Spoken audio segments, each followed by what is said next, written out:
Chapter 741. In other words, 100 demon gods were 100 Daluo Taoist priests. The foundation of the North Sea demons could be seen from this. If not for Patriarch Kuan-Peng keeping a low profile and the suppression of the various great gods, the North Sea demons would have been the strongest force in the primordial world after the final battle. If the North Sea demons fought for hegemony, then the human race would have nothing to do. Unfortunately, Patriarch Kuan-Peng did not dare to come out at that time. Otherwise, he would be besieged by the various great gods of the primordial world. Because at that time, no one wanted to see the demons rise again. Therefore, if Patriarch Kuan-Peng did not want to be killed, he could only hide in the North Sea. If he missed that opportunity, the North Sea demons would lose the chance to fight for hegemony when the human race rose from the decline. If not, Patriarch Kuan-Peng would not be in such an awkward situation. Although he had such power, he was far from being as powerful as imagined. He had only just entered the half-step primordial chaos realm. However, if the North Sea demons had chosen to fight for hegemony back then, Patriarch Kuan-Peng would have had a high chance of becoming a primordial chaos Daluo Jingxian. It was really one step wrong. With the strength of the North Sea demons, it was naturally very easy to deal with the human army stationed in the North Sea. It did not take long for the North Sea demons to break through several human cities and drive straight in. Soon, they arrived at the human race's doorstep. If not for the protection of the 9 states boundary, the North Sea demons would not be able to enter the human territory. Then, the North Sea demons would probably have already attacked the human ancestral land. By the time Feng Zichen received the news, the North Sea demon army had already taken root outside the human territory. Feng Zichen did not know about the North Sea demons' actions in advance, and he did not know immediately afterwards, because he had been schemed against by the saint. He did not know what method the saint had used, but he had actually blocked Feng Zichen's perception, causing him to completely lose his sense of the outside world. The news that informed Feng Zichen had also been intercepted by the saint with various methods, so he could not be informed in time. As a result, Feng Zichen received news of the North Sea monster spirits a step behind everyone else. All the powerful divines in the untainted land knew that the North Sea monster tribe had attacked the human tribe. However, Feng Zichen, the human emperor, was the last to know. How ironic! This time, Feng Zichen's face was really lost. That's not right. Being schemed against by 5 saints isn't a disgrace. Instead, it's an honor. After all, how many people in the untainted land could receive such treatment? Damn it! Bastard Kuan-Peng! Goddamn saint! In the human emperor's palace, Feng Zichen, whose face was filled with anger, cursed at the sage and Kuan-Peng. To him, losing face was not a big deal. The main thing was that things had gone beyond his expectations. He did not expect that the saint would invite the Kuan-Peng to deal with him. This was really an unexpected move. To be honest, this matter was extremely unbelievable to Feng Zichen. After all, that was the Kuan-Peng patriarch. How could he be with the saint? Didn't he hate the saint the most? If it weren't for the heavenly lord of the beginning and the 2 saints Zhu and Ti, the Kuan-Peng patriarch would have had a share of the saint position in the Purple Cloud Palace. Unfortunately, it was all ruined by the 3 saints. The heavenly lord of the beginning's sentence, "How can a person with feathers be the same as me?" completely ruined the Kuan-Peng patriarch's opportunity to become a saint.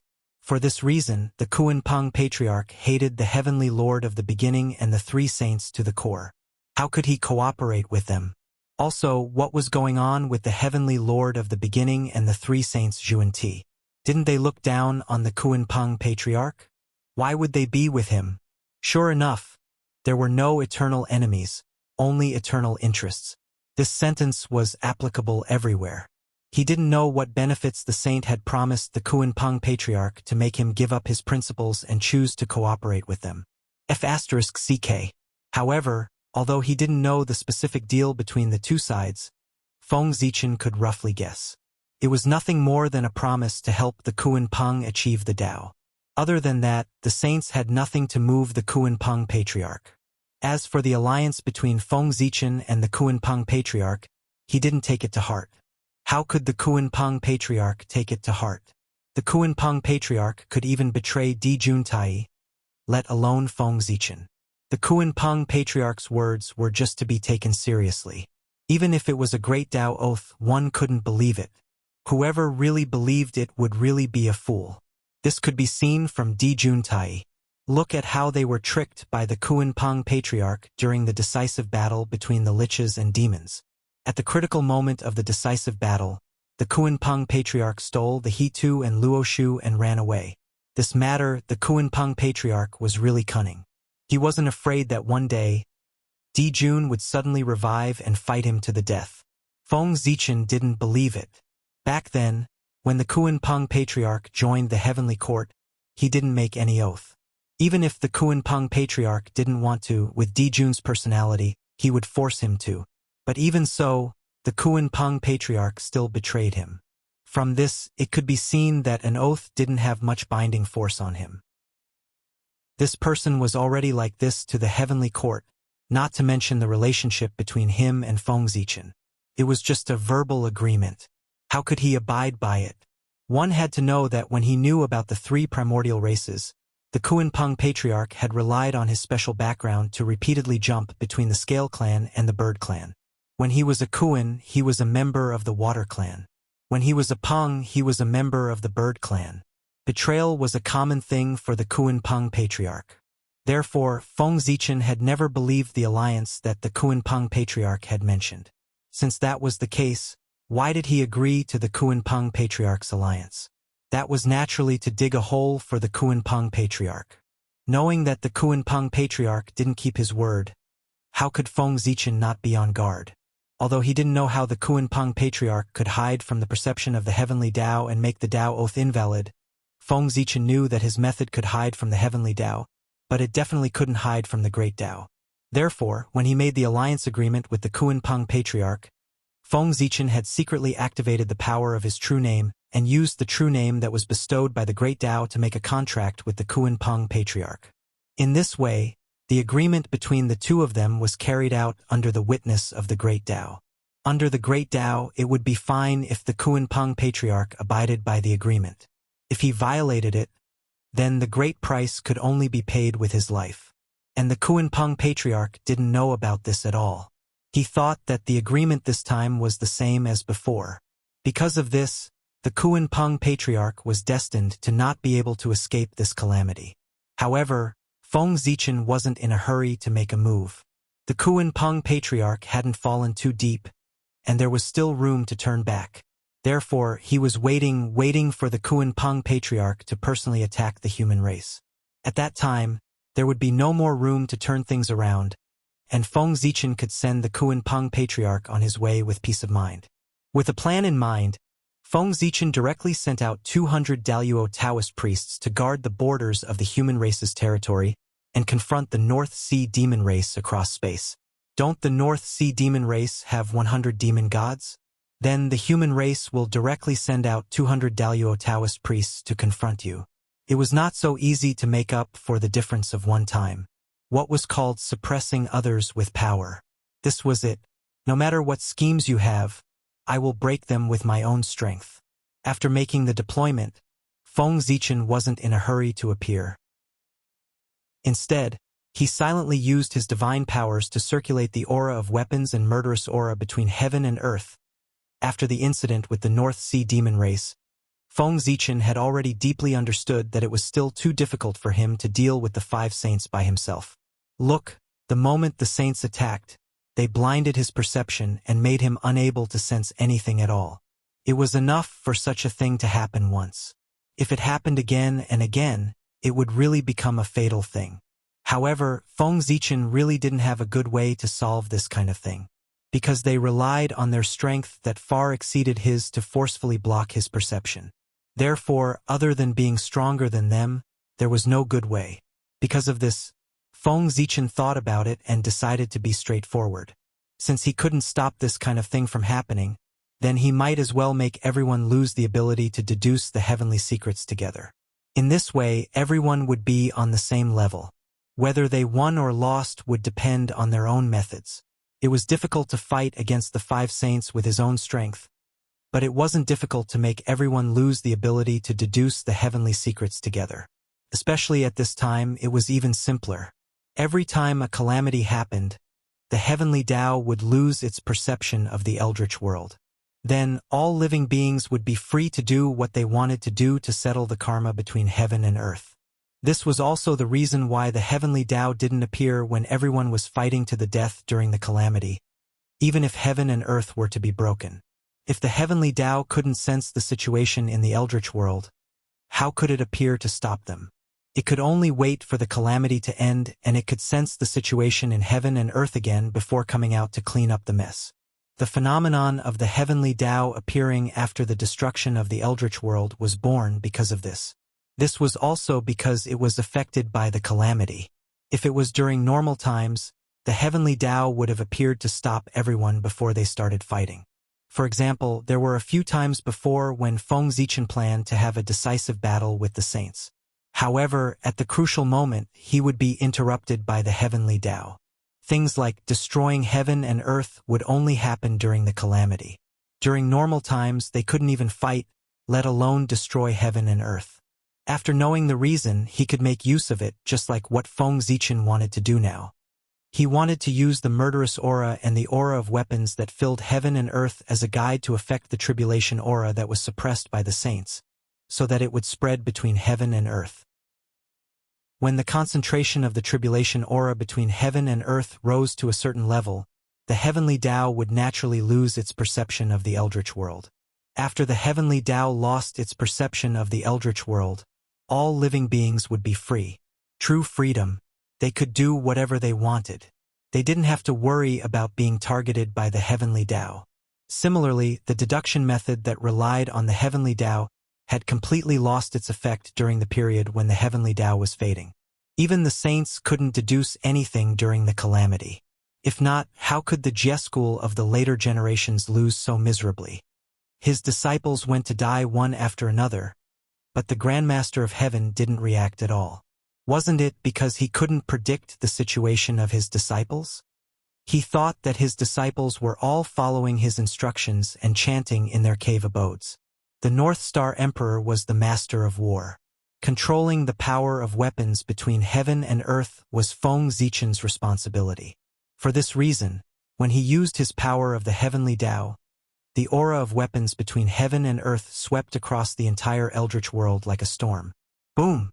Boom! Boom! Under the impact of the aura of weapons and the murderous aura, heaven and earth started to tremble.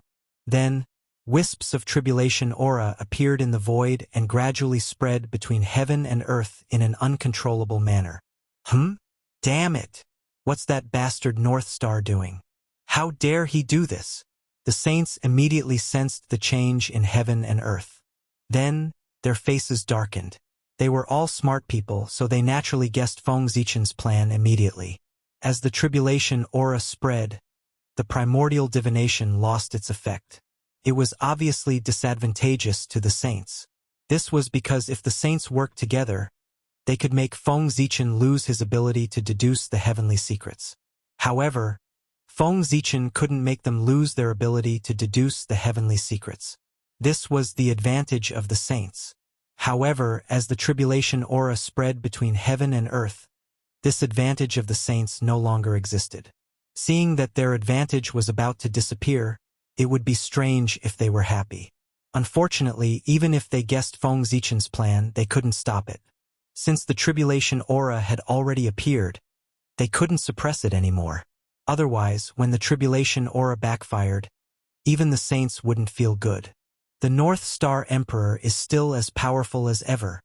Sensing the change in heaven and earth, everyone exclaimed. The saints had just schemed against the North Star Emperor, and he returned the favor. Such a powerful stance was really enviable. In the eldritch world, there weren't many who dared to slap the saints in the face. As for the North Star Emperor, he was the only one who felt that it wasn't enough after one slap and wanted to continue slapping the saints. He was so powerful that he could be called the #1 face-slapping saint in the eldritch world. The tribulation aura continued to spread between heaven and earth. Although it hadn't reached the point where it could cover the heavenly path, it wouldn't take long. At this time, anyone who had some knowledge knew that the calamity was about to descend. and it was time to start preparing. When the calamity completely descended, those who had grudges could take revenge and those who had grievances could complain. Fellow Taoist North Star Emperor is really ruthless. Since that's the case, don't blame the poor Wei and the others for being ruthless. In the Jade Mirage Palace, the 5 saints gradually calmed down after a short period of anger. At the same time, they were also thinking of a way to counterattack. Since the North Star Emperor had already made his move, they had to counterattack to avoid being ridiculed. And their way of fighting back was simple. Chapter 742. That was Heaven and Earth Isolation. Millions of years ago, Emperor Xuanzhu followed the will of heaven and earth and developed the Sea of Laws, establishing the situation of the human race ruling the primordial world in one fell swoop. But now, the role of the Sea of Laws had been understood by the world. It might have restrictions on ordinary cultivators, but to important figures, it was almost like a decoration. There were too many ways to avoid it. Look at now, the various races in the primordial world were constantly conquering, but no one was forcefully led to the heaven realm. This meant that the world already had a way to avoid the Sea of Laws. But even so, it only meant that the Sea of Laws had lost its effect, not that heaven and earth isolation had lost its effect. With the Sea of Laws between heaven and earth, there were still many people in the heaven realm who could not come down. But the human race could come and go freely. This was the advantage of the human race. The current situation was that the human race could go up, but they were unwilling to go up.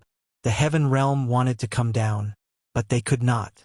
Therefore, what the saints wanted to do was to eliminate the advantage of the human race, reopen the passage between heaven and earth, and abolish the heaven and earth isolation. One had to know that after Emperor Xuanzhu severed the heaven and earth isolation, apart from a small portion of the innate races who were enemies of the human race, most of them entered the heaven realm. They cultivated and recuperated in the heaven realm, secretly accumulating strength in order to counterattack the human race in the future and reoccupy the primordial world. But the Sea of Law was placed horizontally there, completely blocking off the passageway for them to counterattack. No matter how they increased their strength, it was useless if they could not come down. In the current world, the North Sea demon race attacked the human race and delayed most of the human race's energy. It was a good opportunity for them to counterattack the human race. If they missed this opportunity, with the strength of the heavenly realms races, they would never have any hope of counterattacking the human race. Unfortunately, they could not come down. However, if the heaven and earth isolation was broken, the situation would be completely different. The heavenly realms races could take advantage of the war between the North Sea demon race and the human race to attack the human race's rear and stab the human race ruthlessly. In this way, the human race would be attacked from both sides. In this case, the human race would be in danger. If they were not careful, they would risk shaking their foundation. The heavenly realms races were one of the backup plans used by the saints to deal with the human race. Removing the heaven and earth isolation was also one of the saints' plans. However, although they had this plan, they did not intend to use it at this time. According to the saint's original plan, he was prepared to take advantage of the worsening situation between the North Sea monsters and the human race to activate this trump card. But now, Feng Zichen had triggered the power of the killing calamity, erasing their advantage and causing them to fall into a passive state. The sages had no choice but to launch this backup plan in advance to offset the adverse effects of Feng Zichen's actions on them. Fellow Taoists, please make your move. Inside the Jade Void Palace, after the 5 sages had finished their preparations, they summoned their magic treasures at the same time and blasted them towards the Sea of Laws. If it were normal times, they naturally would not dare to make a move against the Sea of Law. If they really did that, the heavenly Tao would be the first to not spare them. However, things were different now. It was all thanks to Feng Zichen that the tribulation aura filled the world and blinded the perception of the heavenly Tao. And this also gave the sage the opportunity to attack the Sea of Law. If the heavenly Tao could not see the primordial world, what were they afraid of? If they were unhappy with the Sea of Law, they could just blast it over. There was nothing that could not be solved with a blast. If there was, then it must be that the blast was not thorough enough. Boom! 5 resplendent rainbows rose from Mount Kunlun and collided with the sea of laws between heaven and earth. Rumble! There was a shocking explosion, and the sea of law that had been between heaven and earth for millions of years shattered with a bang, turning into boundless Khanate chi that fell onto the primordial world. Whoosh! At this moment, on the primordial world, there was a sweet rain and heavenly flowers falling. The spiritual chi of heaven and earth skyrocketed at an unimaginable speed. In the blink of an eye, it had become more than 100 times richer, and it continued to rise at a terrifying speed. One had to know that the sudden increase in spiritual chi was not acquired chi, but extremely pure Khanate chi. The sea of law had existed for millions of years, and who knew how much Khanate spiritual chi it had accumulated. Now that it had exploded, the Khanate spiritual chi was swept into the primordial world, and the changes it brought to it could be imagined. Under the nourishment of the Khanate spiritual chi, the primordial world recovered and gave birth to countless vitality. Immortal fruits and immortal herbs rose from the ground, and spiritual treasures and spiritual objects slowly took shape. There were also countless birds, beasts, fish, insects, flowers, and trees. Under the nourishment of the Khanate chi, they were able to give birth to spiritual wisdom and take form. Of course, among them, the ones who benefited the most were the humans. When the Khanate chi was swept back, countless humans were able to break through, from mortals to immortals, and their cultivation improved by a step. It was as if the spiritual chi had recovered. Looking at the Khanate chi that filled the world, if it were not for the fact that the acquired path was still in power and not the Khanate path that dominated everything, everyone would have thought that the Khanate era had returned. After the saints' attack broke through the sea of law, it did not dissipate. Instead, it continued to attack upward and blasted into the unknown void. The sea of law had been broken, but it did not mean that isolation of heaven and earth had been broken. This was because the sea of law was only a heaven and earth barrier created by great Emperor Ziwei when he channeled the power of heaven and earth. It was not the main body of isolation of heaven and earth. The main body of isolation of heaven and earth was still the fate of the humans in the unseen world. Only by repelling the fate of the humans that shrouded between heaven and earth would isolation of heaven and earth be completely broken. Only then would the passageway between the two realms be connected, allowing everyone to come and go. Although the fate of the humans was strong, how could it fight against the joint forces of 5 saints? Not to mention, the fate that shrouded between heaven and earth was only a part of the fate of the humans. It was even more impossible to fight against the saints. With a boom, the portion of the fate of the humans that shrouded between heaven and earth was repelled by the saints. It rumbled back and merged with the fate of the humans once again. Rumble! At this moment, the fate of the humans shook violently. The 3 sovereigns and 5 emperors who were guarding the fire cloud cave used all their strength to suppress this tremor. The fate of the humans that had been cut off from the return of heaven and earth soared. Feng Zichen's strength naturally rose as well and became stronger. Oh no! We've been tricked! The moment they saw the sea of laws shatter and the innate spirit chi return, the 5 saints in the Jade Void Palace understood that they had been tricked by Feng Zichen. He had long known that someone would destroy isolation of heaven and earth, so he had made arrangements inside in advance. He was waiting for someone to destroy isolation of heaven and earth, so that the innate spirit chi inside would return to heaven and earth to increase the strength of the humans. Gaochen Gua is so cunning. After understanding that they had been tricked, the saints' faces darkened. After isolation of heaven and earth was broken, the advantage of the humans was erased, but it also caused the growth of the human strength to enter a spurt period. It was hard to tell whether it was good or bad. Fortunately, isolation of heaven and earth was broken by them in the end. Ha! In the human emperor palace, Feng Zichen could not help but laugh out loud when he felt the soaring fate of the humans. To be honest, Feng Zichen really did not expect that the saints would destroy isolation of heaven and earth. However, he knew that sooner or later, someone would not be able to resist attacking the Sea of Laws. There was no other reason than isolation of heaven and earth was too much of a hindrance and affected the freedom of some people. Therefore, from the beginning, isolation of heaven and earth was destined to not last long. To be honest, isolation of heaven and earth could last for more than 10 million years, which was already greatly beyond Feng Zichen's expectations. The great divine masters of the untainted land were more tolerant than he had imagined. Since he had long expected that the Sea of Laws would be destroyed, how could Feng Zichen not make preparations early? He secretly used a method to turn the entire Sea of Laws into spirit qi, waiting for it to break so that he could give back to heaven and earth. He did not expect that a casual move back then would actually plot against the saints. It was really fate. It was a pity that the innate spirit qi was rootless. Although there was a lot of it under the consumption of countless cultivators, it would be exhausted in at most 10,000 years. However, it was also good to be able to last for 10,000 years. It was enough to bring about a lot of changes to this world. When isolation of heaven and earth disappeared, the cultivators of the heaven realm immediately sensed it. Then they knew that their chance to counterattack the untainted land had come.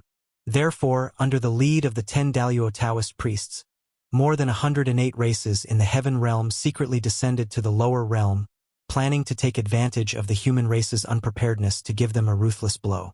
These were the innate 100 races, which could also be called the heaven realm's 100 races.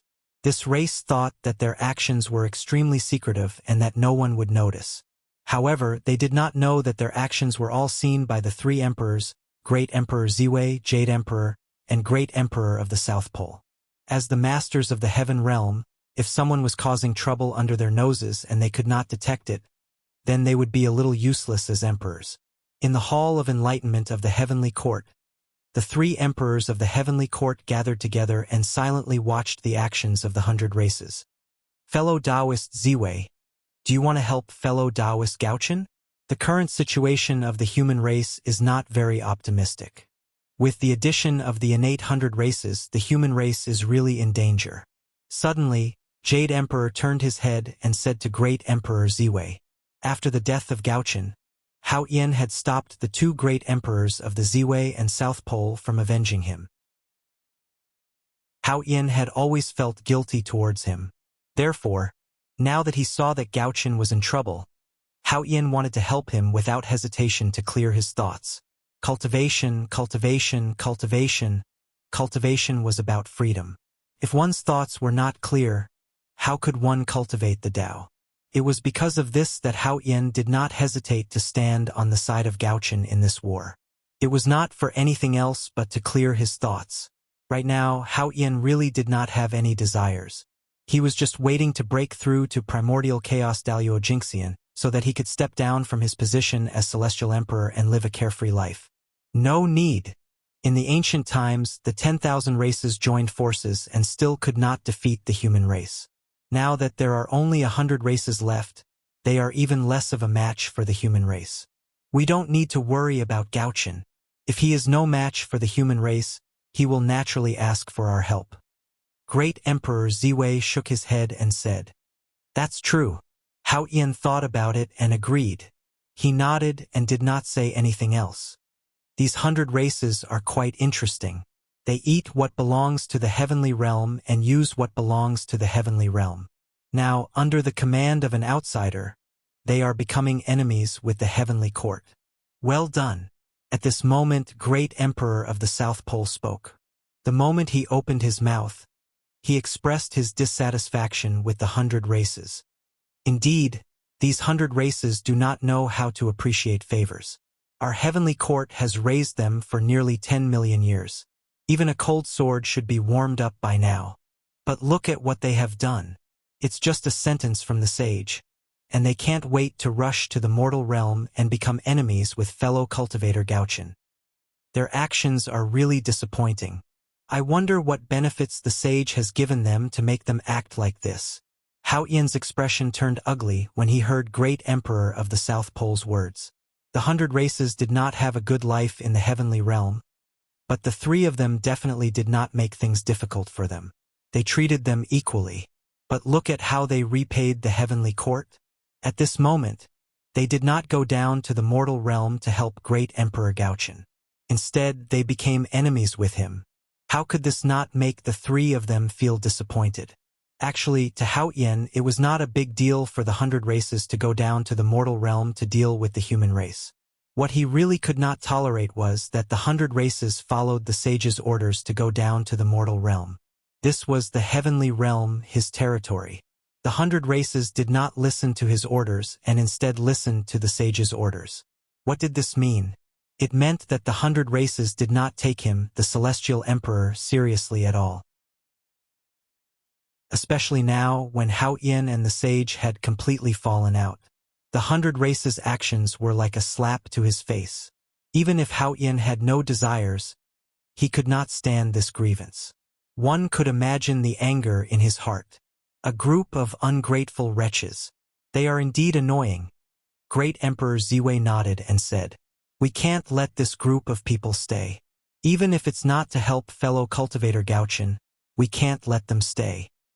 Otherwise, if we allow them to go down to the mortal realm, the other races in the heaven realm will follow suit. How can we rule the heaven realm with dignity? At that time, it will be hard to say whether we or the sage will be in charge of the heaven realm." After hearing the two's words, Hao Yin made a decision in his heart. The 100 races could not be allowed to stay. Otherwise, it would not be enough to intimidate the 10,000 races in the heaven realm. In the heaven realm, any race that was related to the sage should be killed on sight. Only then would they know who the master of the heaven realm was. After that, they would understand what to do in the future. What you said makes sense. Then, should we send people to bring the heavenly soldiers and intercept them? Hearing this, the corners of Great Emperor Ziwei's eyes twitched.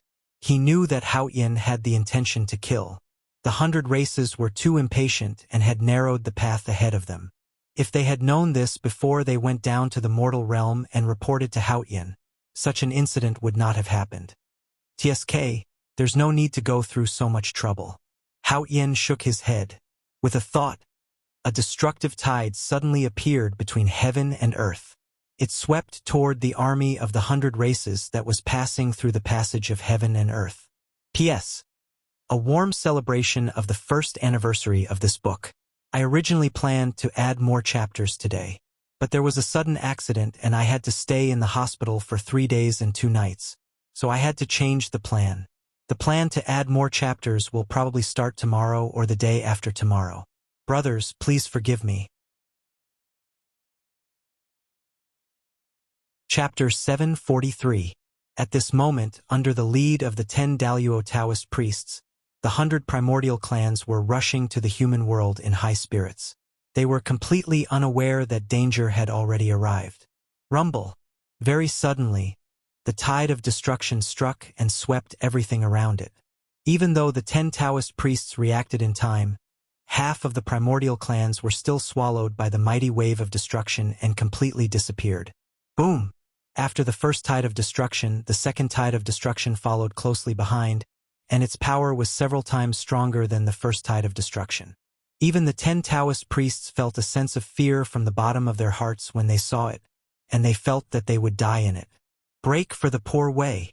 Frightened, the 10 Taoist priests chose to risk their lives. The vast mana surged out of their bodies and turned into powerful magic, bombarding the tide of destruction one after another. They wanted to use this method to stop the tide of destruction's advance. Unfortunately, their struggle was completely useless. With their cultivation level, how could they fight against Hao Yin, who was infinitely close to the primordial chaos Daluo Jingxian? If Hao Yin wanted them to die, they had no other choice but to die. Unless an existence far superior to Hao Yin intervened and saved them. The magic of the 10 Taoist priests bombarded the tide of destruction, but other than making it stronger, it had no other effect. No! Seeing this, the 10 Taoist priests couldn't help but have a look of despair in their eyes. However, although they were desperate, they were unwilling to die just like that. They seemed to have grasped the last life-saving straw and shouted desperately, "Saint, save me!" The voice was so loud that it spread throughout the entire untainted land in an instant. The saint in the Jade Mirage Palace immediately heard it and looked in the direction of the voice. Seeing that the tide of destruction was about to swallow all the 100 primordial clans, including the 10 Taoist priests, the saint had made his move. Hao Yin, how dare you? An angry voice came from the Kunlun Mountains. Then the Tri-Jade Rui flew high into the sky and turned into a stream of light. It broke through the layers of the void and blasted into the tide of destruction, shattering it into pieces and saving the Khan 800 races. You're courting death. Seeing the primeval Lord of Heaven make a move, Hao Tian was naturally furious. Without further ado, he tossed out the supreme grade innate spirit treasure, the clear sky godly sword, and slashed at the 108 beings. At the same time, Great Emperor Ziwei and the Great Emperor of the South Pole also attacked.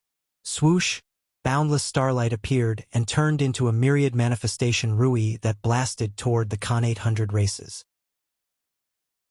On the other side, the heavenly punishment divine I shot out coldly, unleashing countless light of calamity that covered the sky and rained down on the innate 100 races. The heavenly courts were strong, and the saints were not willing to fall behind. The Tri-Jade Rui spun and met the Wanxiang Jade Rui.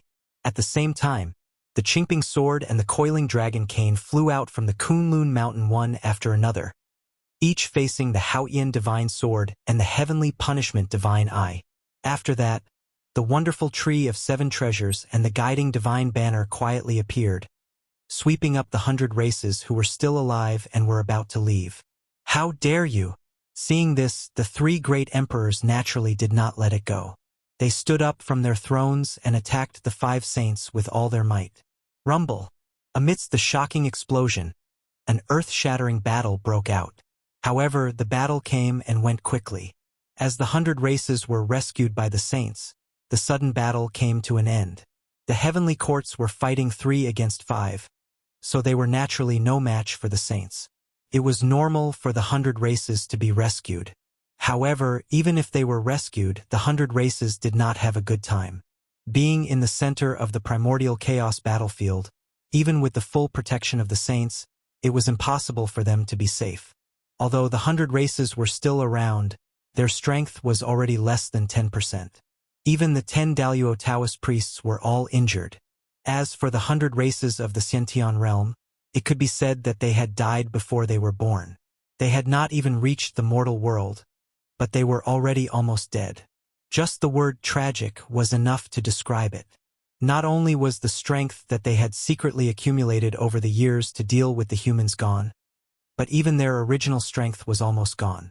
The current 100 races were not even as strong as those who had just ascended to the heavenly courts. Bastards, a bunch of bastards, they've gone too far.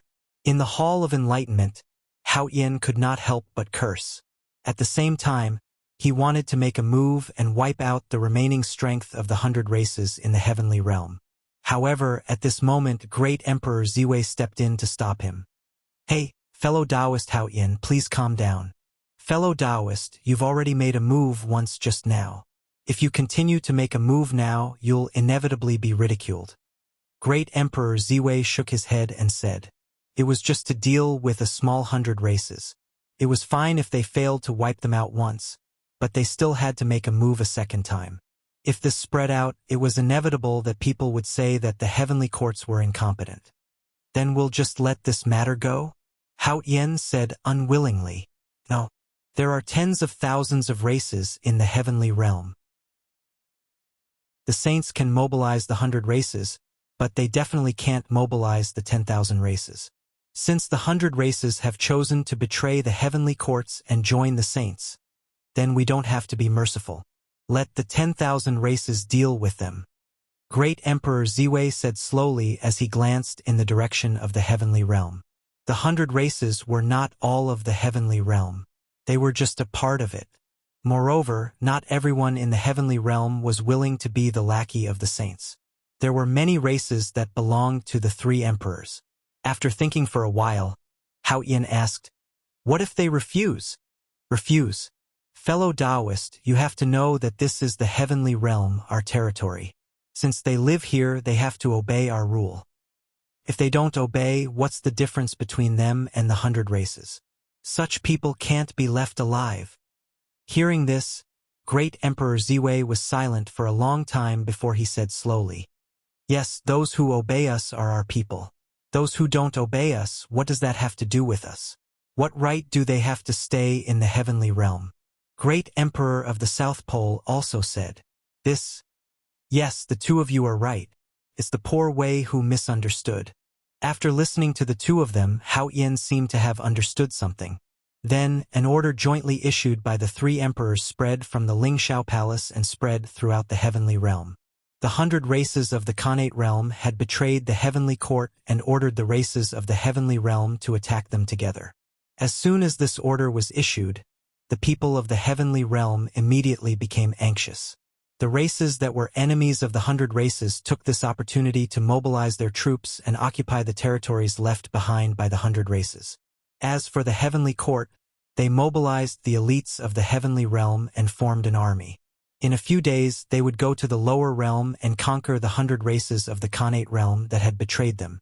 As for the Khanate races that were unwilling to attack the 100 races of the Khanate realm, they were either chased out of the heavenly realm or dealt with together. From now on, the heavenly realm only needed one voice. That was the voice of the heavenly court.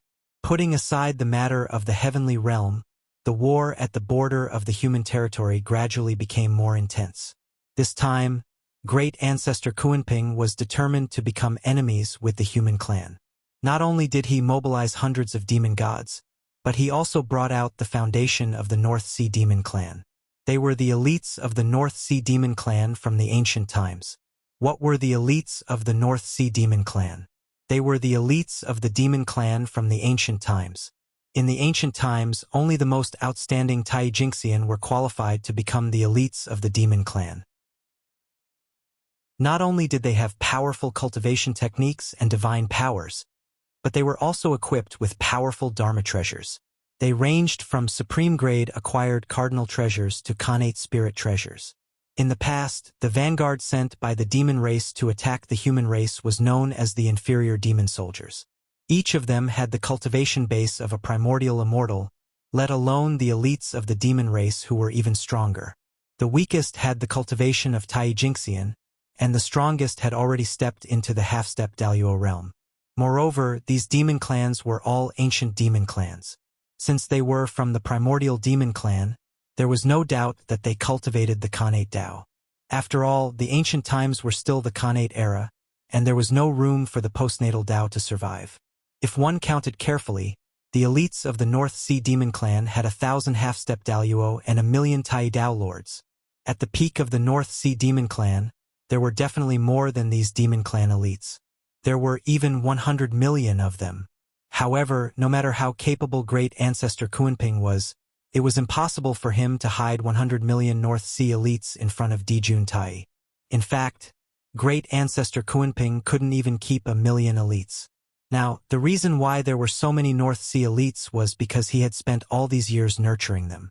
To put it bluntly, excluding Daluo Jingxian, the strength of the North Sea Demon Clan was 30 to 40% of the human clan's strength. Even if they couldn't compare to the human clan.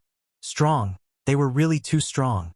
The North Sea Demon Clan elites attacked the human clan.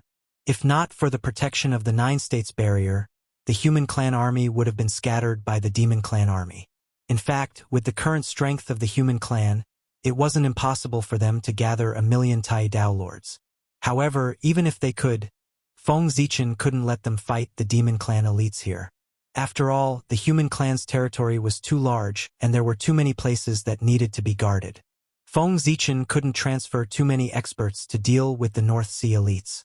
Otherwise, the North Sea Demon Clan would be repelled, but the rest of the human clan would be in trouble. It was also because the war between the two clans had not entered the final stage. Otherwise, no matter how strong the North Sea Demon Clan elites were, it would be difficult for them to defeat the human clan. If the 500 Daluo Taoist priests of the human clan attacked together, they would be able to sweep everything away. Unfortunately, at this moment, the Daluo Taoist priests of the human clan and the Daluo Taoist priests of the demon clan could only confront each other and not attack. Otherwise, what awaited them would be the joint attack of all the great divine abilities of the primordial world. If hundreds of Daluo Taoist priests were to fight, their destructive power would be enough to cause irreparable damage to the primordial world. Therefore, in order to protect the primordial world, such a large-scale battle was not allowed to happen. Once violated, the entire world would suffer. Of course, this agreement only restricted the great divine abilities and the Daluo Taoist priests. It didn't bind the saints and the primordial chaos Tao master. Who could be stronger than them? Apart from that, when the great divine abilities and the Daluo Taoist priests were forced into a corner, they could also violate this agreement.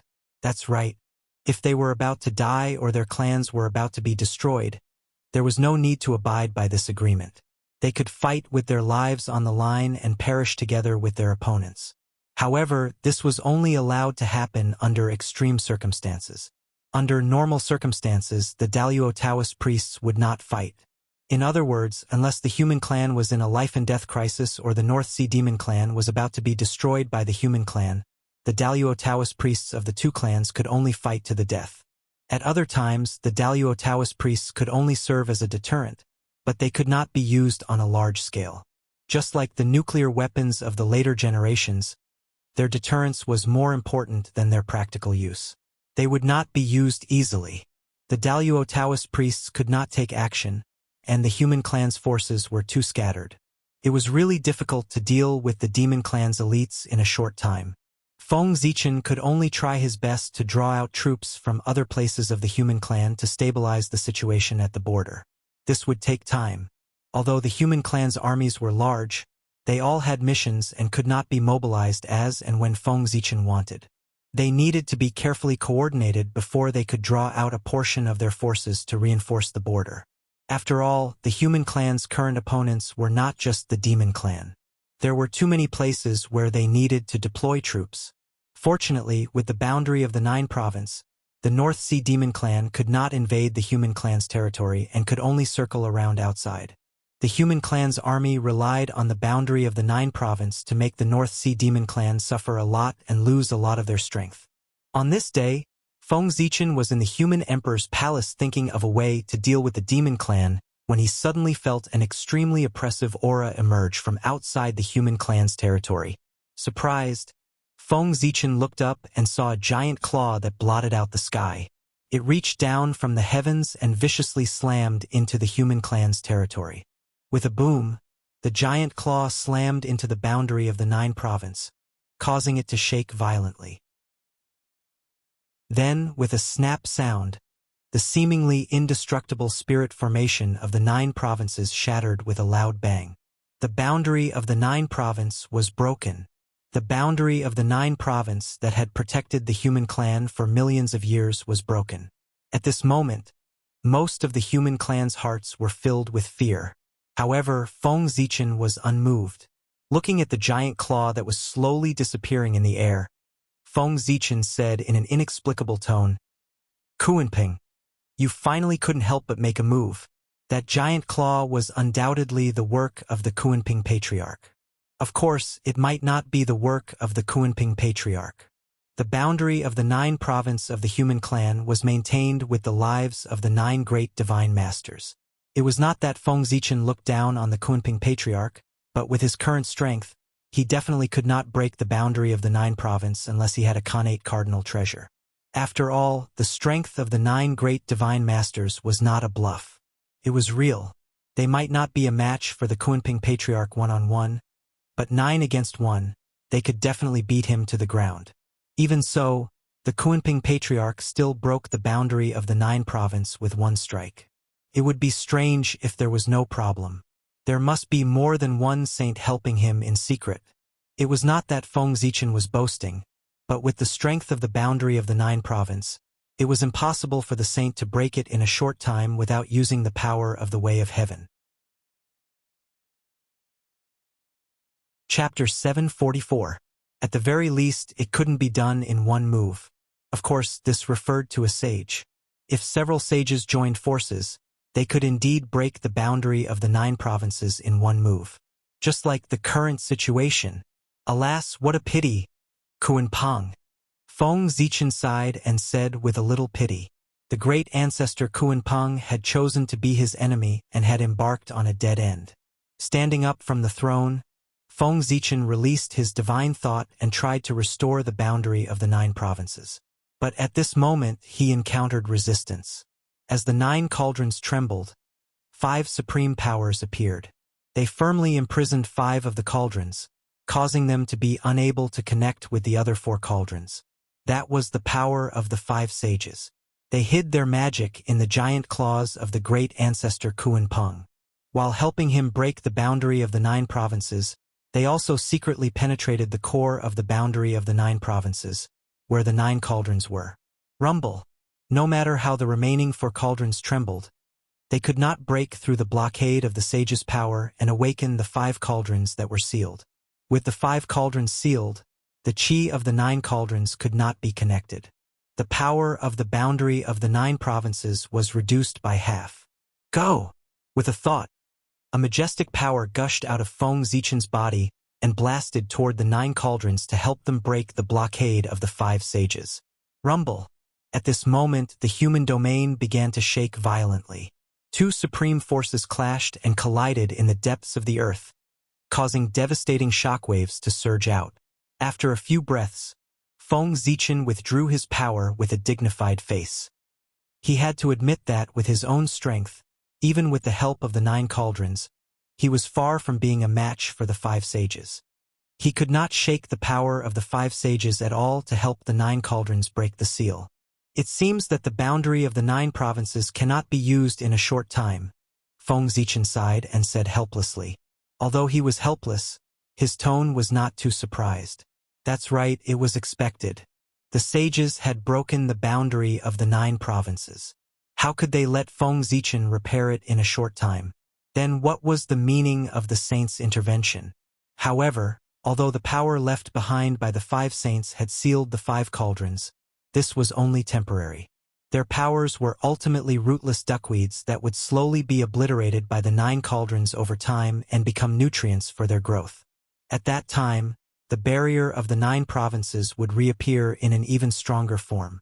This was inevitable and irreversible, but it required time. At least 1,000 years and at most 10,000 years. During this period of time, the barrier of the 9 province had completely lost its function. No matter what race they were, they could freely enter and leave the borders of the human race. The moment the boundary of the 9 states shattered, the elites of the North Sea moved. Like a sharp sword, they directly pierced through the human army and rushed into the human territory. If the reinforcements from other places had not arrived in time and joined forces with the human army to block the North Sea elites, they would have been able to charge straight into the ancestral land of the human race. Troublesome. In the human emperor palace, Feng Zichen could not help but shake his head when he saw the scene outside the border. He was very disappointed with the performance of the human army. Even if the North Sea elites were very strong, without the barrier of the 9 provinces, the human army could not be so easily broken through. This behavior could no longer be described as incompetent. Alas, the human race is really getting worse with each generation. Shaking his head in disappointment, Feng Zichen said. Now his expression was like a high school teacher complaining that they were the worst class he had taught. It's a pity that the human race of the mini-primitive world can't appear in the primitive world for the time being. Otherwise, how could the North Sea elites have the chance to be arrogant? Inexplicably, Feng Zichen thought of the human race in the mini-primitive world. That was the real elite of the human race. Their strength was not weaker than the elite of the demon race at all. In fact, they were even stronger. However, that was Feng Zichen's last trump card. He had to use it at the most critical moment to give the saint a surprise. It would be a waste to use it on the North Sea elites now. Wait, he still had to wait. When the saint thought that victory was in his hands, it would be time for the real elites of the human race to appear. Now, the battle between Feng Zichen and the saint was to reveal each other's trump cards. It was to see who had more hidden trump cards and who was stronger. Whoever used up their trump cards first would have lost most of this battle. Although he was very disappointed with the young people of the human race, Feng Zichen could not really leave them alone. If the human race's frontline army was really defeated by the North Sea elites, then the ordinary humans in the human race's territory would suffer. The North Sea demons would not pity them. They would definitely turn them into blood food to become resources for their own improvement. Therefore, out of consideration for the mortals in the human territory, Feng Zichen decided to reveal a trump card. He released his divine consciousness, crossed the endless void, and came to a battlefield full of devastation. Here, broken flags fluttered. The sky was stained with blood. There were traces of a great battle everywhere, and there were countless corpses on the ground. There were monsters, dragons, phoenix, humans, and so on. This battlefield was one of the main battlefields of the monster race's war against the humans in the ancient times. It could be said that apart from the battle in the Human Dao Imperial Court, this was the most tragic battle. The battle was so tragic that not only did most of the experts of the three races and the human race die here, but even a great treasure of the human race was lost here. One could see a broken section of the city wall in the center of the battlefield. It was buried in the endless yellow sand, allowing the passage of time to sweep past it. Whoosh, a gust of wind blew past, stirring up sand and sand into the air, revealing the mottled section of the city wall. Silent desolation and tragedy were the first feelings that the section of the city wall gave off. It was like a book of history, recording the rise and fall of a race. This was the immortal Dragon City, a great treasure of the human race in the past. It was said to be the strongest defense of the human race, protecting the stability of the human race. Unfortunately, that battle had been too tragic. Even the immortal Dragon City, which was said to be indestructible, had been destroyed. The strongest defense of the human race still couldn't protect the human race in the end. Before the final battle between the human race and the monster race, it had been destroyed in that battle. Immortal Dragon City, we meet again, Feng Zichen said with nostalgia as he walked to the side of the immortal Dragon City's ruins. The current immortal Dragon City had long been destroyed beyond recognition. There was no trace of its former glory. However, Feng Zichen could feel that the spirit of the immortal Dragon City was still there. The spirit of protecting the human race. The immortal Dragon City's strength had never been its body, but its spirit of protecting the human race. This was because it was the physical manifestation of the human race's will. Back then, Feng Zichen had used his unparalleled abilities to extract the part of the human race's will that was related to protection and materialized it into the immortal Dragon City, the supreme treasure of the human race. Why was the immortal Dragon City called immortal? It was because of this. As long as the human race's will was not destroyed, the immortal Dragon City would not be destroyed. Therefore, it was naturally called immortal. Although the immortal Dragon City had been destroyed, as long as it was awakened and connected to the human race's will, it could instantly recover and become even stronger than before. Feng Zichen had come here today to awaken the immortal Dragon City. It had been asleep for too long. It was time to wake up. Immortal Dragon City, the human race needs your protection again. So wake up and continue to fulfill your mission to protect the human race. In front of the immortal Dragon City, Feng Zichen cut his palm and dripped his blood onto the walls of the immortal Dragon City. Rumble. As the Emperor's blood entered the immortal Dragon City's body, the remnants of the immortal Dragon City suddenly shook violently. Rays of divine light rose from its body and pierced through the void. Then the battlefield shattered like a broken mirror. It turned into fragments that filled the sky and merged into the immortal Dragon City's body. In reality, there was no battlefield. Back then, the demon race had massacred the human race. In order to stop the advance of the demon race army, the human race experts had really given their all. They had burned their bodies and souls in exchange for a moment of invincibility. They had been able to stop the advance of the demon race slightly so that the human race behind them could have a chance to escape. After the great battle, all the human race experts had turned into ashes. Even their weapons were not left behind. How could there be a battlefield left? The truth of the battlefield was nothing more than the immortal Dragon City's inability to forget the past. When it was on the verge of collapse, it had used its last bit of energy to project the battlefield. Now that the immortal Dragon City had awakened, the battlefield was naturally useless. It turned into energy and returned to the immortal Dragon City's body. Crack! As the battlefield shattered, Feng Zichen returned to the human emperor's palace. At this moment, he heard an earth-shattering dragon roar that reverberated through the entire Eldritch universe. Roar! Amidst the dragon roar, a boundless divine dragon slowly appeared. Its gigantic body moved in the void, stirring up an endless storm, blowing away countless demons. Rumble. The divine dragon wriggled up and down, surrounding the human race's territory. Then, a divine light flashed and the divine dragon's figure disappeared. It was replaced by a winding great wall. It was vast and boundless, surrounding the entire human race's territory and protecting it firmly. It was like the most loyal warrior protecting its own people. Rumble. At the same time, the sky changed color.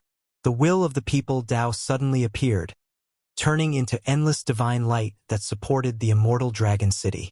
It looked even more majestic. The strength of the immortal dragon city was related to the human race's will. The stronger the human race's will to protect, the more powerful the immortal dragon city would be. In ancient times, the human race was far from being as prosperous as it was today. The immortal dragon city's power was comparable to that of the Daluo Taoist priests. Now that the human race's strength was much greater than that of ancient times, the immortal dragon city's power naturally rose with the tide. Although it still could not compare to a saint, it had reached the half-step primordial chaos level. Rumble. As soon as the immortal dragon city appeared, its vast power swept out, sweeping away the demon army that had charged into the human race's territory. The boundary of the 9 province was broken, and the immortal dragon city appeared. In an instant, the human race regained its stability. That's the immortal dragon city of the human race. I didn't expect that this treasure was not destroyed in ancient times. Instead, it was hidden by the North Star and only taken out now.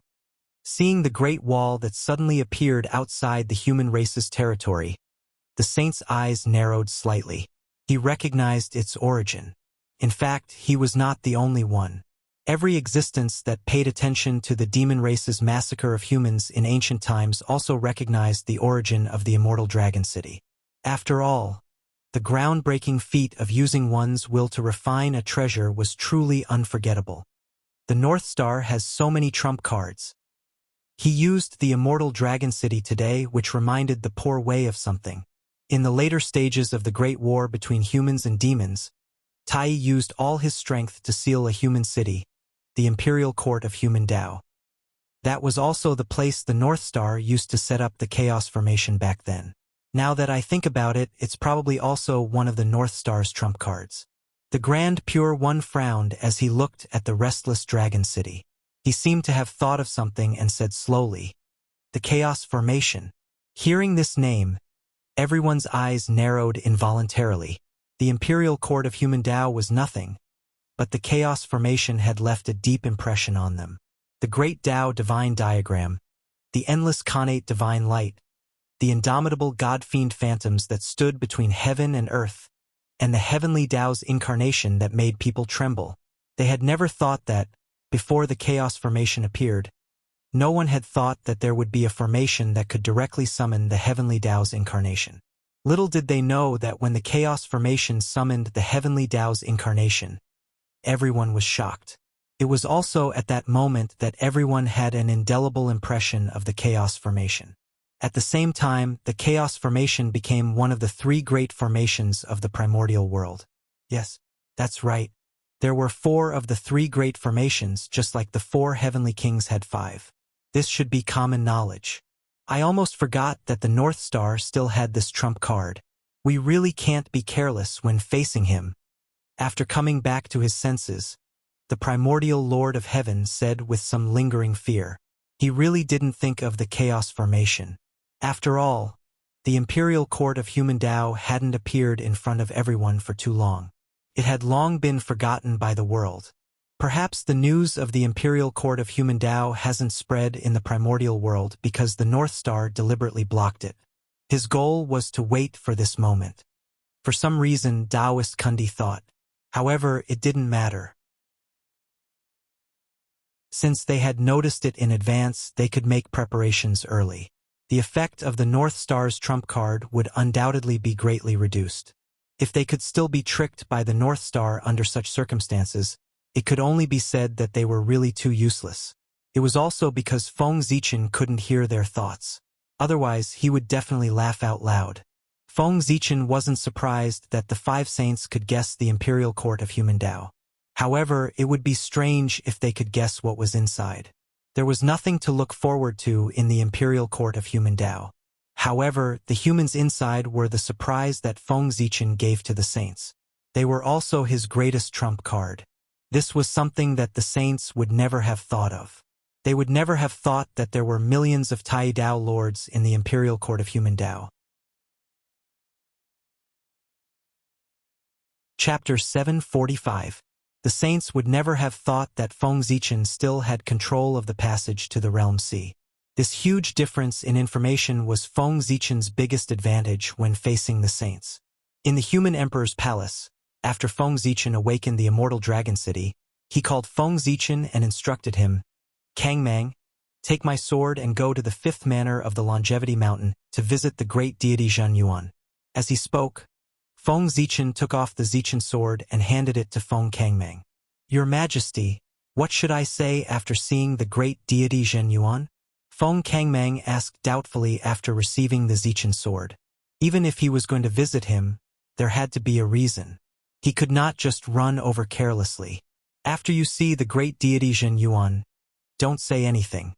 Just wait for me and say hello to him. Then, leave the Zichen sword behind and you can leave." Hearing this, Feng Zichen shook his head and continued to instruct. This? I understand." Although he did not understand, Feng Kangmang did not ask further. He bowed to Feng Zichen and hurriedly left for the Longevity Mountain.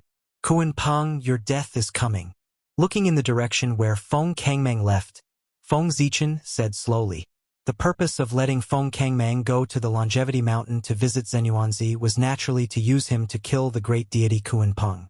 With the Great Tao Oath, it was naturally very easy for Feng Zichen to kill the great deity Kuan Peng. But why did he have to do it himself? Killing the great deity Kuan Peng directly was simple, but it could not maximize the benefits. However, if Zenyuanzi killed the great deity Kuan Peng, the result would be completely different. At this juncture, if Zenyuanzi killed the great deity Kuan Peng with the Zichen sword, he would not be able to explain his relationship with the human race even if he had mouths all over his body. They would definitely be classified as part of the human race by the saints and the other great divines. As long as Zenyuanzi killed Kuan Peng, he would be bound to the human tribe from now on. This was also Feng Zichen's goal. Not only did he kill ancestor Kuan Peng, a great enemy of the human race, but he also got Zhen Yuanzi, a strong helper for the human race. As for why he chose Zenyuanzi and not others, it was naturally because Zenyuanzi and ancestor Kuan Peng had a blood feud. For this reason, Feng Zichen was not worried that Zenyuanzi would refuse. This might be Zhen Yuanzi's only chance to kill ancestor Rock and avenge ancestor Hongyun. If Zenyuanzi missed this opportunity, he would never have the chance to kill Kuan Peng. Therefore, he could not refuse. Besides, even if Zenyuanzi refused, it didn't matter. Feng Zichen is such a shrewd person. Do you think Zenyuanzi will be fine if he refuses? That would be too naive. He had many ways to force Zenyuanzi to agree. Over the years, not many people who were targeted by Feng Zichen could escape from his hands. Feng Kangmang was a Taoist priest who had attained Daluo's fruit of Tao. His speed was naturally extremely fast. Therefore, it did not take long for him to reach the vicinity of Longevity Mountain. When he was still some distance away from Longevity Mountain, Feng Kangmang walked out of the void and changed to walk to 5th Manor Temple to show his respect to the ancestor of earthly immortals. In 5th Manor Temple, Zenyuanzi, who was in seclusion, suddenly opened his eyes. He called for 2 Taoist children and ordered, "Qing Feng, Mingyu, there is an important guest. Quickly go out and welcome him for me, so as not to be impolite." "Yes, master." As soon as he finished speaking, the 2 children walked out and bowed to Zenyuanzi. Then they walked towards the door. Strange. Why would the human emperor send someone to the poor way? Zenyuanzi murmured to himself in confusion after the 2 had walked away. He did not understand why the human emperor sent someone to see him. Did he want him to get involved in this killing calamity? That was absolutely impossible. There were too many variables in this killing calamity, and people could not see the trajectory of its development. There was a faint tendency to evolve into a calamity that could destroy the world. He could not wait to avoid it. Why would he take the initiative to get involved? The human emperor should understand this. But why did he still send someone over? He really did not understand. Alas, the more he thought about it, the more worried Zenuanzi became. He knew what kind of character the human emperor was. He was afraid that he did not come with good intentions. This was troublesome. With his small arms and legs, he really did not want to get involved in the battle between the human emperor and the saint, because he could not afford to offend either side. In fact, if it was only Feng Kangmang who came, Zenuanzi could totally refuse to see him. Zenuanzi was just a Tao master. Even if he was the messenger of the human clan, Zenuanzi did not want to see him, so Feng Zichen could not say anything. But from a distance, Zenuanzi could feel the emperor's aura on Zichen's sword, which was enough to shake the world. Obviously, Feng Kangmang came with the Zichen's sword. In this way, Zenuanzi could not refuse to see him, because Feng Kangmang came with the Zichen's sword, which meant that he came on behalf of the human emperor. If Zenuanzi did not see him, he would be suspected of ignoring the human emperor. In this way, he would offend the human clan. So he had to see him. That was also why Zenuanzi felt that he came with bad intentions. It was obviously not a good sign to come with a weapon in hand. I am Feng Kangmang of the human clan. Today, I come to see the great immortal Zenuanzi under the order of the human emperor. Please show yourself, Feng Kangmang shouted respectfully outside the 5 villages temple. Squeak! As soon as he finished speaking, the gate of the 5 villages temple opened from the inside, and 2 small figures walked out. Are you the distinguished guest that Master mentioned? Master is already waiting for you inside. Please go in and meet him. Looking up at Feng Kangmang and seeing that his cultivation was unfathomable, Qing Feng and Mingyu said, I don't dare to call myself a distinguished guest, but I do come to see the great immortal Zenuanzi.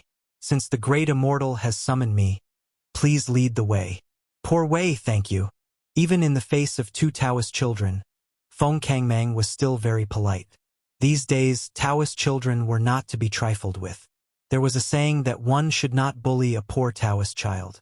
Look at Hao Yin of the Jade Pool, who was also a Taoist child. Now, not only was she the heavenly emperor and heavenly empress, but she could also wrestle with a sage. Her strength was not weak. They were the goal of all the Taoist children in the untainted land. Therefore, every Taoist child was a potential stock, especially the Taoist children of big shots. They were the most potential stock and could not be easily offended, because you would never know how far they could grow in the future. Taoist priests, please come with us. Feng Kangmang could call them young friends, but Qing Feng and Mingyu did not dare to call a Taoist priest a Taoist friend. They respectfully guided Feng Kangmang to Zenuanzi's place. Since Zenuanzi said that Feng Kangmang was a distinguished guest, his status must be unspeakably high, far beyond their own. Qing Feng and Mingyu knew that. Under their guidance, Feng Kangmang soon saw Zenuanzi. Greetings, great immortal. I'm Feng Kangmang of the human tribe. Feng Kangmang respectfully saluted the moment he saw Zenuanzi. He had to be respectful. Zenuanzi was the ancestor of earthly immortals recognized by heaven and earth. He had great merits. Disrespecting him would shorten one's life. Zenuanzi nodded and asked. His Majesty asked you to see poor Wei. What's the matter?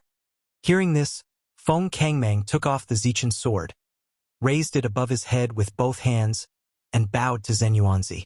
I'm here to greet the great immortal under the order of His Majesty, and to show this sword to you. Zichen's sword? Show it to poor Wei?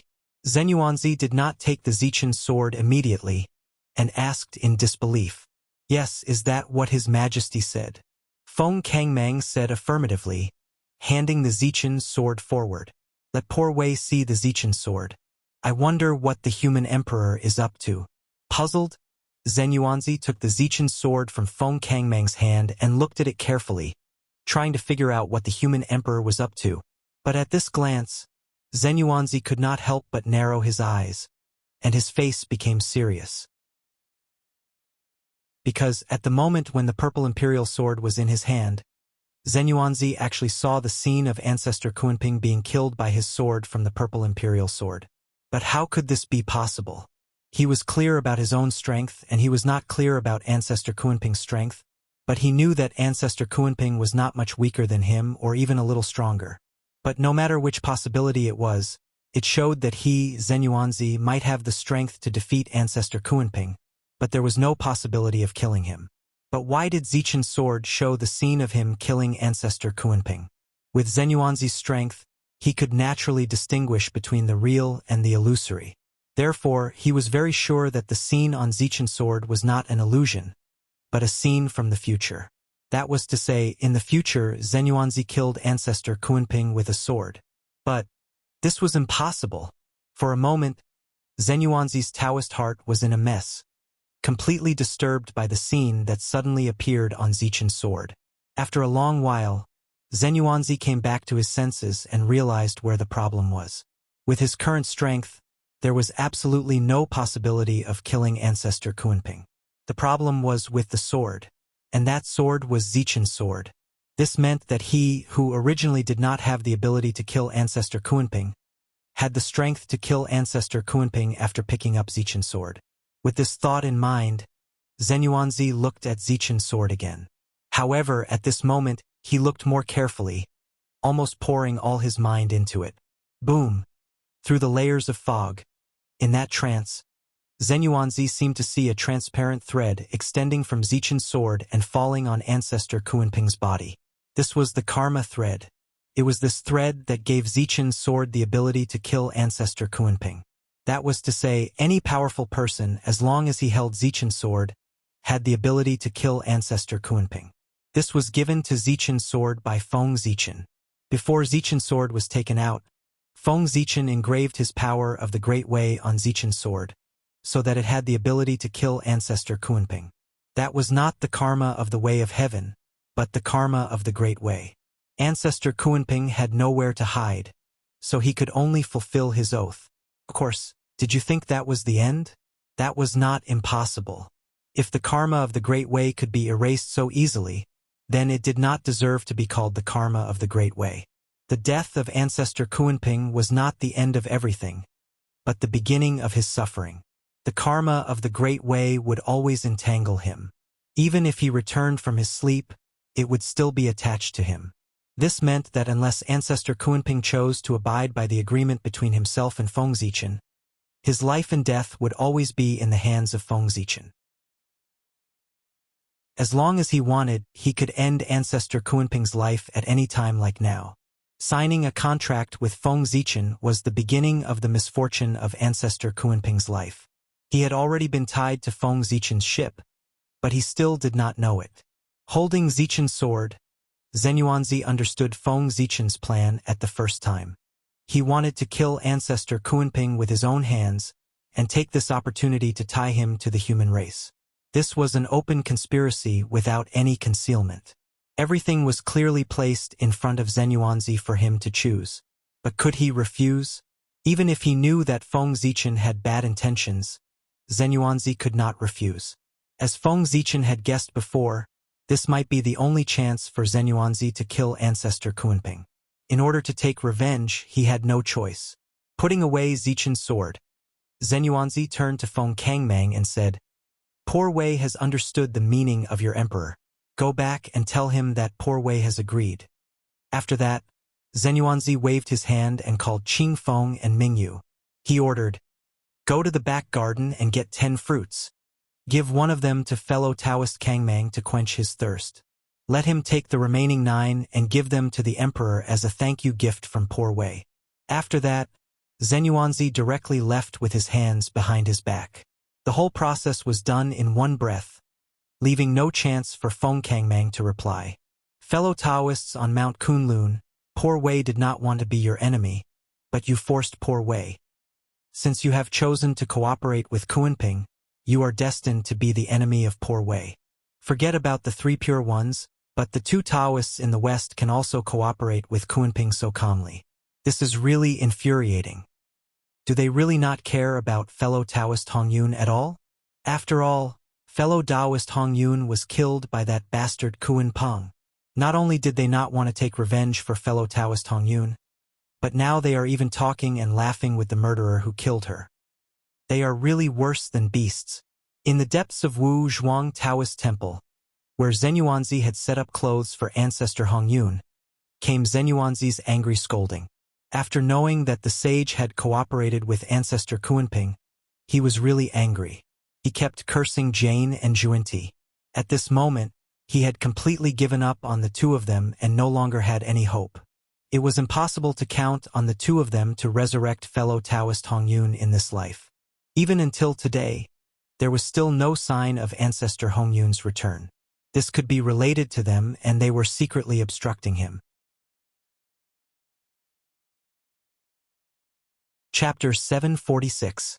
Ancestor Red Cloud died in the middle of the Antiquity Age, when the sages had just attained Tao. Now this era was about to pass. History was about to turn over and enter a brand new era. The Antiquity Age was about to become the Archean Age. How long had it been since the middle of the Antiquity Age? Tens of millions of years? Billions of years? Zhen Yuanzi was not sure, but he knew that it was definitely an extremely long period of time. Even so, such a long period of time had passed. An entire era, but there was still no sign of Ancestor Red Cloud returning. This was obviously illogical. Ancestor Red Cloud was not Di Jun, who had enemies all over the world. Even the sages were trying to stop his return. He only had Ancestor Rock and Ancestor Nether River as his enemies. The two of them did not have the ability to hide from Zhen Yuanzi and stop Ancestor Red Cloud's return. Under such circumstances, Zhen Yuanzi had worked hard for an entire era, but there was no result. Ancestor Red Cloud's real spirit was still dead. There was no sign of him returning. At this point, even if Zhen Yuanzi did not want to believe it, he had to admit that there was someone stronger than him who was secretly stopping Ancestor Red Cloud's return. There were not many people stronger than Zhen Yuanzi in the Eldritch world. The range was easy to pinpoint. There was an 80% chance that the sages were secretly involved. Among the 6 sages, Zhen Yuanzi could not think of anyone else other than the 2 sages, Zhen Yuanzi and Zhu Ti. They owed Ancestor Red Cloud too much karma. They could either return Ancestor Red Cloud the position of a sage, or give him a primordial treasure each.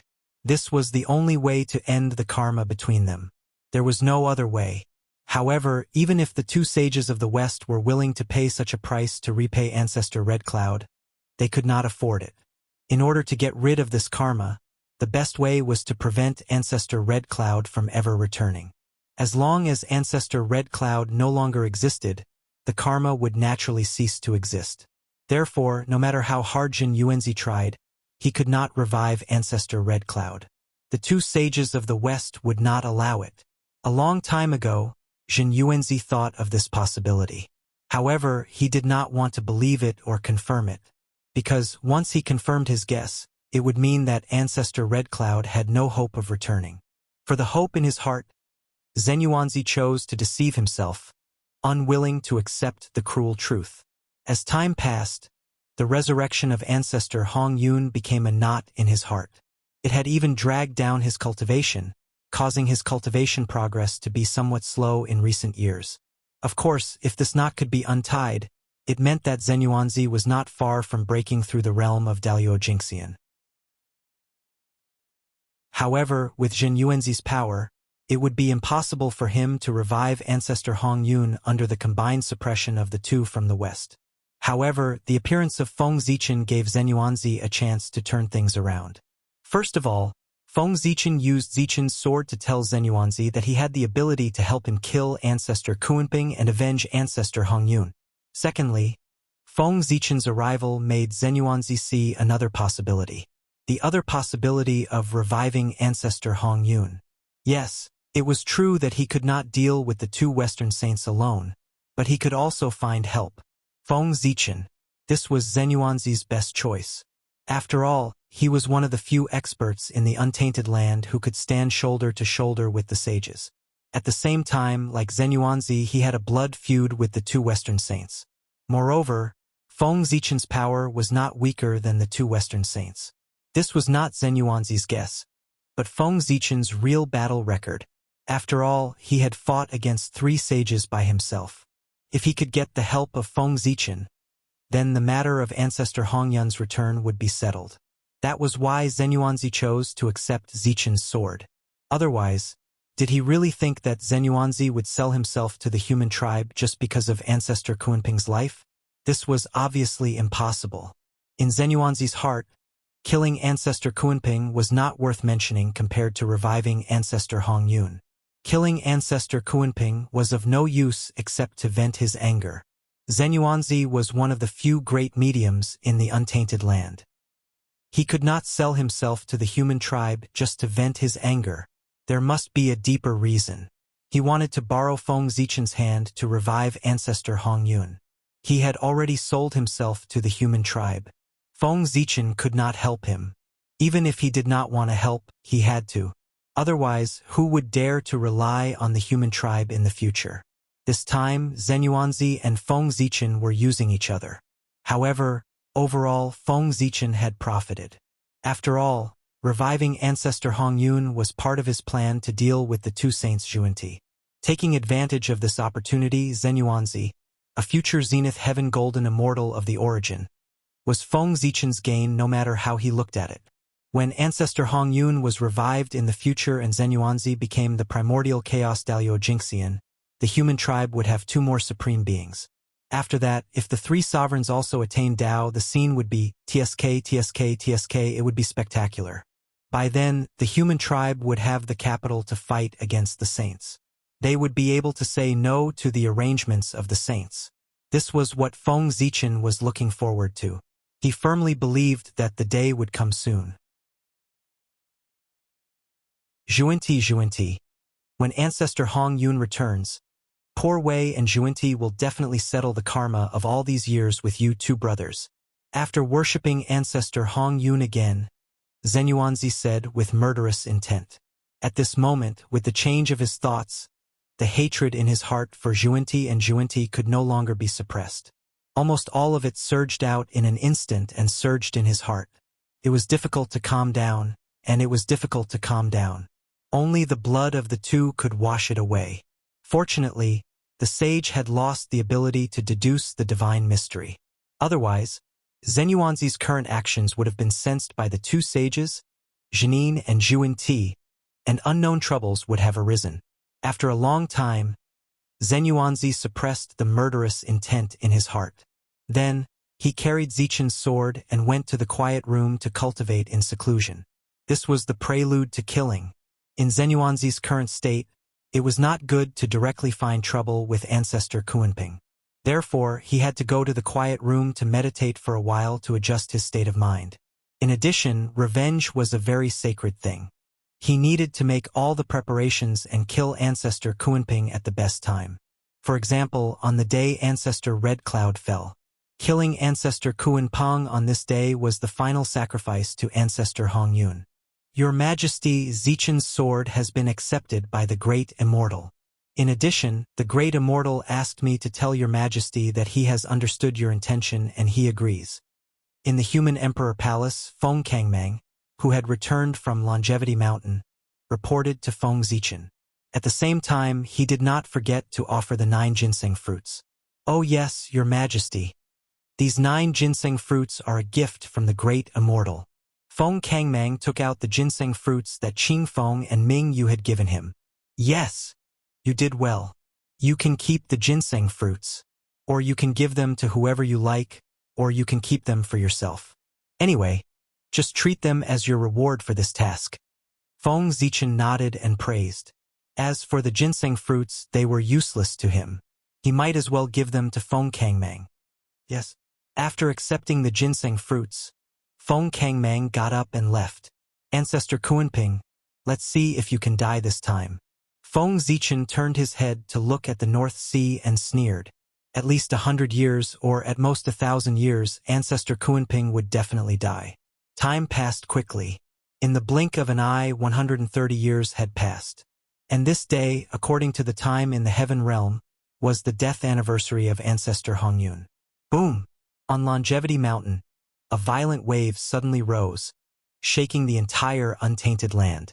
Then, the ancestor of Earth immortals, Zenuanzi, who had not moved for a long time, walked out of Longevity Mountain with a shocking murderous intent and headed toward the North Sea.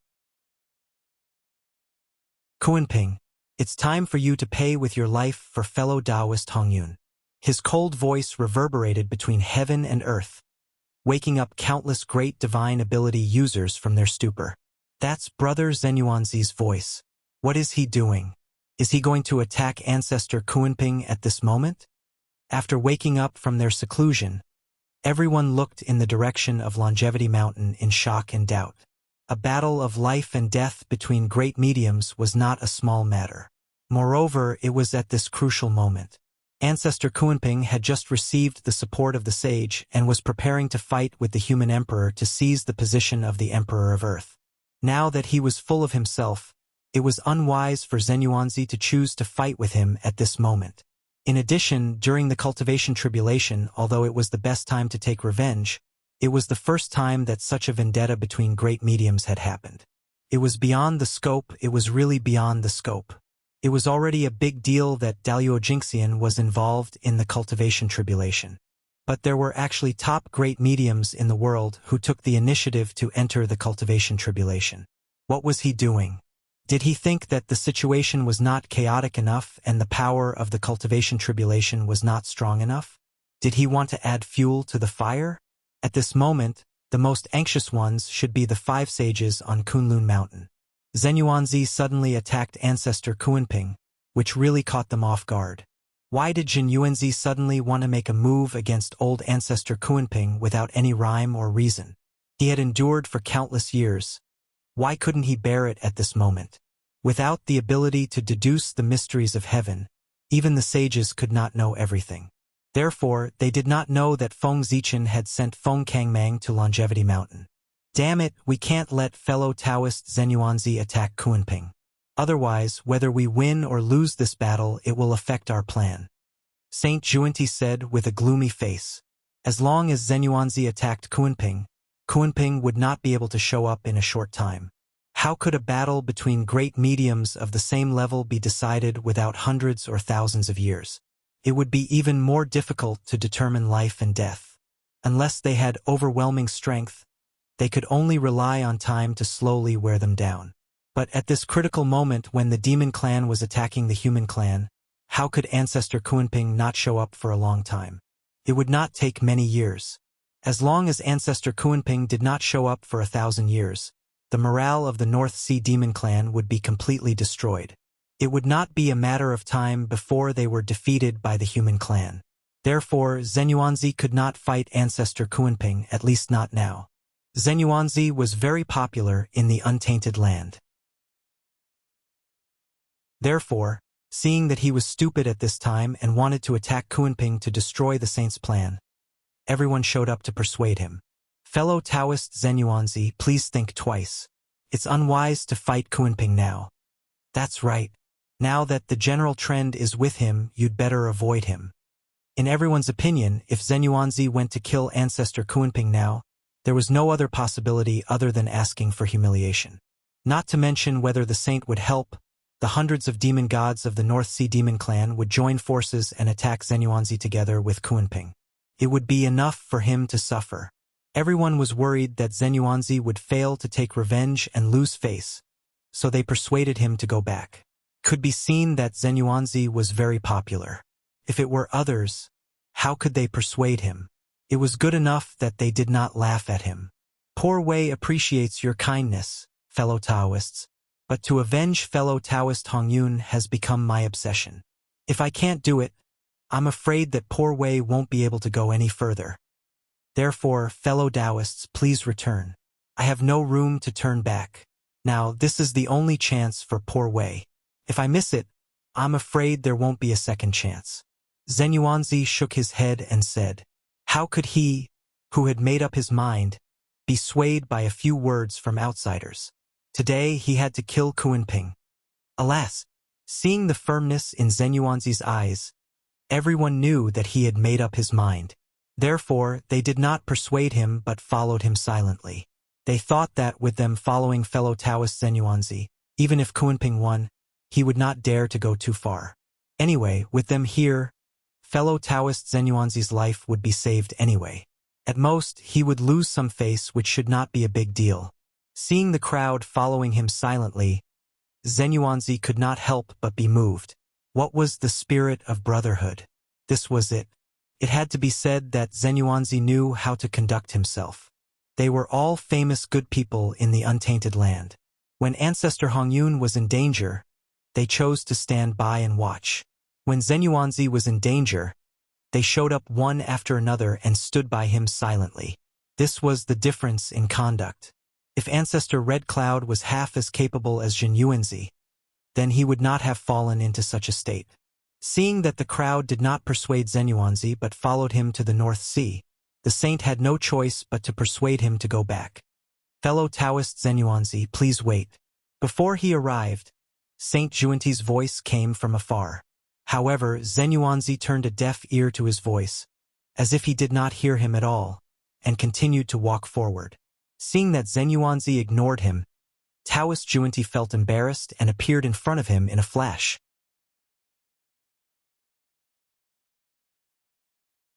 Chapter 747. Friend, it's been a long time. Please listen to the poor way. Taoist Kundi stopped Zhen Yuanzi and said with a smile. However, Zhen Yuanzi's cold eyes responded to him. Friend Kundi, are you here to join forces with the poor way to kill Kuan Peng? Zhen Yuanzi asked as he stopped and stared at Saint Kundi. This. Hearing that, Saint Juanti was immediately embarrassed. He did not know how to continue. What could he say? Could he say that he was here to stop Taoist Kundi from seeking revenge on Kuan Peng? He really couldn't bring himself to say such words. He was in no position to say that. However, Saint Juanti was embarrassed, but Zhen Yuanzi was not. He continued as if he did not see Saint Juanti's expression. An era has passed. A whole era has passed. The poor Wei thought that Taoist Kundi had forgotten about Taoist Hongyun's hatred. I never expected that fellow Taoist would actually specially rush over to lend me a hand at this critical moment. It's truly moving. It seems that you have not forgotten about Taoist Hongyun's kindness in the Purple Cloud Palace. Well, since that's the case, let's join forces and kill Kuan Peng to comfort Taoist Hongyun's soul in heaven. As he spoke, Zhen Yuanzi suddenly became excited, as if he had been possessed by a drama queen. He stepped forward and grabbed Saint Juanti's sleeve.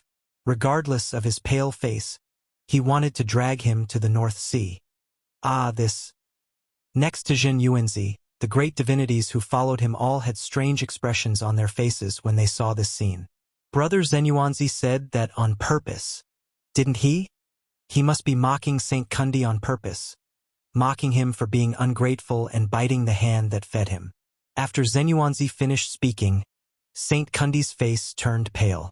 I can't leave, but I can't stay either. Although no one had discussed the matter between Ancestor Hongyun and the two sages of the West, most of them knew about it. They were not fools. How could they not understand that Ancestor Hongyun did not show any signs of returning? Someone must be behind this.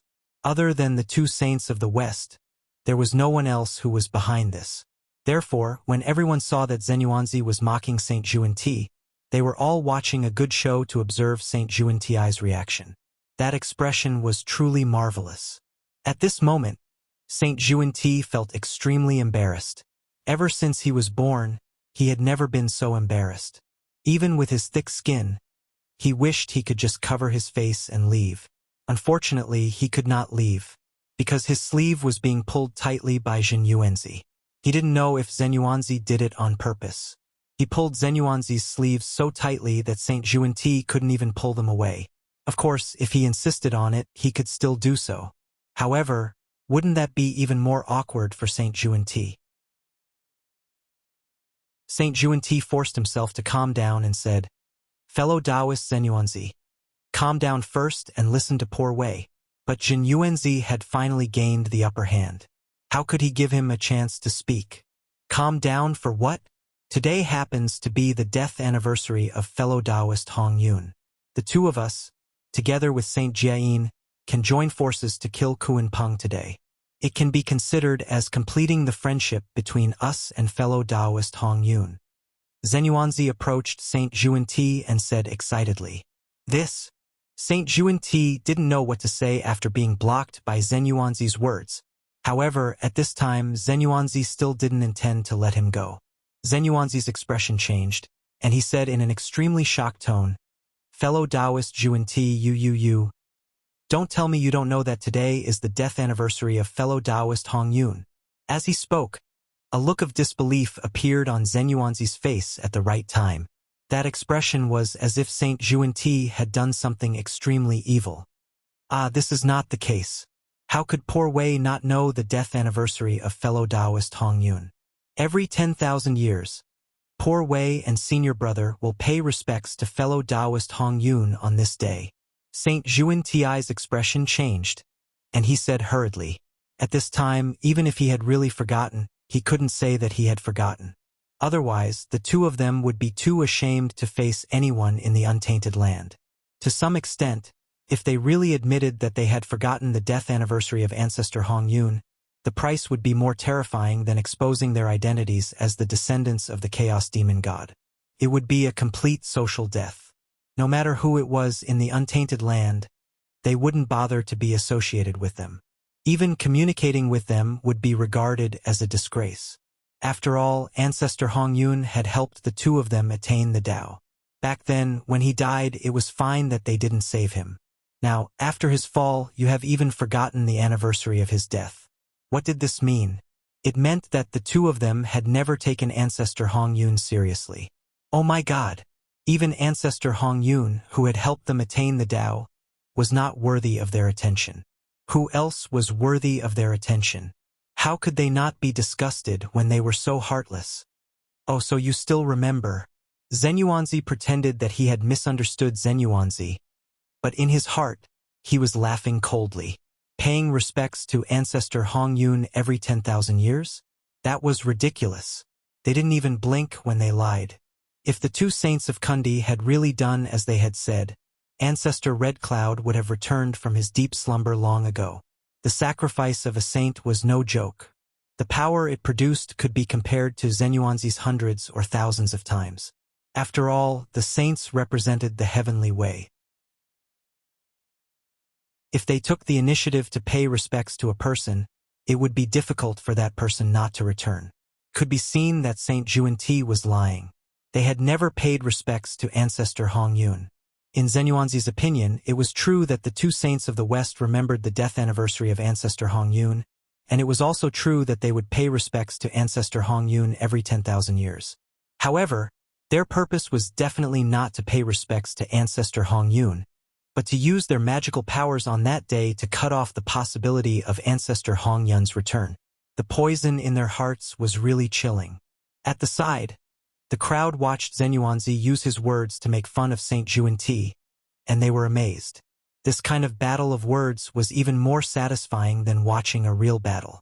Cool, it was really cool. Especially when coupled with Saint Juanti's expression, it was simply too appetizing. Today was the first time in his life that Saint Juanti had been insulted the most. He could not even speak, and he could only respond passively. After insulting Saint Juanti, Zenyuanzi only felt that all the anger in his heart had been vented, and he had a hearty pleasure. It was really comfortable. Then, perhaps because he had tasted the sweetness, Zenyuanzi changed the topic and began to target Saint Juanin. Taoist Juanti, where is Taoist Juanin? Why didn't he come? How can he not be involved in the matter of avenging ancestor Hong Yun? If Taoist Juanin doesn't come, there will inevitably be unfavorable rumors about him in the untainted land. They will say that he is ungrateful. That's not good. Hearing that, Saint Juanti could not help but curl his lips in his heart. Rumors? Other than you, who else would dare to say those words? Wantonly talking about saints would shorten one's lifespan. That was what he thought, but Saint Juanti naturally could not say that. He said, "Senior brother is behind. He will be here soon." As soon as he finished speaking, the three pure ones and the four saints of Saint Juanin appeared in front of everyone. Although the three pure ones were also happy to see Saint Juanin. "Greetings, fellow Taoist Zenyuanzi." The four saints stepped forward and bowed. Greetings, fellow Taoists. Seeing this, Zenuanzi returned the greeting. Fellow Taoist, can you give face to poor Wei and the others? Let's leave first today and settle the score with fellow Taoist Kuan Peng another day? Without exchanging pleasantries, the Grand Pure One stepped forward and said directly. His words were not very clear, but the Grand Pure One knew that Zenuanzi would definitely understand. As for the remaining three saints, although they did not say anything, they all stared at Zenuanzi and waited for his answer. Fellow Taoist, you do have a lot of face. If it were any other time, poor Wei would definitely retreat if you were to appear. However, today is the only day. Kuan Peng, poor Wei is definitely going to be killed. Therefore, I hope that the five of you will give poor Wei some face and make way. Facing the saint, Zenuanzi still said in a neither servile nor overbearing manner. At this moment, there was no longer the excitement on his face when he was refuting Saint Juanti. There was only determination on his face. Even the saints could not shake his determination to kill Kuan Peng. The Grand Pure One was silent for a while before asking, Fellow Taoist, have you really made a decision? That's right. Today, either he dies or I die. Zenuanzi nodded and said with a determined expression. With the Zichin sword in hand, he really had the confidence to kill Kuan Peng. All right, take care, fellow Taoist. Seeing this, the Grand Pure One sighed and opened a path for Zenuanzi to pass through. The Grand Pure One's face was indeed very big, but Zenuanzi's face was undoubtedly bigger. Just based on the fact that he had protected the Eastern land for countless years by himself, all the Eastern living beings had to remember his kindness. Therefore, they had to give Zenuanzi face even if he was a saint. He insisted on going over to fight Kuan Peng. Although the saint was unwilling and puzzled, he had no choice but to let him go. In fact, if Zenuanzi was unfortunately defeated by Kuan Peng, they would even go over to save him. Otherwise, the saliva of the 3,000 mortal guests of the Purple Cloud Palace could drown the three pure ones. And that was the face of the Earth Immortal Ancestor. Of course, that was also the reason why the three pure ones wanted to save face. They could not do anything shameless. Otherwise, if they really insisted on not letting Zenuanzi go over, Zenuanzi would have no choice but to return home. Juanti was not from the east, so he could stop them. However, after Zenuanzi said those words, if they appeared again, they would really be too ashamed to face anyone. Tisk! Ha ha! Zenuanzi let out a carefree laugh, echoing clearly in everyone's ears. At this moment, Zenuanzi was unusually arrogant. He sneered at the saints, but no one felt that it was wrong. The two saints who had received Ancestor Red Cloud's favor did not come forward to avenge him. However, Zenuanzi, who had not received any favor from Ancestor Red Cloud, embarked on the road to avenge him for the friendship in his heart. The gap between them was clear at a glance. After this incident, the two saints, Juanti and Jane, would not be able to raise their heads in front of Zenuanzi for the rest of their lives. This would become a shadow in their hearts. The more outstanding Zenuanzi's performance was, the more despicable they were.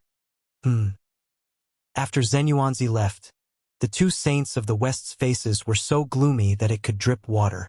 Today, they had lost all their face in the untainted land again. Zenuanzi. Clenching his fists, Saint Juanti remembered this name and sentenced him to death in his heart. Since you still can't forget fellow Taoist Red Cloud, the poor Wei will send you down to accompany him. Looking at Zenuanzi's back view, Saint Juanti thought silently. The Longevity Mountain was very far from the North Sea. However, with Zenuanzi's speed, he could cross the endless void in one step and rush to the North Sea from the Longevity Mountain. However, he did not do so. Instead, he chose to walk step by step from the Longevity Mountain to the North Sea. Zenuanzi's actions were not without reason. He was accumulating strength, preparing to reach the peak of his aura before rushing to the North Sea.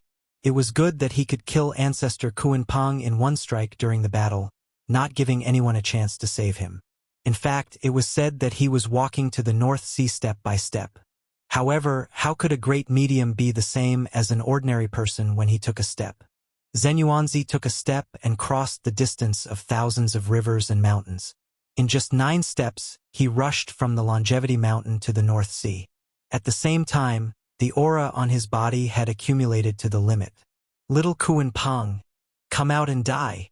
Above the North Sea, the power that Zhen Yuanzi had accumulated for a long time suddenly erupted, turning into a world-destroying storm that swept across the North Sea. Haha, fellow Taoist Zhen Yuanzi, you couldn't do anything to the poor way in ancient times. Now, you can't do anything to the poor way at all. Why come to the North Sea to humiliate yourself? A cold air emerged from the depths of the North Sea, freezing the world-destroying storm formed by the eruption of Zhen Yuanzi's aura. Then, in the endless cold air, Ancestor Kuan Peng walked over on the snow and appeared in front of Zhen Yuanzi. Fellow Taoist, if you retreat now, the poor way will not care about today's matter with you. Compared to before, Ancestor Kuan Peng was even younger. He no longer appeared in the face of a middle-aged man. Instead, he appeared in the world with a young face. A vigorous vitality was emitted from his body. Coupled with his young face, it made him look exceptionally heroic. This was Kuan Peng. But it was not the demon master Kuan Peng. It was the North Sea demon emperor Kuan Peng. That's right. Before attacking the human race, Kuan Peng had already been crowned as an emperor. He had changed from a demon master to a demon emperor. His young face. It was because of this that he was born.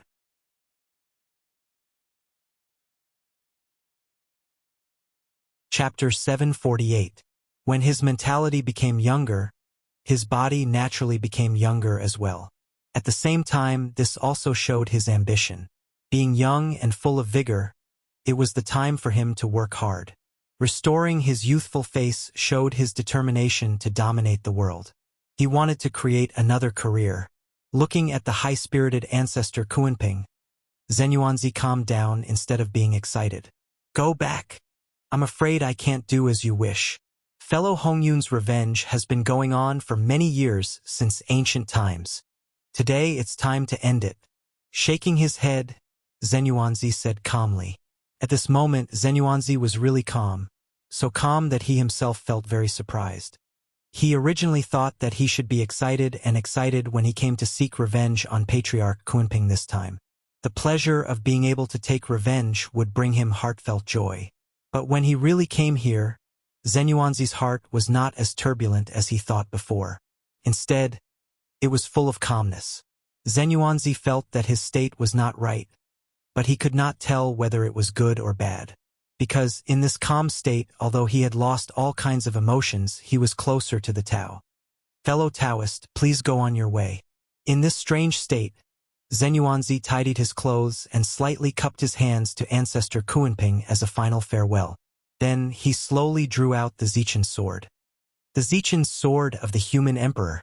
Ancestor Kuan Peng, who did not care much at first, could not help but raise his eyebrows and show a dignified look after seeing Zhen Yuanzi take out the Zichen sword.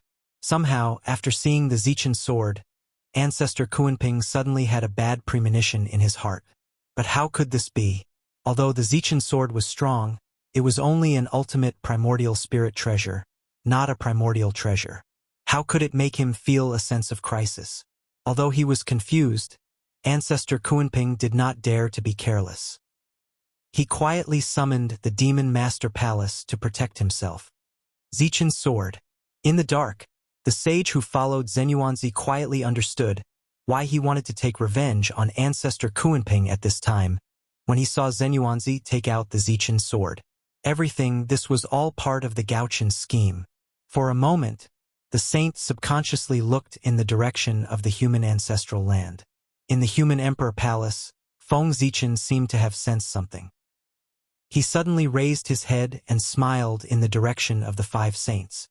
Fellow Taoists, this is my return gift to all of you for inviting Ancestor Kuan Peng out. I wonder if all of you are satisfied? Feng Zichen said with a chuckle.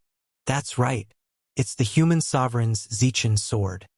Raising the Zichen sword in his hand, Zhen Yuanzi said slowly, Fellow Taoist, it's time for us to put an end to this.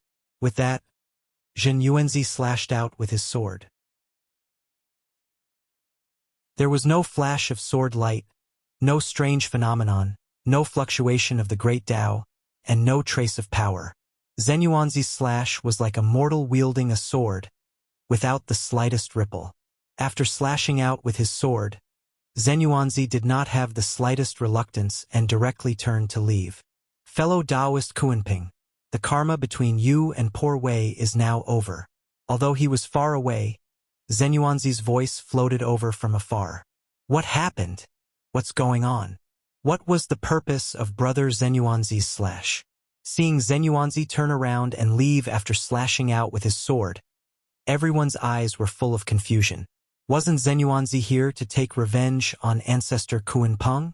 But why did he leave after slashing out with his sword? Also, why did it sound like he had already killed ancestor Kuanping when he said that the karma had been settled? But wasn't ancestor Kuanping still standing there? Confused, everyone looked at ancestor Kuanping again, but after looking at him for a long time, they did not see anything wrong with him. In fact, not only them but also ancestor Kuanping himself had some doubts. What did Zenyuanzi mean?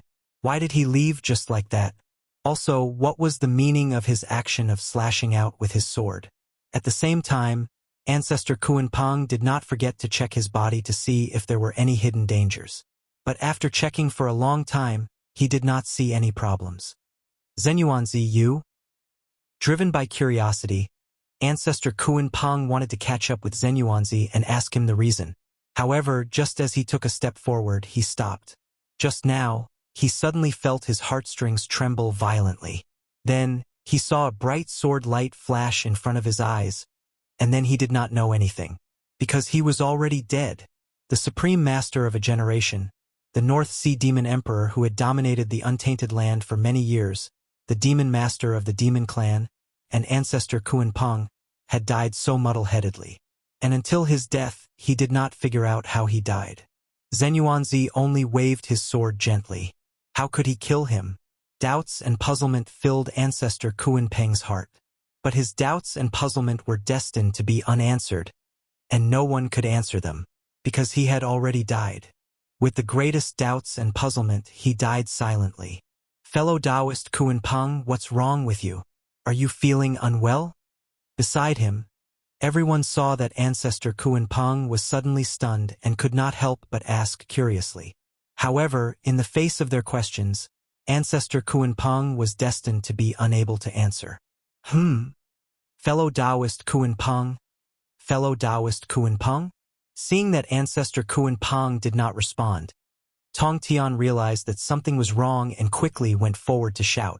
While speaking, his hand had already been placed on ancestor Kuanping's body. However, the moment he touched ancestor Kuanping, his face suddenly became ugly.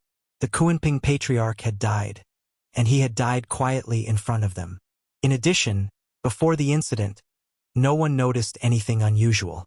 One had to know that more than half of the experts of the primordial world were gathered here, but even so, no one noticed anything unusual. This was extremely frightening to think about. It's the power of karma. Fellow Taoist Zenyuanzi's sword contained the power of karma.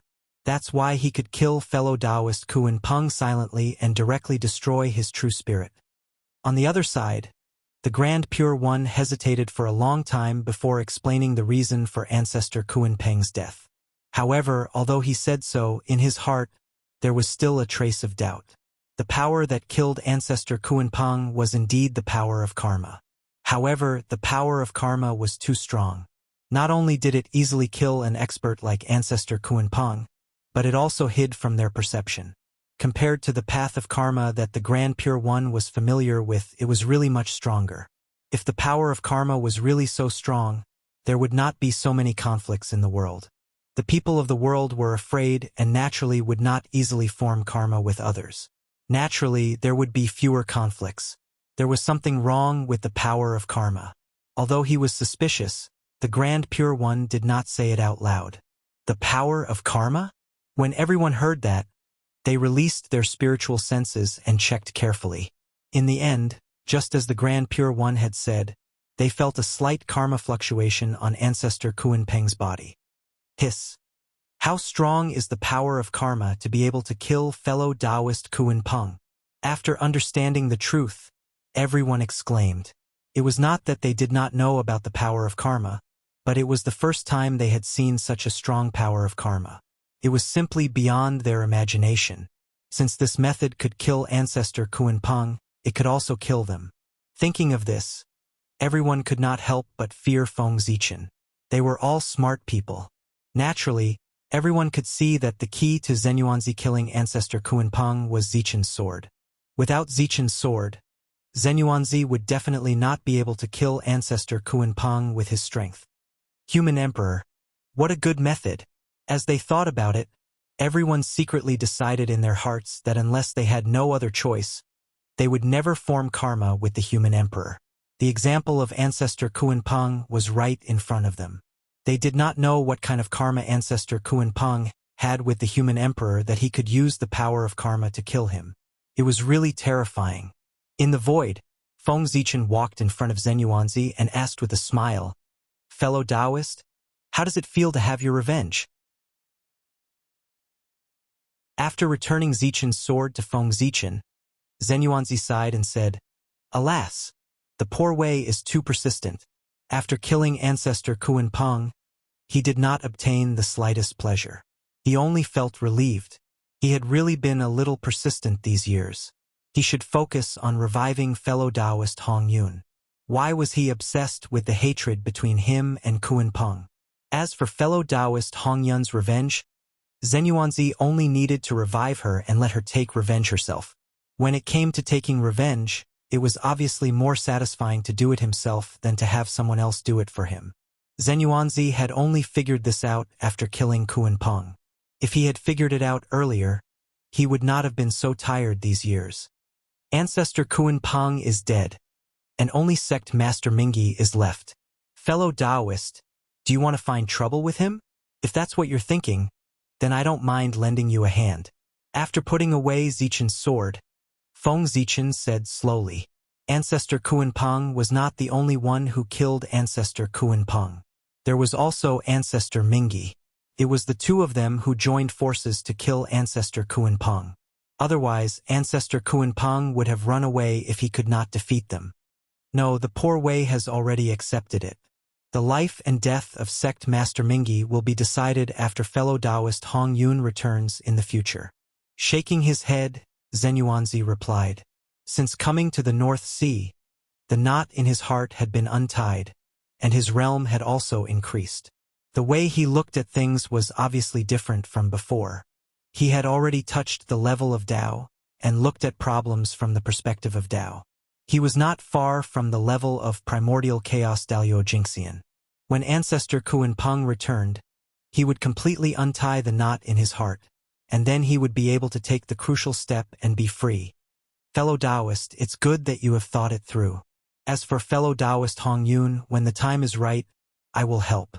Seeing that Zenyuanzi had a breakthrough, Feng Zichen was very happy. After this, Zenyuanzi had become his ally, and the stronger his allies were, the more help they could bring to him. "Then I thank you on behalf of Hong Yun." Hearing Feng Zichen's words, Zenyuanzi was completely relieved. With Feng Zichen's promise, it was only a matter of time before Ancestor Kuan Peng returned. "Fellow Taoist, if there is nothing else, poor Wei will return to Wu Zhuangguan first. If you need anything, just let me know, and I'll come." Zenyuanzi bowed to Feng Zichen and said, "If you need anything, just tell me and I'll come." Feng Zichen had no objection to this. Back at the Human Emperor Palace, Feng Zichen raised Zichen's sword and looked at it for a long time before he sighed with emotion. Under the Great Way, there is nowhere to escape and nowhere to hide. Fellow Taoist Kuan Peng, you are careless. After saying this, a familiar figure suddenly appeared on Zichen's sword. It was Ancestor Kuan Peng. That's right, Ancestor Kuan Peng was not dead. Because Feng Zichen did not intend to kill him. Ancestor Kuan Peng was bound by the Great Way, and could only be Feng Zichen's ally in this life. Otherwise, his life and death would be controlled by Feng Zichen. It was still possible to break an oath of the Heavenly Way, but what about an oath of the Great Way?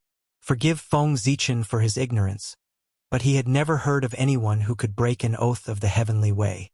Even Pangu could not do it.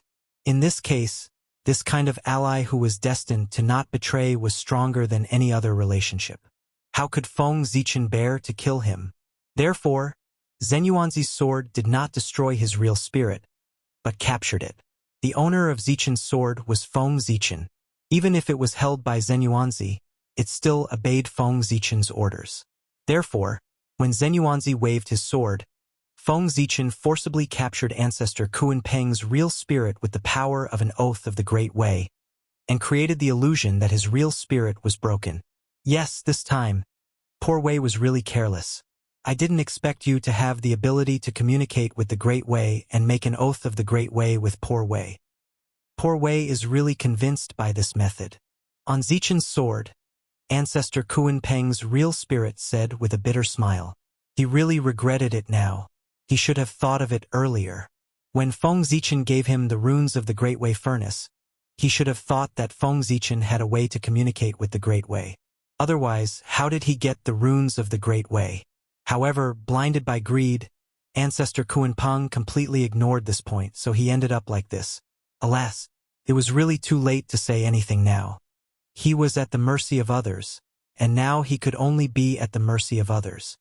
How are you going to deal with poor Wei? Ancestor Kuan-Peng sighed as if he had accepted his fate and asked. Under the oath of the Great Way, he did not have the strength to resist Feng Zichen at all. He could only blame himself for breaking his original promise. This was the price he had to pay.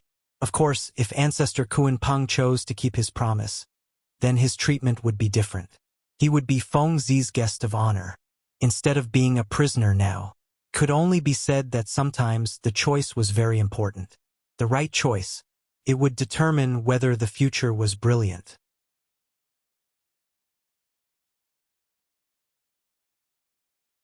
Chapter 749. Fellow Taoist Kuan-Peng, don't think too much. You're my ally. What can I do to you? I'll just have to trouble you to stay by my side for a while. I'll let you go when the time is right. Feng Zichen said unhurriedly as he looked at Patriarch Kuan-Peng, whose expression kept changing. Patriarch Kuan-Peng, who had fallen, would become his new trump card. Say whatever you say, fellow Taoist. Poor Wei will do as fellow Taoist says. Now, Patriarch Kuan-Peng would naturally listen to whatever Feng Zichen said. He still had this bit of insight. The atmosphere in the Jade Void Palace became more and more oppressive. The 5 saints were silent and did not speak. There was nothing they could do about it. They had tried their best to come up with a plan against the human clan. Not only did it not cause any harm to the human clan, but it also increased the strength of the human clan. Who would be happy about such a thing if it happened to them? After a long silence, the heavenly lord of primordial beginning said with a sullen face, Kuan-Peng has fallen. The situation is becoming more and more unfavorable for us. Saint Jiayin hesitated for a while and said, Then let's start the next plan.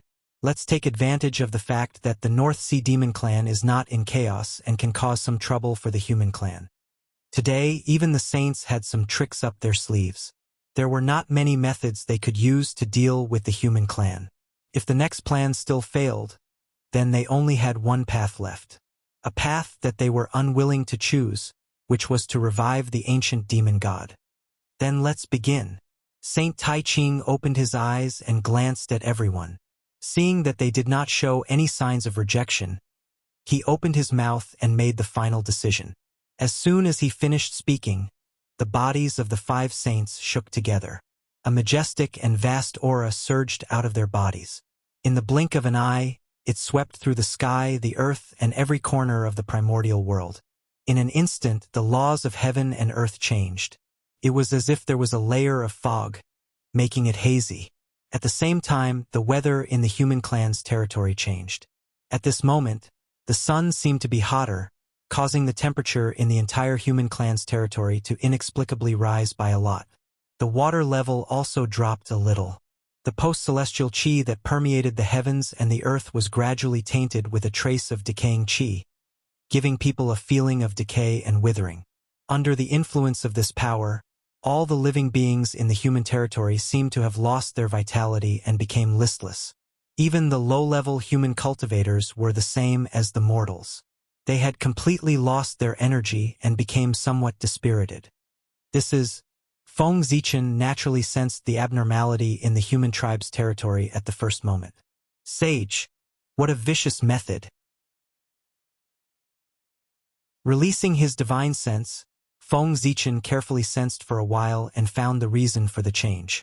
It was the saints who had changed the laws of heaven and earth and distorted the astronomical phenomena in the human territory. From now on, the favorable weather in the human territory would no longer exist. Extremely bad weather would appear one after another. Summer would get hotter and hotter, winter would get colder and colder, and spring and autumn would slowly disappear. Hail, thunderstorms, gales, droughts, floods. Such extreme disasters would appear one after another in the human territory until Feng Zichen completely abdicated. The post-celestial qi that permeated the heavens and the earth had also been tampered with by the saints and was tainted with a trace of the decaying aura of heaven and earth. Not to mention mortals, even celestial immortals would feel uncomfortable in such an environment. They would gradually lose their energy and spirit, and thus decline. Heaven and earth were about to decline, so how could ordinary people be exempted? Naturally, they would decline along with them. Bastard! In the human emperor's palace, Feng Zichen was so angry that his face turned green. Saints, this was a desperate plan. They wanted to use this method to cause the human territory to enter a period of decline in advance, forcing Feng Zichen to abdicate. If he did not abdicate, the environment in the human territory would become worse and worse, until it was not suitable for all living beings to live in. In addition, even if Feng Zichen understood this, he could not change anything. Because he could not break the saint's method. It was not that he was inferior to the saint, but in this matter the saint had an advantage that he could not compare to. If it was still the pre-celestial era, then everyone would be equal in front of the pre-celestial path. Therefore, the saint used the method of changing the laws of heaven and earth to deal with the human race. Feng Zichen could reverse the laws of heaven and earth with a thought, causing the human territory to return to normal. But now it was the post-celestial era. In terms of control of the laws of heaven and earth, Feng Zichen was far from being comparable to the three pure ones. The entire system of laws of the post-celestial path was created and built by the three pure ones. They had absolute control over it. In other words, the three pure ones were the creators of this era. How could Feng Zichen compete with them? Wasn't it a joke to seize the control of the laws of heaven and earth from the hands of the creators? If Feng Zichen had this ability, why would he need to fight with the saint in the human world? Wouldn't it be better to just kill his way to the Kunlun Mountain Jade Void Palace? Damn it! Feng Zichen tried to reverse the weather, but the result was undoubtedly a failure. When he was shaking the laws of heaven and earth, one could see that above the laws of heaven and earth, there were 5 high and mighty figures sitting cross-legged. Vast auras bloomed from their bodies, looking down on the ancient times and suppressing the past, present, and future. Under their suppression, the laws of heaven and earth were as stable as Mount Buzhou. No matter how Feng Zichen shook them, he could not shake them in the slightest. In this way, he could not even shake them, let alone change the laws of heaven and earth. After a few probing, Feng Zichen found that he could not change anything. Instead, he calmed down. He laughed coldly and said, "Do you think you can deal with me like this? How ridiculous!" As a qualified emperor, he naturally had to be fully prepared to prevent all kinds of accidents from happening. Although the saint's method was ruthless, Feng Zichen was not unprepared. The human path divine ability was born for this. Drought? Then he would use the human path divine ability to rain. Flood? Then he would use the human path divine ability to control the flood. The weather was getting hotter and hotter? It was getting colder and colder? Then he would use the human path divine ability to forcefully change the weather. The laws of heaven and earth were in the hands of the enemy. How could Feng Zichen not be prepared? He had long expected that sooner or later, the saint would use the method of changing the laws of heaven and earth to deal with him. There was not much reason. If it were him, with such a great advantage, he would also use it to weaken the enemy's strength. Therefore, Feng Zichen would gather the 508 Taoist priests of the human race with great fanfare to come to the ancestral land of the human race to study the human path divine ability. His purpose was to guard against this moment. The human path divine ability was a divine ability that completely relied on the human path. It integrated all aspects of the human race and perfectly reflected the idea of gods being used by humans. Even if the divine ability relied on the human path, no matter how the laws of heaven and earth changed, it would not affect their power at all. Unless one day the human path was no longer around, the divine ability of the human path would never lose its effectiveness. Therefore, the weather had been changed. Feng Zichen was not worried about the impact on the human race at all. After all, this was the mythical world where the immortals and gods appeared.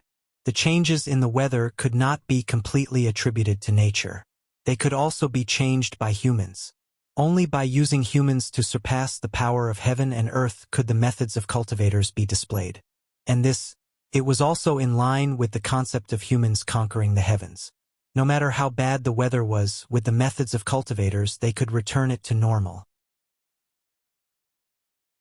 It could be said that as long as Feng Zichen was willing, every year would be a smooth year for the human race. The change in the weather was not worth Feng Zichen's worry.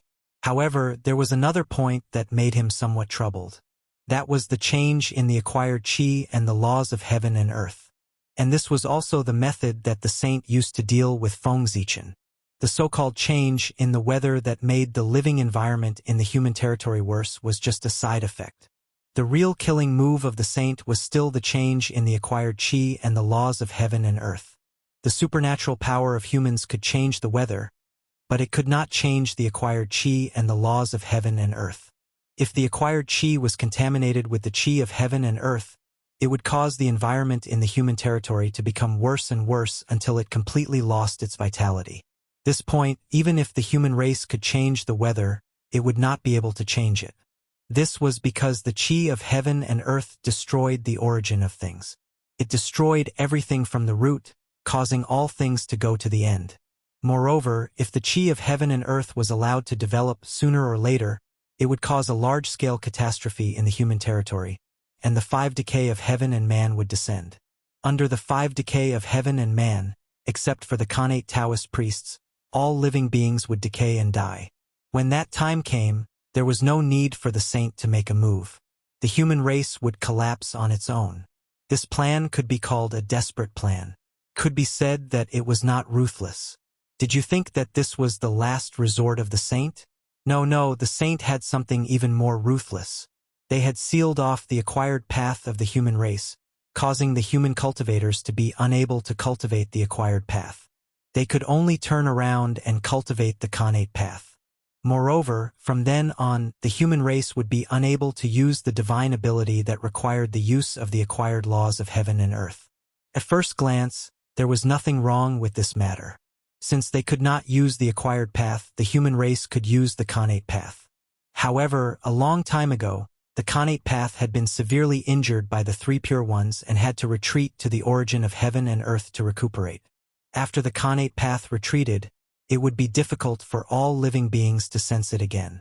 This undoubtedly greatly increased the difficulty of cultivating the Khanate path. It was also at this time that the 3 Pure Ones opened up the acquired path. With the acquired path between heaven and earth, the Khanate path, which was originally difficult to cultivate, became even more difficult to cultivate. At this time, if you let the human race cultivate the Khanate path, wouldn't you be forcing them to their deaths? Did you really think that all humans were favored by the heavens and could stand shoulder to shoulder with the Khanate godfiends? If they were to cultivate the Khanate path at this time, their lifespan would probably be exhausted and they would die of old age before they could achieve greater success. In the short term, this matter might not affect Feng Zichen much, but as time passed, as the first batch of cultivators grew old, they would definitely cause trouble. Under the threat of death, it was enough to make them lose their minds and do all kinds of unbelievable things. It was not impossible for them to join the saint. The saint was forcing the human race to rebel. He was forcing the human race who cultivated the acquired path to be rebelled by Feng Zichen. This was a blatant scheme. Even if Feng Zichen understood it, he could only try his best to remedy it in a short period of time, but there was no way to solve it. In fact, the solution to this matter was very simple. He just had to redefine the acquired path. The three pure ones could open up the acquired laws, so could Feng Zichen. As long as the postnatal laws were shattered and reestablished, the three pure ones' plan would fall apart on its own. However, this required time and opportunity. If he were to break the acquired laws now, it would be equivalent to declaring war on the saint. However, this was not the best opportunity to make a move. This was because Feng Zichen had not finished accumulating his power, and his strength had not recovered to its peak. If he were to fight a decisive battle with the saint now, all his previous preparations would be in vain. Therefore, Feng Zichen still needed to endure for a while. When he had gathered his power and fought a decisive battle with the saint, he could shatter the acquired laws and redefine the acquired path. For now, he could only endure. Oh, retreat! With a thought, Feng Zichen channeled all his dermic powers and shook. Immediately, an invisible wave spread out in all directions with him as the center. Boom! Boom! Boom!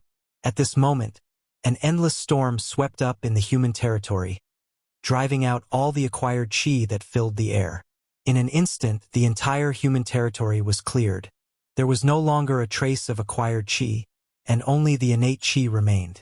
Of course, with the disappearance of acquired qi, the concentration of spiritual qi in the human territory also decreased greatly. Oh! At the same time, in the boundless starry sky on the Ziwei star, the great emperor of Ziwei suddenly opened his eyes. Then, he waved his hand, and Zhouxing immediately shone brightly, casting down boundless starlight. Fall! With this command, the stars in the sky trembled. Boundless starlight poured down toward the primitive desolation realm. At this moment, stars appeared in broad daylight in the primordial world. They filled the entire sky, reflecting a rare scene that was rarely seen in 10,000 years. The starlight fell and turned into boundless innate qi that flowed into the human territory to make up for the spiritual qi that had decreased due to the disappearance of acquired qi. Break! At this moment, Feng Zichen, who was in the human emperor palace, suddenly clenched his fist and blasted towards the void. Rumble! The domineering fist mark, carrying the mighty dragon qi of the human path, hit the void in front of him and erupted with astonishing fluctuations. In an instant, the golden dragon qi of the human path surged out. It was boundless and covered every inch of the void in the human territory. Then, with a loud bang, the acquired laws that enveloped the human territory directly shattered. They were shattered into pieces by the dragon qi of the human path, turning into specks of light and disappearing. Humph! After doing all this, Feng Zichen snorted coldly. At the same time, the innate Tao in the boundless starry sky descended, turning into endless divine chains of order that enveloped the entire human territory, replacing the acquired Tao. At this moment, with the help of the boundless starry sky, the acquired Tao in the human territory was completely replaced with the innate Tao. In an instant, the environment in the human territory changed drastically. It was more lively and full of vitality.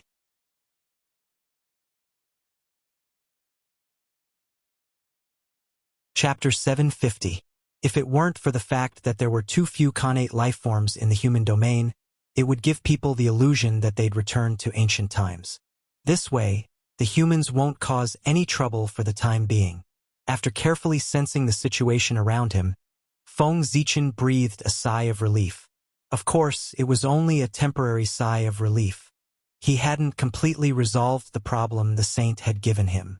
Although Feng Zichen had replaced the acquired path with the connate path, there were still flaws in this method. Could only be used as a stopgap measure. The connate path was much harder to cultivate than the acquired path. Feng Zichen's current actions had undoubtedly raised the threshold for cultivation. This would cause many people with insufficient talent to lose the right to cultivate. This wouldn't be a problem in the short term, but if this continued for a long time, the number of mortals in the human domain would greatly increase. This would be very detrimental to the development of the human race. Let's hold on for a while. Once the human race becomes stronger, it'll be time for the final battle with the saint. Feng Zichen's leisurely voice echoed in the human emperor palace. Meanwhile, in a secret realm in the primordial wilderness, 10 incomparably powerful figures stood quietly as if they were waiting for something. Behind them was an army numbering in the millions. An army of monsters. They were even more powerful than the elites of the North Sea. They were the 10 great demon gods led by Zhe, and behind them were naturally the remaining forces of the demon heavenly court. Compared to the North Sea monsters, the subordinates of the 10 monster gods were the most orthodox monster race. At the same time, they were the only remaining forces of the ancient heavenly court. After an unknown period of time, Ying Zhao suddenly asked Zhe, "Brother, are we really going to work with the saint? Do we have any other choice other than to work with them?" Zhe didn't look at Ying Zhao. His tone was full of helplessness. There's no harm in working with them. But will the saint really fulfill their promise?" Fei Lian sighed and asked worriedly. "Yes, the saint will fulfill their promise and revive the Empress of Heaven. The 3 pure ones disdain to lie. Besides, they can't afford to lose that face." Zhe shook his head and said calmly. Then, there was another moment of silence. That's right, the 3 pure ones had found the remnants of the ancient demons. They had used the resurrection of Shi He as a price in exchange for their help. Reviving Tai Di Jun was something that the 3 pure ones would never do. However, reviving Shiha, an insignificant person, was something that the 3 pure ones did not mind. Shihi's strength might not be the strongest in the demon clan, but her existence was extremely important to the demon clan. After all, Shiha was a heavenly empress. Therefore, after a moment of hesitation, Zhe and the other divine beasts agreed to the saint's conditions and were willing to help him attack the human race. Of course, they had no room to refuse. Without Dijun and Tai, with their strength, how could they refuse the saint's conditions? Damn it, if the 2 majesties were still here, the saint would not dare to humiliate us like this. Thinking of the glory of the ancient demons, Ghost Chariot suddenly said with a face full of hatred. "Sai, I wonder if we can find a chance to revive His Majesty when we go out this time," Jimeng said when he heard Ghost Chariot mention the Eastern Emperor Tai. "Let's wait and see. Now that the calamity is coming, even the saint can't take care of everything. There will be a time when there will be a flaw." Zhe's face finally changed when he heard this, and he said with some excitement, "Reviving Dijun and Tai had always been the long-cherished wish of these people.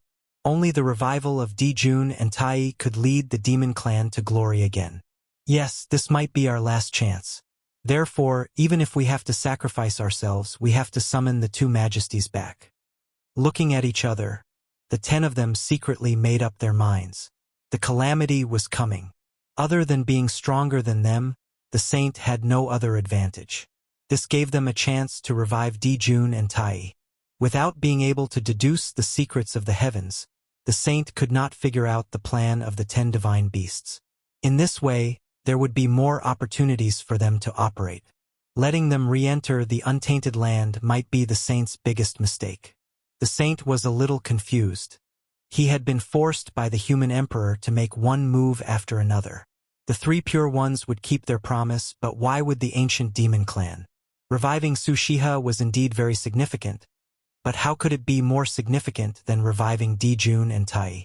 From the beginning to the end, the 10 divine beasts only had one goal, and that was to revive Emperor Tai. The others were not in their consideration at all. The reason why they agreed to the saint's condition was just to take this opportunity to re-enter the untainted land and prepare for reviving Dijun and Tai.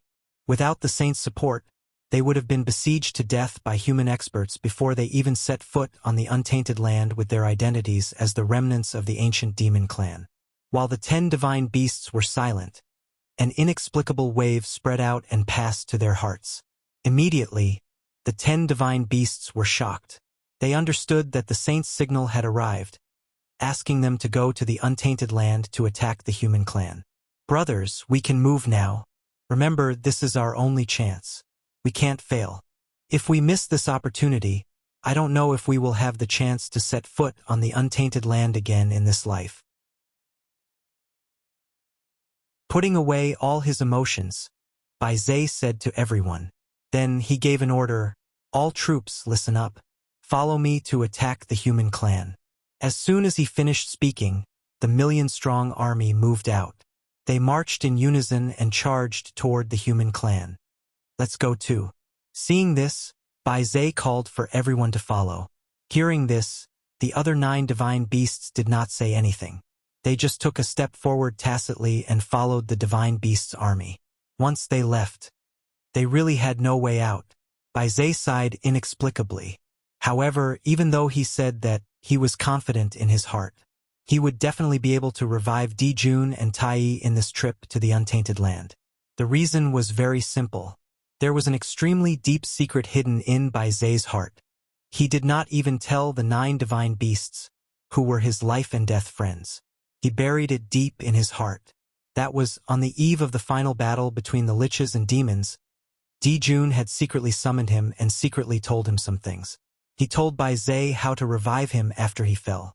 Who was Di Jun? He was one of the most ambitious and ruthless people in the world. Under the watchful eyes of a powerful enemy like the Magi, how could he not have made preparations early and left behind a backup plan for his resurrection? A long, long time ago, Di Jun had already considered what would happen after he fell. He knew very well that after he fell, not only would no one be willing to help him resurrect, but there would also be people who would hit him when he was down and prevent his return. Therefore, he had already arranged a backup plan in the untainted land to help him resurrect after he fell. Moreover, Di Jun had left behind more than one backup plan. There were many of them. One of the backup plans was told to Bai Zhe by him. Everything had to be prepared in many ways. Feng Zichen was like that, and so was Di Jun. It was because he knew where Di Jun's backup plan was that Bai Zhe was confident in reviving Di Jun. This time, attacking the human tribe was secondary. His main goal was to find an opportunity to activate Di Jun's backup plan. It was just that no one except Bai Zhe knew about this. As soon as the demon tribe army entered the untainted land, they were sensed by Feng Zichen. Regarding this, he only had 2 words to say: courting death. When the ancient demon tribe appeared, he did not need to do anything at all. Feng Zichen did not do anything. At the moment when the ancient demon tribe army entered the untainted land, the barrier between the netherworld realm and the human realm suddenly trembled violently. Then, a noble and tyrannical aura suddenly spread out and filled the world. It's the Magi. Although they did not see anyone, from this familiar aura, everyone already knew what had happened. It was the Magi. The Magi had reappeared. Rumble. Accompanied by a cold and murderous aura, troops of the Magi walked out of the netherworld realm and stepped into the untainted land. They majestically attacked the ancient demon tribe army. The ancient demon tribe and the ancient Magi were mortal enemies. When the ancient demon tribe army moved out, there was no need for Feng Zichen to do anything. After the Magi received the news, they would naturally send out an army to fight with them. What a joke! Using the ancient demon tribe to deal with the human tribe. I don't know what the sage is thinking. How could he come up with such a stupid idea? Could it be that they have forgotten that the ancient Magi still exist? In the human emperor palace, Feng Zichen could not help but shake his head and laugh as he looked at the Magi and demon tribes who had already started fighting. He felt that the sage's current means were becoming more and more incomprehensible. He was going further and further down the road of insanity. Alas, Feng Zichen could not see the current situation in the Jade Virtual Palace. Otherwise, he would not think so. The 2 tribes have already started fighting. Everyone's attention has also been attracted. It's time for the 3 of us to make our move. As everyone's attention was focused on the battlefield between the Magi and demon tribes, in the Jade Virtual Palace, the 3 pure ones joined forces again after a long time. The 3 of them released their true spirits at the same time, which rotated according to a kind of magical track. Suddenly, an incomparably majestic power spread out from the 3 pure ones. That power could be said to be extremely virtuous and majestic. Transcended everything. It was so majestic that no one would have any thoughts of fighting against it. Normally, once this power appeared, it would startle the entire untainted land. That was because that was Pangu's power. Once it appeared, it would resonate with heaven and earth. But now, the three pure ones used some unknown method to restrain this power in the Jade Virtual Palace so that it could not leak out at all. Under the influence of this power, the three pure ones' figures slowly faded and then disappeared. After that, in the original position of the three pure ones, a majestic figure replaced them. Pangu. There was no need to describe it with words. Just by looking at that shocking figure, one would know that that person was the beginning of heaven and earth, the origin of all things, the great Taoist priest Pangu. To be precise, this was Pangu's primordial spirit. The 12 ancestors of sorcerers could summon Pangu's physical body together. The three pure ones could also summon Pangu's primordial spirit together. However, since the birth of the three pure ones, no one had seen the three pure ones use this move. Therefore, many people thought that the three pure ones did not have the ability to summon Pangu's primordial spirit. But now, the three pure ones used facts to prove that the three brothers did indeed have the ability to summon Pangu's primordial spirit together. However, no one saw this scene. With the three pure ones' strength, it was obvious how powerful the Pangu's primordial spirit that they summoned was. In the Jade Void Palace, other than the three pure ones, there were also two saints, Xuanti and Jiayin. However, the two of them turned a blind eye to the Pangu's primordial spirit that suddenly appeared in front of them. They did not have any reaction. No, they did not want to turn a blind eye to it. However, they could not see it, nor could they feel it. Yes, that's right, they could not see it. Even if the three pure ones summoned Pangu's primordial spirit in front of the two saints, Xuanti and Jiayin.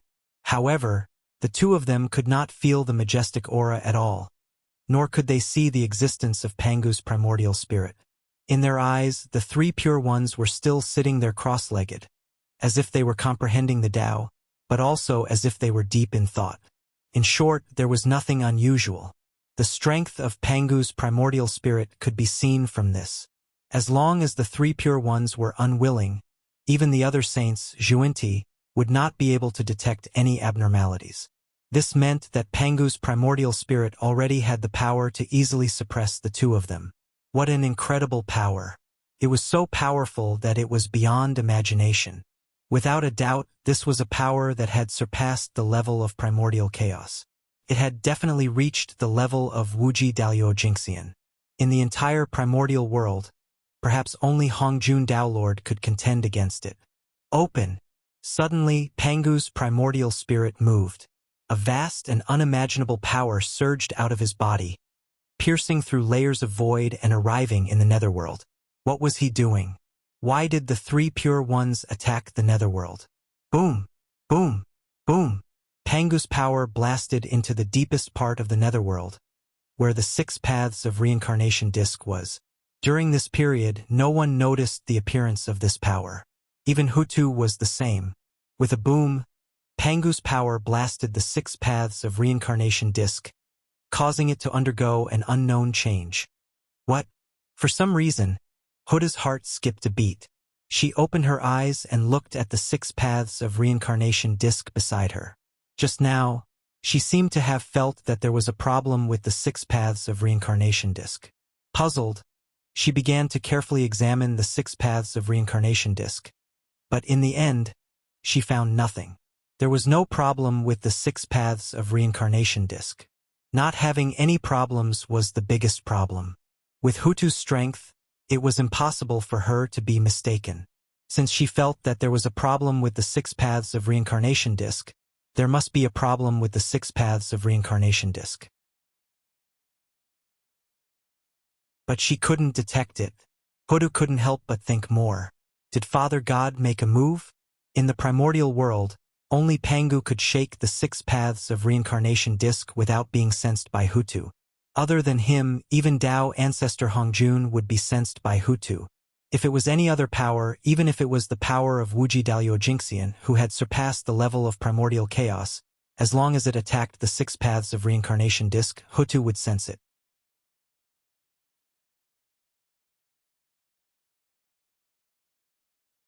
Chapter 751. But Pangu's power was different. He came from the same source as Hutu, so if he was too much higher than Hotian, Hutu would not be able to sense his existence. When the shamans and demons were fighting, the three pure ones suddenly joined forces to target the 6 paths of reincarnation. There must be a conspiracy in it. But other than the three pure ones, no one knew about this. In the netherworld, Hutu was puzzled. She did not pay attention to the battle between the shamans and demons. She focused all her attention on the 6 paths of reincarnation. She wanted to see what was wrong with the 6 paths of reincarnation. If she could not figure it out in a day, she would look at it for a year. If she could not figure it out in a year, she would look at it for 100 years. Anyway, she had plenty of time. She was not afraid that she could not figure out the problem. After the 3 pure ones attacked the 6 paths of reincarnation, they gradually fell silent. Pangu's primordial spirit, which had dispersed, returned to its original form. However, in a corner where no one could see, the 3 pure ones were much more dispirited. Obviously, deriving Pangu's primordial spirit was not an easy task for them. They did not respect Pangu, but wanted to forcefully derive Pangu's primordial spirit and borrow his power. The 3 pure ones must have suffered an unimaginable price. One had to know that the 3 pure ones were not the 12 groups of shamans. They regarded Pangu as their faith and were willing to give up everything for him. They only had themselves in their hearts.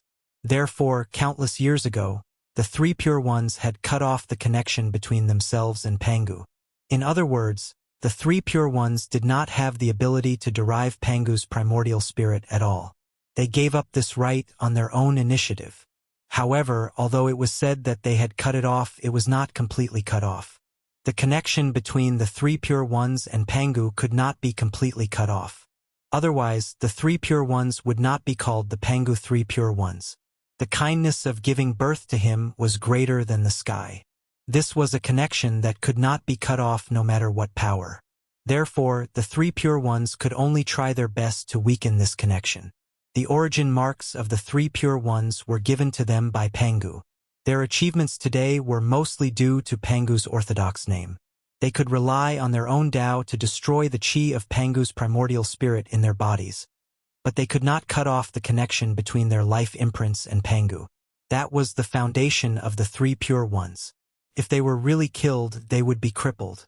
Therefore, even if there was no trace of Pangu's primordial spirit in his body, the 3 pure ones could still forcefully create Pangu's primordial spirit through his natal mark. However, the price he had to pay was simply too great. Otherwise, the 3 pure ones wouldn't have never used such a method. First of all, forcibly condensing Pangu's primordial spirit consumed the 3 pure ones' essences. This meant that every time Pangu's primordial spirit was condensed, the strength of the 3 pure ones would drop a little. How much it fell depended on the time they took to condense Pangu's primordial spirit. The longer it took, the more it would drop. Secondly, which was also the most dangerous part, forcibly condensing Pangu's primordial spirit would strengthen the connection between the 3 pure ones and Pangu. In other words, once the 3 pure ones chose to condense Pangu's primordial spirit, their previous efforts to break free from Pangu's influence would all be in vain. Apart from that, every time they used the power of Pangu's primordial spirit, it would cause them to gradually transform into Pangu. If they used it too many times, the 3 pure ones would not be able to escape the fate of being assimilated by Pangu's primordial spirit. At that time, it would be hard to say whether the 3 pure ones would still exist. Therefore, to the 3 pure ones, using Pangu's primordial spirit was their last resort. It was a desperate method that they would not use unless they had no other choice. Now, they used this method. From this, one could see how far Feng Zichen had forced them. They were really in a desperate situation. As the 3 pure ones attacked the 6 paths of reincarnation disc, an unknown change happened. As the 6 paths of reincarnation disc rotated, the fragments of the innate indestructible true spirit of the fallen expert that were scattered between heaven and earth suddenly moved. They were pulled by an inexplicable force and constantly poured into the 6 paths of reincarnation disc. Then, They were repaired by the power of reincarnation and reincarnated along the mysterious reincarnation passage. And the direction of their reincarnation was the human clan. What were the three pure ones doing? First, they used the 6 paths of reincarnation disc to condense the true spirit fragments of the fallen experts. Then, they repaired them and sent them into reincarnation to the human clan. Were they helping the human clan to increase their strength? Obviously not. The 3 pure ones were not that kind. Then why were they doing this? Although he did not know the specific reason, there was no doubt that this was not a good thing for the human clan. However, Feng Zichen did not notice this at all, because, at this moment, his attention was completely attracted by the battle between the ancient shaman and demon clan. In order to defeat the ancient demon clan army in the shortest time possible, ancestral shaman Xian Ming made a move. He took a step forward and directly came from the nether realm to the primitive world. He punched out at the 10 demon gods. Ancestral shaman Xian Ming was the most powerful person in the world. Over the years, he had been cultivating in the nether realm. With the help of the Xian Ming temple, his cultivation had long broken through to the half-step primordial chaos realm. He was only 1 step away from the unrestrained and carefree primordial chaos Daluo Jingxian realm. The terrifying power that surged out of his punch was enough to tear apart the untainted land and destroy all the acquired laws. There was no doubt that under the punch of ancestral shaman Xian Ming, even the Daluo Jingxian would die. There was no possibility of survival. However, countless years had passed. How could the 10 demon gods, who were infinitely close to the Sage-to-Be realm, still stay in the realm of the Daluo demon god? Seeing the punch of ancestral shaman Xian Ming, the 10 demon gods roared in unison and transformed into their original forms. In an instant, 10 earth-shattering auras spread out and shook the entire primitive world. Sage-to-Be. The 10 demon gods had stepped into the Sage-to-Be realm. Their leader, Bai Zhe, was in the late Sage-to-Be realm and had barely touched the threshold of becoming a great medium. It was obviously inappropriate to call them the 10 demon gods now. They should be called the 10 demon saints. The 10 demon saints had not lived in vain all these years. They had been working hard to cultivate. If it was someone else, they would have been affected by the tribulation aura and would never be able to break through. However, the 10 demon saints were different. On the eve of the shaman and demon cataclysm, Tai did not hesitate to consume his own origin to forcibly wash away the tribulation aura for them and opened up the path for them to become Sage-to-Be. It was because of this that the 10 demon saints could advance by leaps and bounds after the end of the cataclysm and enter the Sage-to-Be realm in one fell swoop. Ah! The 10 of them roared and joined forces to block the punch of ancestral shaman Xian Ming. 10 Daluo Taoist priests could not block the punch of ancestral shaman Xian Ming, but 10 Sage-to-Be could. Sage-to-Be? Ancestral shaman Xian Ming was slightly stunned when he saw the realms of the 10 of them. He seemed to be shocked, but that was all. If the 10 late Sage-to-Be demon race joined forces, they might be able to pose a great threat to ancestral shaman Xian Ming. However, 9 early and middle Sage-to-Be plus 1 late Sage-to-Be demon race would not be a threat to him. Not bad. You have amazed me. I did not expect that after the heavenly court was destroyed, there were still capable people in the demon race who could cultivate to the Sage-to-Be realm. However, it's still not enough. After a slight compliment to express his recognition of the 10 demon saints, ancestral shaman Xian Ming attacked. Splash! Between heaven and earth, there was a sudden heavy rain. At the same time, a gust of cold air swept toward the 10 demon gods with ancestral shaman Xian Ming as the center. Ancestral shaman Xian Ming, the ancestral shaman of rain, controlled the power of rain and snow. He was the goddess of cold winter in the extreme north. As soon as he attacked, there was an overwhelming amount of connate cold air. Along with the heavy rain, it froze all life in the world. Moreover, the rain was not ordinary water. It was connate cold water which contained connate cold air. Even if the Daluo Taoist priests bathed in the rain for a long time, their bodies would be frozen and their true spirits would be destroyed. The snow was merciless. It froze all life and froze all life. This was ancestral shaman Xian Ming, the god of the north. Feeling the powerful Khanate cold air, the 10 demon saints' expressions changed drastically. They did not dare to hesitate and used their strongest techniques. Heavenly stem formation. Rise. The 10 great demon saints moved and set up the ancient demon clan's unparalleled formation, the first heaven stem formation. As the overlord of the untainted land, the ancient demon race naturally had more Khanate formations than the heavenly cycle stars formation. However, the heavenly cycle stars formation was too famous and suppressed the other Khanate formations. This did not mean that the other Khanate formations of the ancient demon race were weak. They were just not comparable to the heavenly cycle stars formation. The Great Heavenly Stem Formation was second only to the Great Heavenly Constellation Formation among the Khanate formations mastered by the ancient demon race. Any array formation related to time was not simple. The primordial heaven stem array was an array formation that Dijun had comprehended from the river of time and space. It contained the power of the primordial time sequence, and its power was unfathomable. In fact, in addition to the heavenly stem formation, there was another formation called the Khanate earthly branch formation. These two Khanate formations were the embodiment of the Khanate time order in the world. If these two formations were combined, they would become the heavenly stem formation and earthly branch formation, which was enough to be ranked in the top 10 Khanate formations of the untainted land. Unfortunately, Dijun had only comprehended the heavenly stem formation with great effort. He had no clue about the Khanate earthly branch formation. Otherwise, the ancient demon race would have another great foundation. The outcome of the battle between the liches and the demons might have changed. However, there were no buts in this world. If he did not comprehend it, he did not comprehend it. No matter how regretful he was, it was useless. However, although Dijun did not comprehend the Khanate earthly branch formation, countless years later, when the human Emperor Fuxi was drawing up the 12 zodiac signs, he accidentally comprehended this formation. Dijun begged bitterly, but he did not get anything. Fuxi was unintentional, but he was happy to get this formation. It had to be said that fate was really wonderful. With the help of the heavenly stem formation, the 10 great demon saints temporarily obtained the power to fight against Ancestral Witch Xianming. However, this was only temporary. This was because Ancestral Witch Xianming had not used his magic treasure yet.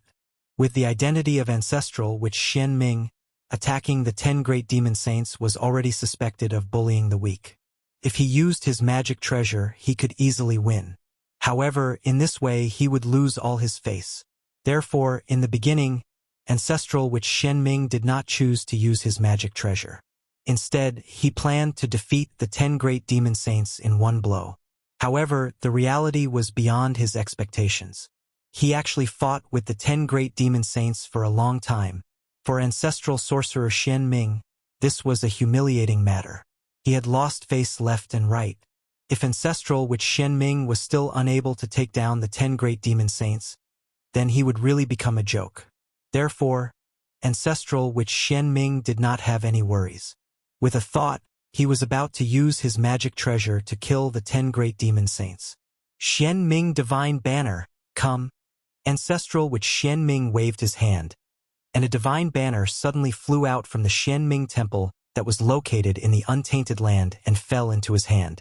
It was the magic treasure that Feng Zichen had tailor-made for the 12 ancestral witches, the 12 heavenly divine banner.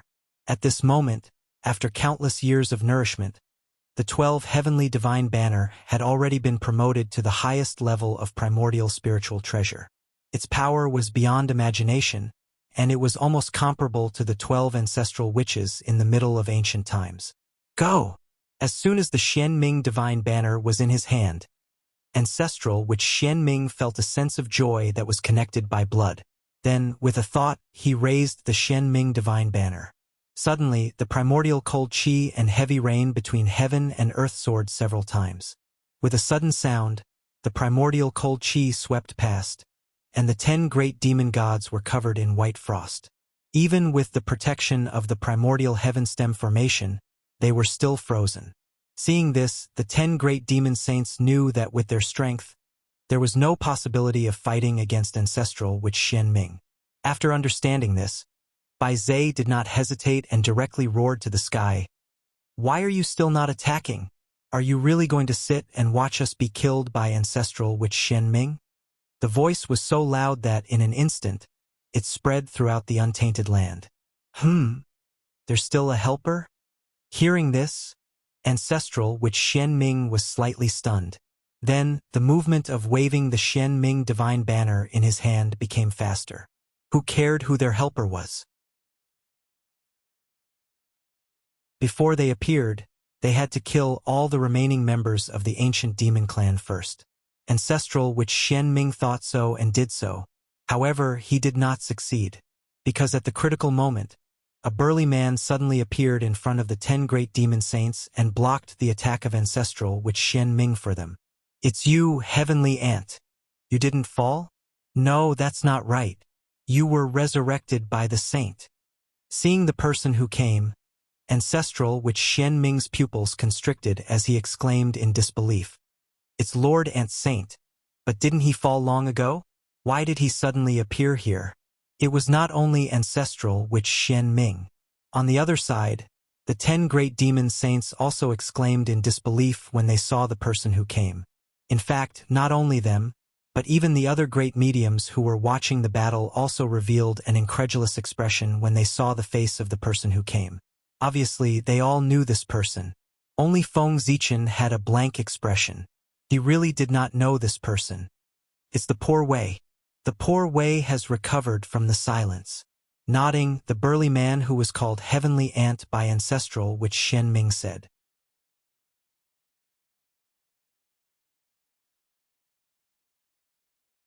Chapter 752. It was not easy for you to be resurrected. Instead of hiding properly, you actually dared to come out and stir up trouble. Do you want to die again? After the initial shock, ancestral witch Xianming regained his composure and stared at Sky Ant coldly. Who was Sky Ant? He was one of the 3,000 worldly guests of the Purple Cloud Palace and a top mighty figure of the ancient demon race. Yes, that's right. He was not a mighty figure but a top mighty figure. When Sky Ant died, his cultivation level was only at the mid-stage of Sage to be. Of course, he could not be called a mighty figure. Sky Ant was the first ant born after the creation of the world.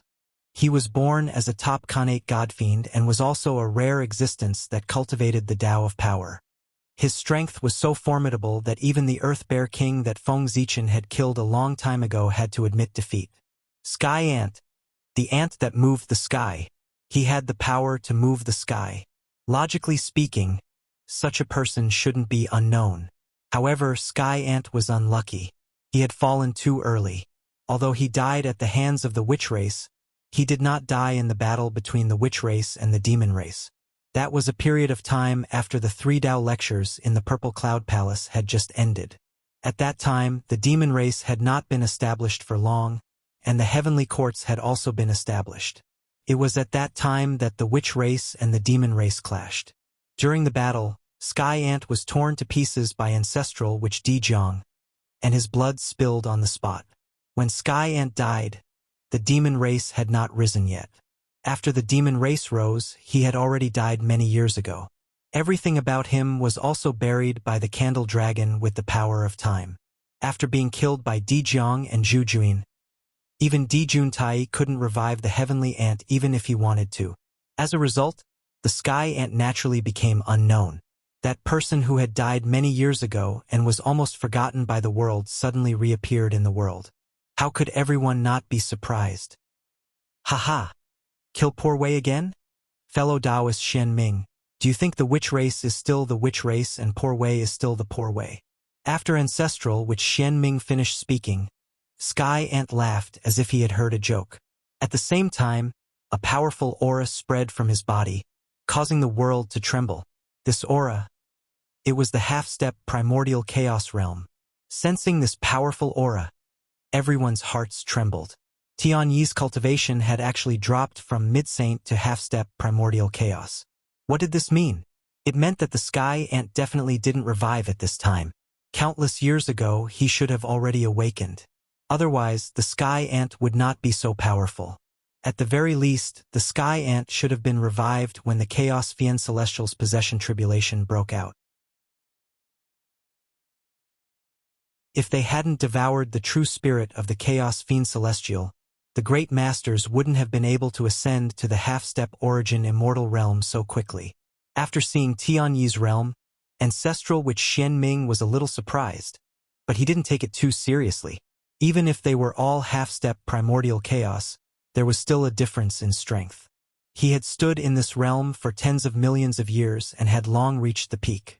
He was only one step away from the realm of primordial chaos Daluojingxian. He could be said to be one of the strongest in this realm.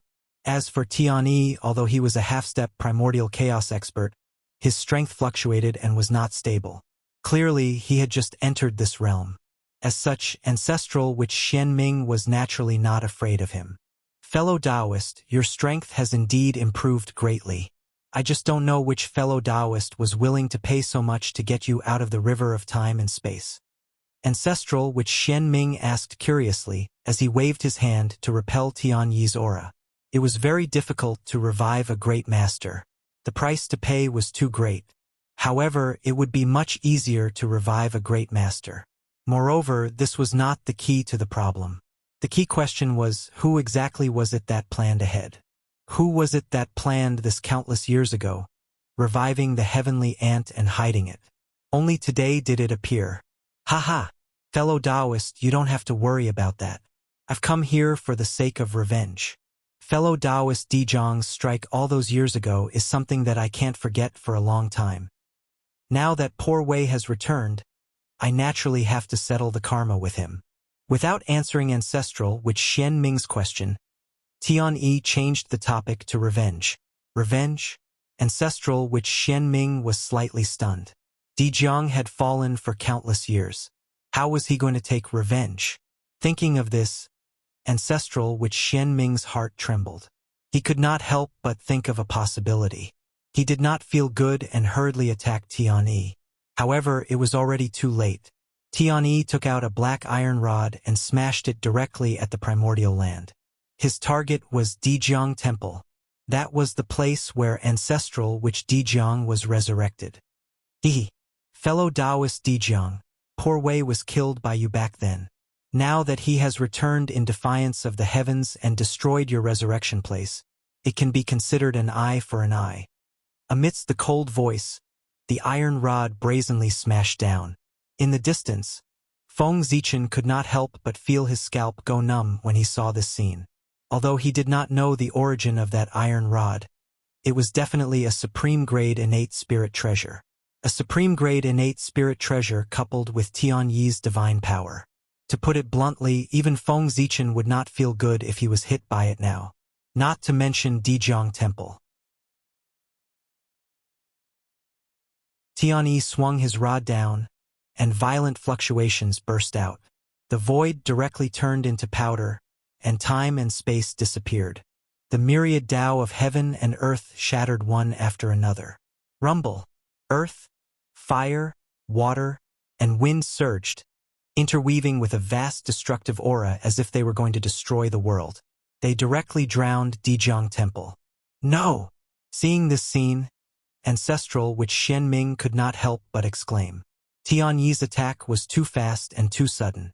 He had no time to stop it. Seeing that Dijong Temple was about to be destroyed by Tianyi's rod, at the critical moment, a jade-like hand reached out from the void and grabbed Tianyi's iron rod, blocking the attack. Get lost! Accompanied by a cold reprimand, the jade-like hand trembled slightly. She actually picked up the iron rod and threw Tianyi away. Rumble! Tianyi's figure flew high into the sky, shattering countless voids. Then, he flew directly into the chaos beyond the heavens and disappeared into the vast chaos. At this moment, the world fell silent. Even the saints did not speak. That was because they all knew who had attacked. It was Goddess Hutu. She, who was observing the 6 paths of reincarnation disc, sensed that Tianyi wanted to destroy Dijong Temple. She immediately attacked in anger and sent Tianyi flying with a single strike. Destroy! Since she had already attacked, Hutu did not hold back anymore. She directly pointed out with her finger, wanting to kill all the demons here. Facing Ancestral Witch Xianming, the 10 great demon saints still had room to resist. However, facing Goddess Hutu, who was at the saint level, they did not even have the strength to resist. With a point of Hutu's finger, the invisible wave spread out and sealed the world.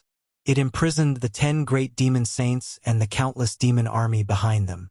Fear and the shadow of death attacked the hearts of the 10 great demon saints at the same time. However, they could not do anything. Under Goddess Hutu's power, they could not move at all. They could only watch helplessly as they were all killed by the finger. Regret, unwillingness, and all kinds of emotions filled the hearts of the 10 great demon saints. In the blink of an eye, they were filled with despair. Endless despair. Fellow Taoist Hutu, please show mercy. Just as Hutu's finger was about to land, the Grand Pure One's voice suddenly sounded from afar. Then, the Taiji painting flew over and turned into a huge canopy that enveloped the 10 great demon saints and the countless demon army behind them. Fellow Taoist Grand Pure One, are you trying to stop me? Goddess Hutu paused slightly and said unhappily. Fellow Taoist Hutu, please calm down. It's not that poor Wei wants to stop you, but I have no choice. As he spoke, the Grand Pure One bowed solemnly to Hutu. Fellow Taoist, please spare the demons this time for the sake of the gate of witchcraft. Hearing that, Hutu fell silent. If the Grand Pure One asked her to give him face and let the demons off, Hutu could naturally reject him in disdain. However, since the Grand Pure One used the gate of witchcraft as an excuse, Hutu could not attack the demons. The gate of witchcraft was the current barrier of the primordial world. It was also formed by countless experts of the witchcraft and demons. This gate concerned the safety of the primordial world and was very important. For that, after the gate of witchcraft was born, the witchcraft and demons, who had lost their destiny, instantly had their destiny extended and had the possibility of rising again. It could be said that as long as the gate of witchcraft was still around, the ancient demons would not be in danger of being exterminated. Once the ancient demons were exterminated, the gate of witchcraft would probably collapse in half. In that case, it would probably give the Chaos Fiend Celestial a chance to enter. At that time, the living beings would really be plunged into misery and suffering.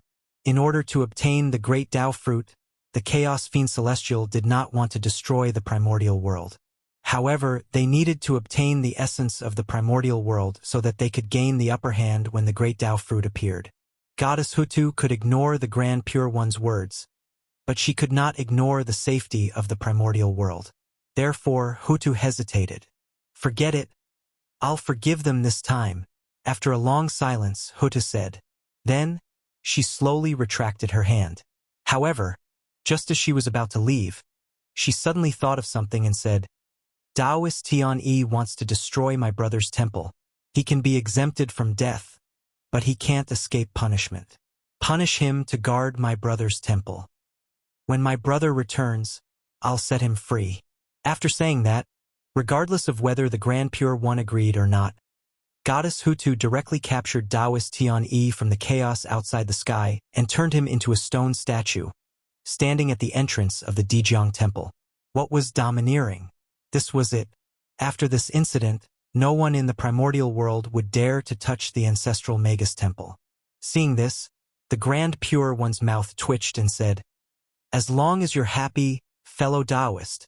Little did he know that when he said this, his heart was bleeding. The person who had revived Taoist Tian-Yi countless years ago was him, the Grand Pure One. It could be said that Taoist Tian-Yi was one of the few trump cards in the Grand Pure One's hands. However, he did not expect that Taoist Tian-Yi would be suppressed by Goddess Hutu the moment he appeared before he could do anything. It really made one's heart bleed. If he had known that this would happen, the Grand Pure One would not have revived Taoist Tian-Yi back then. He would have wasted so much of his effort. To be honest, the Grand Pure One really did not expect that Taoist Tian-Yi would destroy the Dijiang Temple. He clearly knew that the Lady of Earth was still in the world. So why did he dare to attack the Dijiang Temple? Did he really think that the Lady of Earth was made of mud? If the ancestral Magus Temple was so easy to destroy, it would have been destroyed long ago. How could it have stood in the primordial world for so many years? Taoist Tian-Yi was simply retarded. The Grand Pure One had asked him to come out to block the ancestral Magus Xianming for a period of time. If he did that, the Lady of Earth, who was observing the 6 paths of reincarnation, would not have the time to attack him. Unfortunately, he had recklessly touched the ancestral Magus temple. That was the Lady of Earth's reverse scale. If he touched it, he would die. Over the years, there had been more than 1 or 2 great mystical abilities who had died because of it. It could only be said that Taoist Tianyi had brought this upon himself. Sister, go back.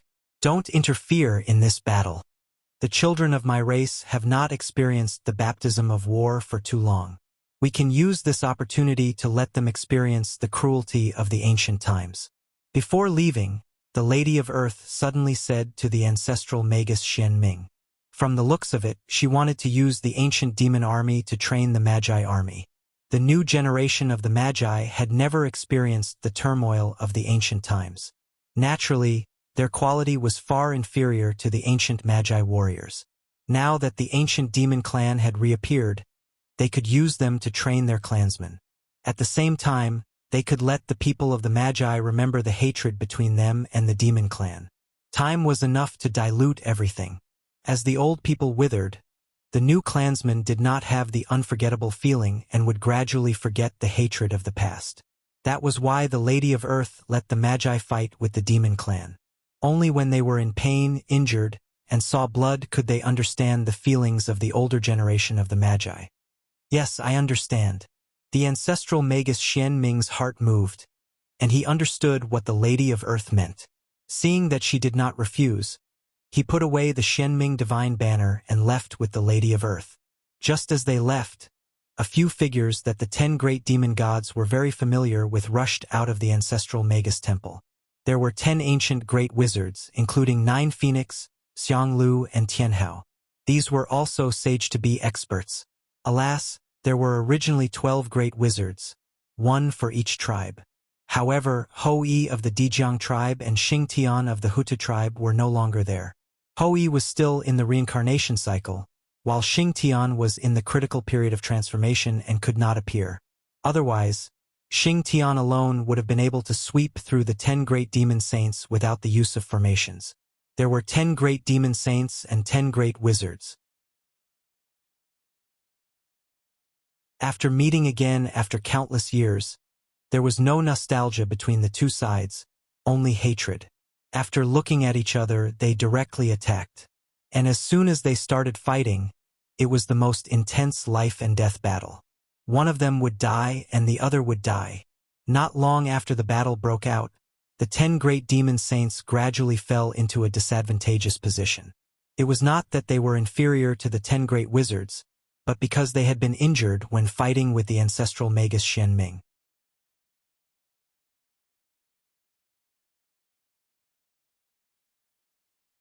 Chapter 753. Not long after the battle, the 10 great demon saints were all injured. Blood gushed out of their bodies like a waterfall, dyeing the entire ground red. However, none of them cared. They still looked fearless as they fought the 10 great shamans. At this point in the battle, it could be seen that it was only a matter of time before the 10 great demon saints were defeated and died. The injuries that Grand Shaman Xianming had left on them were too serious. It had seriously affected the 10 great demon saints' combat strength. As a result, when they faced the 10 great shamans, they fell into a passive state and had no choice but to hold on bitterly. Knowing that they were going to die, the 10 great demon saints still did not choose to escape. Such a tragic spirit was truly moving. But was this really the case? As the battle became more and more intense, Bai Zhe retreated as he fought, gradually retreating to a secret realm in his memory. Boom! When he was not far from the secret realm, Bai Zhe suddenly found an opportunity to take a blow from Xianglu and was sent flying. And the direction he fell was where the secret realm was. The secret realm that Di Jun had told him about in the past. Kill! Seeing that Bai Zhe was injured, Jufeng suddenly abandoned his opponent and joined forces with Xianglu to kill Bai Zhe, who had fallen to the ground. Rumble! In an instant, divine powers that blotted out the sky and covered the earth were blasted out from the two of them, drowning Bai Zhe, who had fallen to the ground. The other 9 demon saints wanted to help, but they were blocked by the 8 great shamans. They could only watch as Bai Zhe was torn to pieces by the 2 great shamans, Xiang Lu and Jufeng. With a bang, a rain of blood fell from the sky. It was Monster Saint Bai Zhe's body that had been forcefully blown apart. Whoosh, a breeze blew past, and the rain of blood fell. Bai Zhe's body reappeared. However, compared to before, his aura was much weaker. There was blood at the corner of his mouth, and his face was incomparably pale. Obviously, he was seriously injured. With a wah, Bai Zhe could not help but vomit a large mouthful of blood. However, there was not the slightest sadness on his face. Instead, he revealed a strange smile. In the end, he even laughed out loud. Ha ha! Bai Zhe's sudden display of madness caused Shangliu and Jufeng to hesitate instead.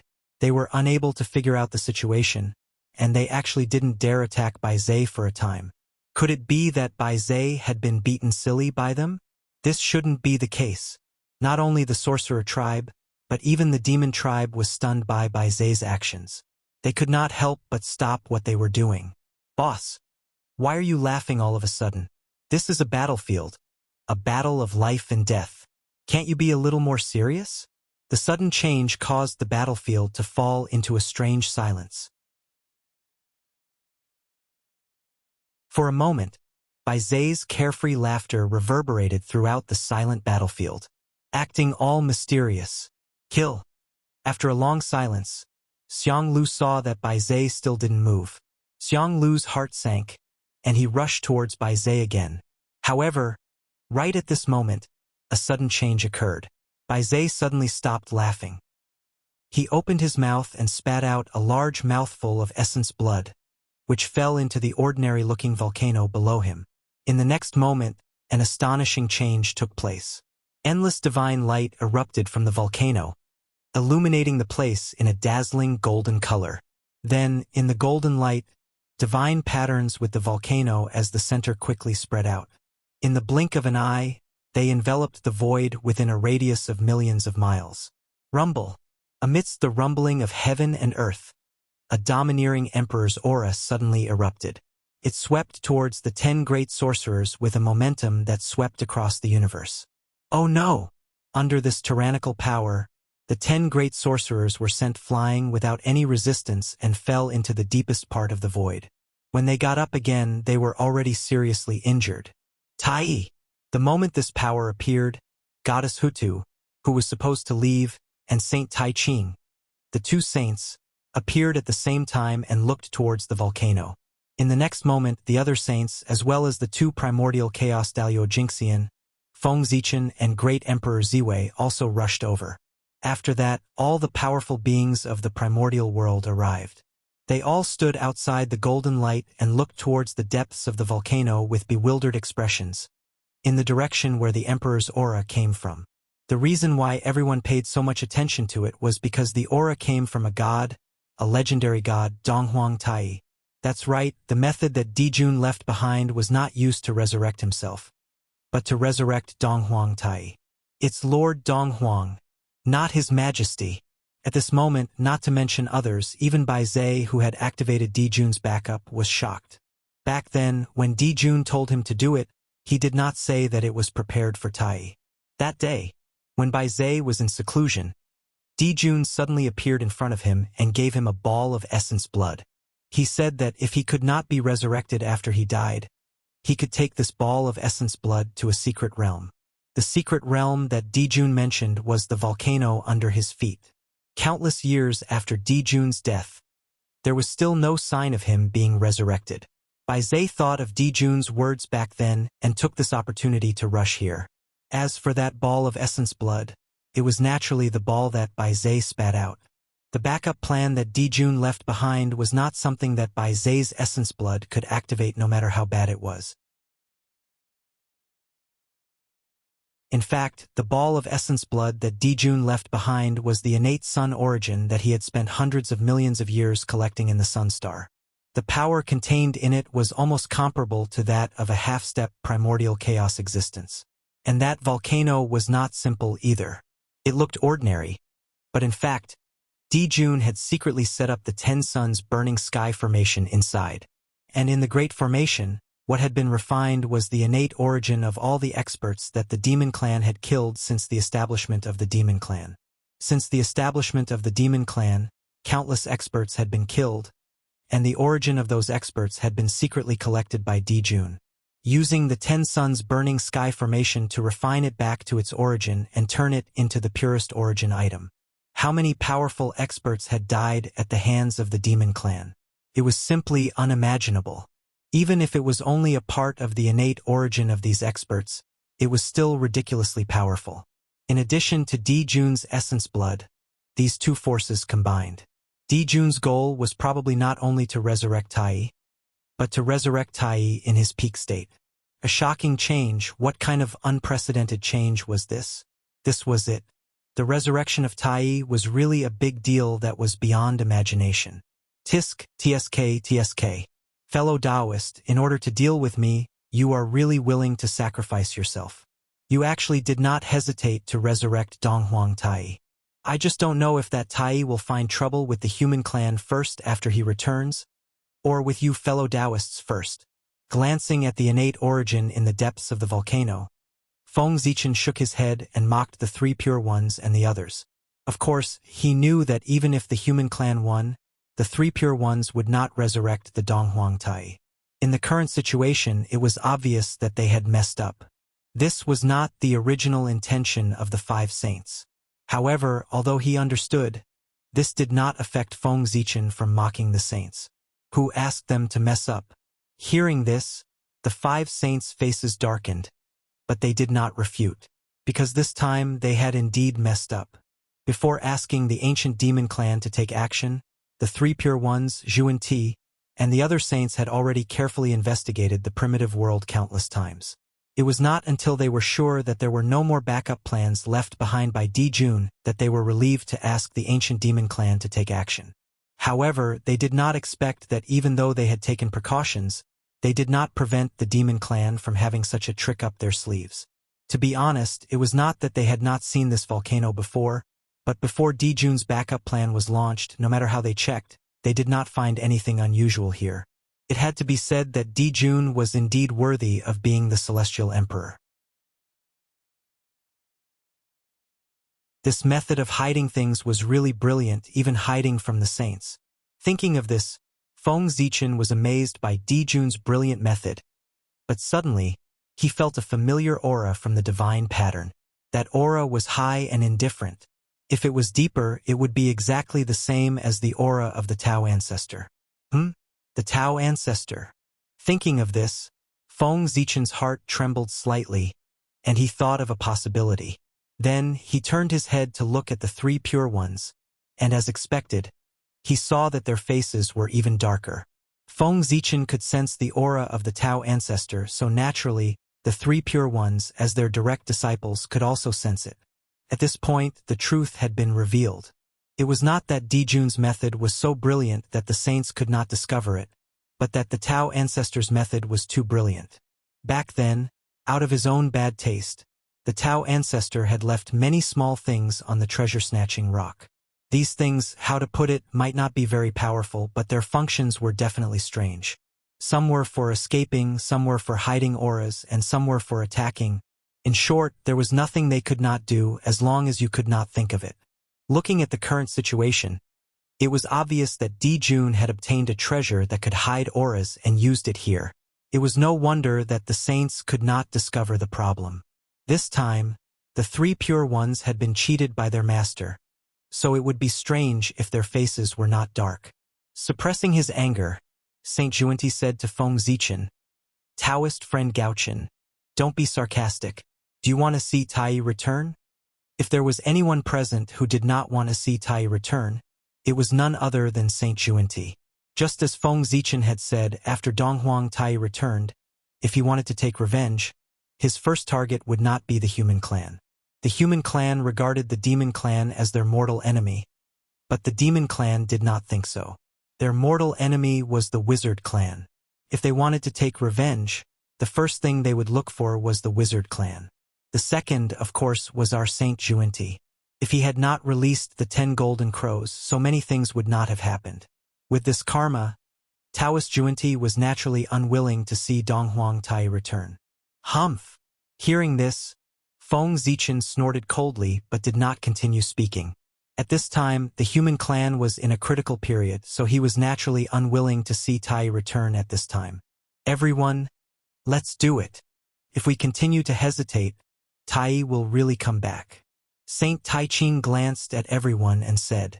He wanted to combine everyone's strength to forcefully interrupt Di Jun's backup plan. Resurrection required time. The more powerful the existence, the longer the time needed. During this period of time, outsiders would have a chance to destroy it. By forcefully interrupting Di Jun's backup plan, even if it could not stop Tai from returning, it could weaken his strength and prevent him from reappearing in his peak state. That's right. Everyone, the other 5 saints, Feng Zichen and Great Emperor Ziwei, nodded in agreement. They did not want to see Tai return. However, when they nodded, Feng Zichen looked at Saint Taiching in surprise. He felt that Saint Taiching's reaction was a little strange. He was too calm, as if he had expected this situation. There was something strange about this matter. Feng Zichen could not help but ponder. That's right. Saint Taiching was indeed very calm because the situation in front of him was completely within his expectations. How could a saint make such a simple mistake? If they really wanted to stop Bai Zhe, how could Bai Zhe have the chance to activate Di Jun's backup plan? With just a thought, he could freeze Bai Zhe on the spot. He even wanted to spit out blood essence. Dream on. The reason why Bai Zhe could complete his plan so easily was the result of the saint's deliberate plan. The saint had always been unafraid of figuring out Di Jun with the greatest malice. Therefore, even if they searched the entire primordial world, they did not think that they had completely destroyed the backup plan left behind by Di Jun. There must be something left behind by Di Jun in the primordial world. It was just that they could not find it. After thinking about it, the saint felt that Di Jun's backup plan should be related to the ancient demon race. Therefore, they planned to use the ancient demon race as bait to lure out Di Jun's backup plan. If they succeeded, they could destroy Di Jun's backup plan in one fell swoop and solve a huge problem. If they failed, it would be fine. They could use the ancient demon race to deal with the human race. Both sides were beneficial to them. Why didn't the saint use it? This was the thought of the other saints. As for the Grand Pure One, he thought deeper. He was using this method to verify a guess in his heart. It was a very bold guess. Saint Taiching suspected that Tai had already been resurrected, but he had not appeared. This guess was not groundless. First of all, the Chaos Bell had disappeared after Tai died. Who could guarantee that Tai's true spirit had dissipated and was not hiding in the Chaos Bell? Secondly, for some reason, the Grand Pure One kept thinking of the Chaos Bell a while ago. That was a whim. Otherwise, why would he think of the Chaos Bell for no reason? Recently, something big had probably happened regarding the Chaos Bell. Apart from the East Emperor Tai, Saint Taiching could not think of anything else related to the Chaos Bell. For that, he planned to take this opportunity to test the East Emperor Tai and see if he had been resurrected. The brotherhood between Di Jun and Tai was very deep. If they attacked Di Jun's backup plan, Tai would definitely stop them. However, things were often unexpected. Saint Taiching still underestimated Di Jun's brotherhood.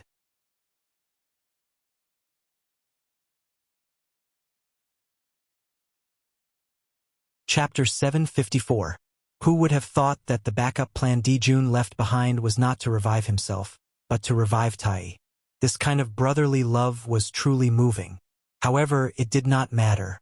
The Grand Pure One's goal was only to confirm the life and death of the Eastern Emperor Tai. As for who this backup plan was left behind for, he did not care much. Kill! At a certain moment, everyone attacked. At the same time, they unleashed their divine abilities and blasted towards the core of the volcano. Including Feng Zichen and Great Emperor Ziwei, there were a total of 7 primordial Chaos Daluo Jinxian figures. When they joined forces to attack one place, their power could be imagined. Rumble! In an instant, the sky collapsed and the earth cracked. Unparalleled power erupted, almost drowning everything. It seemed that the 7 terrifying divine abilities were about to blast into the volcano. However, suddenly, Feng Zichen and the Grand Pure One changed the direction of their attack. They were actually attacking the demon army and the 10 demon saints in the other direction. In Feng Zichen's hand, Zichen's sword trembled.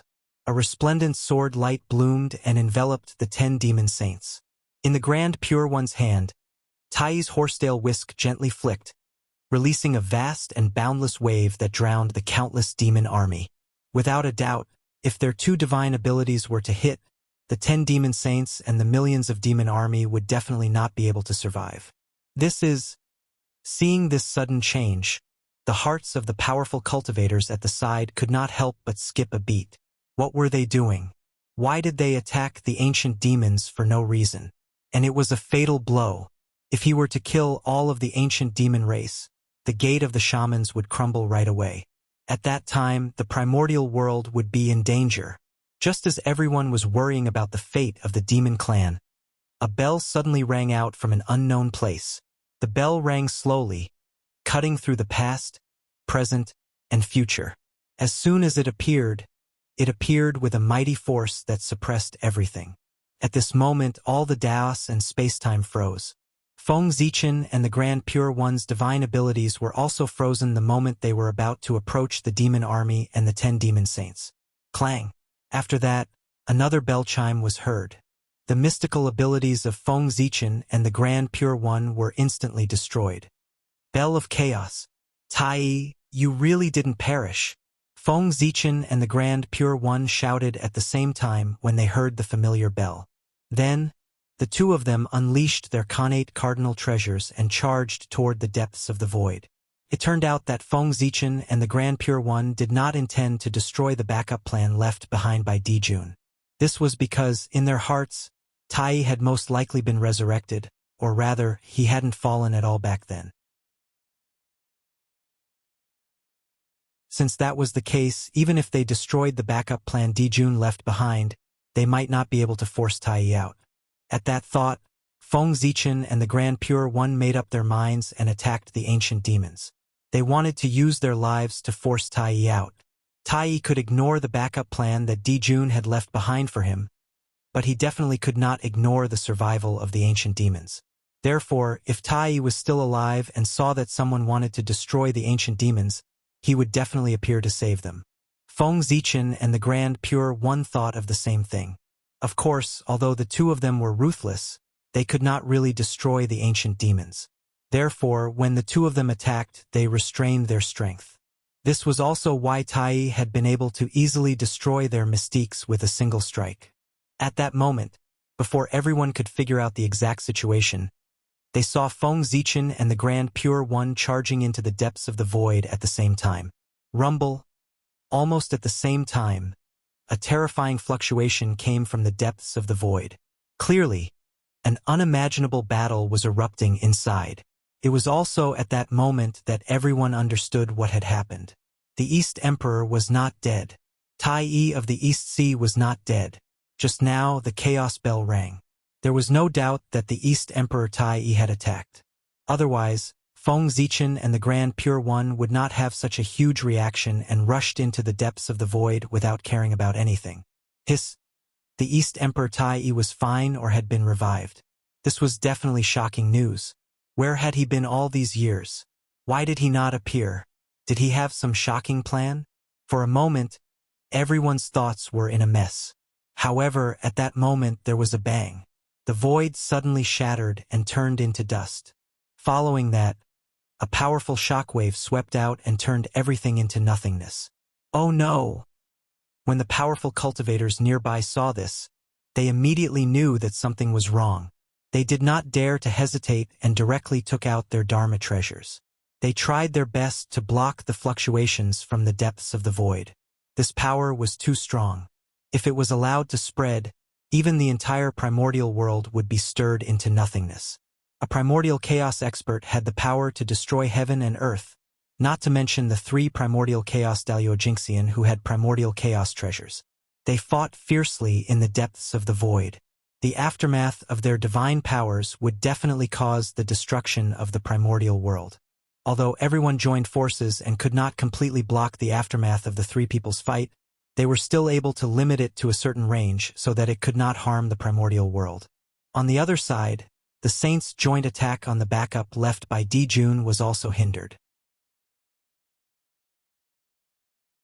One could see that when the Saints' divine powers fell, the figure of a Taoist slowly appeared in the center of the endless Tao patterns. In an instant, an unparalleled amount of energy permeated the air, shattering all the Saints' techniques and turning them into spiritual energy that dissipated in the air. That Taoist was Tao ancestor Hongjun. The treasure that Dijun had obtained from the treasure-snatching rock played a role at this moment and blocked the divine powers of the Saints. It was also at this moment that the great battle in the depths of the void suddenly stopped. Three indomitable figures appeared in front of everyone. One held the Bell of Chaos, one held the Taiji diagram, and the last held the vast seal. They stood in the void respectively, and the vast aura spread out from their bodies, suppressing the past, present, and future. They were Feng Zichen, the Taiching Saint, and the Donghuang Tai. Fellow Taoists, it's been a long time. Tai of the East Sea looked up at everyone and greeted them. Greetings, Taoist brother Tai. Everyone hurriedly returned the greeting. Only the Saints, Feng Zichen, Great Emperor Ziwei, and a few others looked on coldly and did not say a word. Taoist brother Tai's welcoming ceremony is really grand. After greeting everyone, Tai said to the Taiching Saint. Then, without waiting for the Taiching Saint to reply, he turned his head and said to Feng Zichen in an admiring tone, "The poor way of the Zichen clan of the human clan remembers you. I didn't expect that you, who was easily defeated by me back then, would have grown to the point where you can stand shoulder to shoulder with me."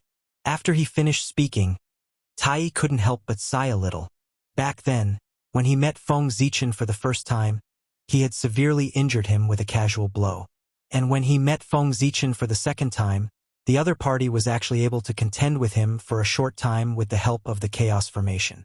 Now that he thought about it, he still found it unbelievable. Now, it was the third time that Tai and Feng Zichen met. It was also this time that Tai was greatly shocked. The young man of the human clan of the past had actually reached this step. Without relying on any external forces, he could compete with him with his own strength. Such talent was truly frightening. After being flattered by Donghuang Tai, Feng Zichen couldn't help but feel a little proud. However, he didn't show it. Instead, he said with a serious face, "Sixth heaven of primordial chaos. Your Majesty Donghuang's strength is still amazing. As expected of the number one expert of the primordial world." That's right. The strength that Donghuang Tai currently displayed was at the sixth heaven of primordial chaos. It was still terrifyingly powerful. Among all the saints, only the Taiching Saint could suppress him in terms of cultivation realm. As for Feng Zichen, only the Ziwei Emperor could stand shoulder to shoulder with him. They were both at the sixth heaven of primordial chaos. As for the other identities, even the strongest North Star was still inferior to him in terms of cultivation realm. Donghuang Tai's strength was evident from this. At the same time, this also meant that Donghuang Tai definitely wasn't resurrected now. He should have been resurrected countless years ago. In other words, he didn't die in the battle between the liches and demons back then. Instead, he faked his death and escaped. If that wasn't the case, Donghuang Tai's cultivation realm wouldn't be so strong. He remembered that when Donghuang Tai died back then, he was only at the third heaven of primordial chaos. Now, he was already at the sixth heaven of primordial chaos, infinitely close to the seventh heaven of primordial chaos. Wouldn't it be an insult to people's intelligence to say that he was resurrected recently? One resurrection directly raised his cultivation realm by 3 heavens. If that was the case, then what cultivation did they have to cultivate? If that was the case, what was the point of cultivating? They could just do sit-ups and revive each time they died. Well, since it was confirmed that Tai wasn't resurrected recently, then the question was, where had Tai been all these years? What had he done? Why didn't he show up? However, despite his doubts, Feng Zichen didn't ask. This was because someone was more curious than him about what Tai had done all these years. Tai, since you've been resurrected long ago, why didn't you show up? What plans did you have for hiding all these years? Saint Juan-Ti asked with a sullen face. At this moment, he was already a little flustered. To be honest, Saint Juan-Ti had thought that Tai might be resurrected, but he had never thought that Tai would be so strong after being resurrected. One had to know that Saint Juan-Ti's current realm was only at the 5th heaven of primordial chaos. Tai, on the other hand, was at the 6th heaven of primordial chaos. This was a realm stronger than him. Back then, he couldn't compare to Tai, so it was fine. However, countless years after Tai's death, he still couldn't compare to Tai. This made it difficult for him to accept. How could Tai be so strong? A wave of anger burned in Saint Juan-Ti's heart, almost drowning his rationality. In his heart, unwillingness and hatred intertwined. He hated that he was inferior to Tai. In fact, Saint Juan-Ti's heart was filled with fear rather than anger. Thinking of what he had done in the past, he was afraid that Tai would settle the score with him. Although saints were immortal, they would still feel pain and be injured. If he couldn't beat Tai, then Tai could beat him and humiliate him. To a saint, this was something that was even more unacceptable than death. Dong Huang Tai looked at Saint Juan-Ti meaningfully and said slowly, "Fellow Taoists, don't worry. Fellow Taoists, please rest assured. Although I've been resurrected for some time, I've been lost in the chaos and can't find the way back to the untainted land." It wasn't until recently that she vaguely sensed the coordinates of the primordial world and embarked on the way back from the vast chaos. Speaking of which, it's a coincidence. Originally, it would take a long time for poor Wei to return to the primordial world. However, at this moment, a call suddenly came from the primordial world, pulling poor Wei back to the primordial world. It's also because of this that poor Wei was able to appear in time and save the children of our demon clan from the two fellow Taoists. Sai, I have to thank Big Brother for leaving behind a backup plan. Otherwise, poor Wei would have been lost in the chaos for some time.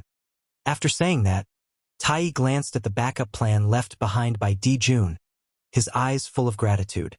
Although he didn't use the backup plan left behind by Di Jun, he felt the friendship in it. After hearing Tai's explanation, everyone hesitated for a moment and chose to believe him. Tai had never lied in his life, because he disdained lying. He was such a proud person. Since Tai said that he was lost in the chaos, then he must have been lost in the chaos. Fellow Taoist, you didn't die. Is it because of the bell of chaos? After thinking for a while, the Grand Pure One asked. When the others heard this, they also looked at Tai curiously, looking forward to his answer. It was really strange. Tai had clearly sacrificed himself, so why hadn't he died? It was almost impossible to say that Tai had faked his death. Back then, Tai had sacrificed himself in front of everyone. If he could successfully fake his death like this, then everyone's eyes could be thrown away. Tai definitely had the ability to hide from one or two people. However, if he really had the ability to hide from everyone, the outcome of the battle between the liches and demons would not have been like that. Since he didn't fake his death, why did Tai revive so quickly? Everyone was very curious about Tai's resurrection method. Such a good resurrection method might be used one day. How could everyone not be curious? That's right. It's the Bell of Chaos. It was it who protected me and allowed me to survive the battle between the liches and demons. Nodding, Tai told everyone about his experience. When he sacrificed himself and transformed into the gate of the liches, Tai also thought that he would definitely die. However, he didn't expect that at the last moment, the Bell of Chaos would suddenly erupt with all its strength and protect a trace of his true spirit from being destroyed. Then, the Bell of Chaos brought his remaining true spirit through the barrier of heaven and earth and came to the great chaos outside the realm. The Bell of Chaos, the legendary heaven-opening treasure, had the power to suppress the chaos. When Pangu opened the sky, he used the Bell of Chaos to suppress the chaotic chaos chi. The chaos chi here referred to the chaos chi of the great chaos outside the realm, not the chaos chi of the chaos outside the realm.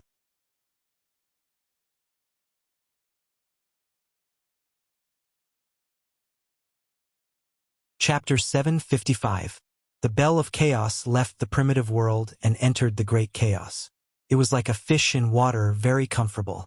In the Great Chaos, the Bell of Chaos operated on its own, gathering chaos chi from all directions and condensing chaos origin for Donghuang Tai to recover from his injuries. Just like that, with the help of the Bell of Chaos, Donghuang Tai quickly regained consciousness. After regaining consciousness, Tai wasn't in a hurry to return to the primitive world. Instead, he focused on recovering from his injuries in the Great Chaos. By the time he reassembled his body and fully recovered, countless years had passed. It was also at this time that Tai suddenly realized that he, who had drifted in the Great Chaos for countless years, had lost his way. He couldn't find his way back to the primitive world. Left with no choice, Tai could only cultivate while searching for a way back to the primitive world. Under the protection of the Bell of Chaos, Tai wasn't afraid of encountering any danger, nor did he have to worry about encountering chaos demon gods. The Bell of Chaos still had the ability to block the chaos demon god's senses. Just like this, Tai began to wander around the great primal chaos by himself. Countless years had passed. Although Tai still hadn't found his way back to the primitive world, his strength had increased greatly. He'd ascended from the third heaven of primordial chaos to the sixth heaven of primordial chaos. Primordial chaos experts themselves were Tao. The process of them becoming stronger was to constantly improve their Tao. They absorbed knowledge from the myriad Taos to strengthen their Tao. Therefore, even in the chaos, Tai didn't have to worry about the great Tao being blocked. Without the heavenly Tao, he could directly comprehend the great Tao to improve his Tao.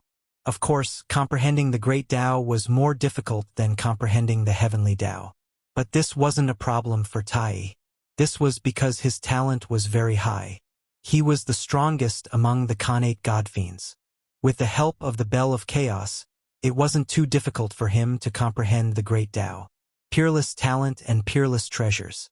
It was because of these that Tai could improve so quickly and reach the sixth heaven of primordial chaos in the chaos. Moreover, the chaos didn't remember years. Only tens of millions of years had passed in the primitive world, but who knew how many years had passed in the chaos? Perhaps Tai had cultivated for hundreds of millions of years in the chaos to reach his current level. In short, as long as one didn't die in the great chaos, it was a great opportunity. As Tai spoke, everyone gradually fell into his story. They started to imagine what Tai had encountered in the chaos outside. At this moment, while everyone was distracted, Tai moved. He leaped and rushed directly to the crater of the volcano, where Dijun's backup plan was.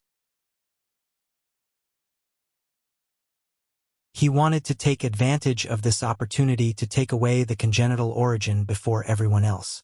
Those Khanate essences were left behind by Dijun to revive Tai. But now Tai had been resurrected. Naturally, there was no need for it. But just because Tai couldn't use it didn't mean that the others couldn't. With so many Khanate essences, any one of the almighty experts present could easily enter the realm of primordial chaos Daluo Jingxian. This was an opportunity to attain the Tao. Even if he didn't use it to attain the Tao, these Khanate essences were enough for him to do many things. Just for example, resurrecting Dijun. The power that could revive Tai could naturally revive Dijun as well. This was because everyone knew that Dijun was weaker than Tai. Now, the purpose of Tai's action to snatch these Khanate essences was very clear. It was to revive Dijun.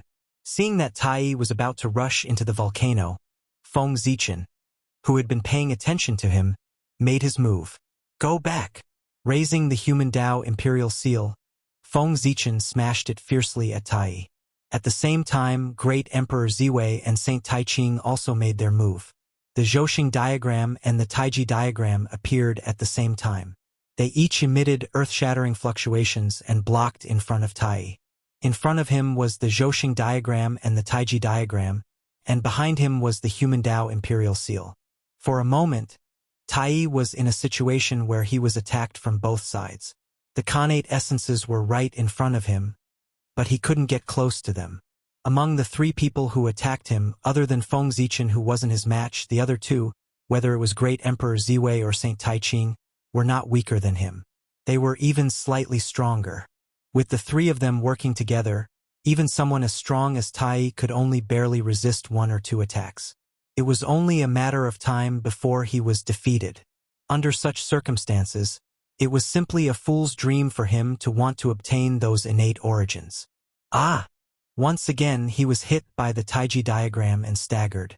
Tai struggled to support himself and suddenly roared at the sky. In an instant, an invisible ripple spread out in all directions with Tai at the center. Oh no, stop him! Seeing this, Feng Zichen and the other two thought of a possibility. Their expressions changed, and they pounced on Tai even harder. At the same time, the three of them didn't forget to yell at the five saints. What are you waiting for? Hurry up and destroy that ball of Khanate essences. As they spoke, another change occurred in the depths of the volcano. The ball of Khanate essences trembled violently. Then, a blurry figure could be vaguely seen slowly emerging. Looking at its appearance, it was very similar to Tai's face. It was Tai's clone. That ball of Khanate essences had been prepared by Dijun to revive Tai. Naturally, it was connected to Tai's aura. Now, Tai was forced into a desperate situation by Feng Zichen and the other two. In order to seize the Khanate essences, Tai had used the connection between him and the Khanate essences to forcefully turn them into his clone. In this way, once the clone was born, no one could stop Tai from taking the Khanate essences away. Thinking of this possibility, Feng Zichen and the other two's expressions changed drastically.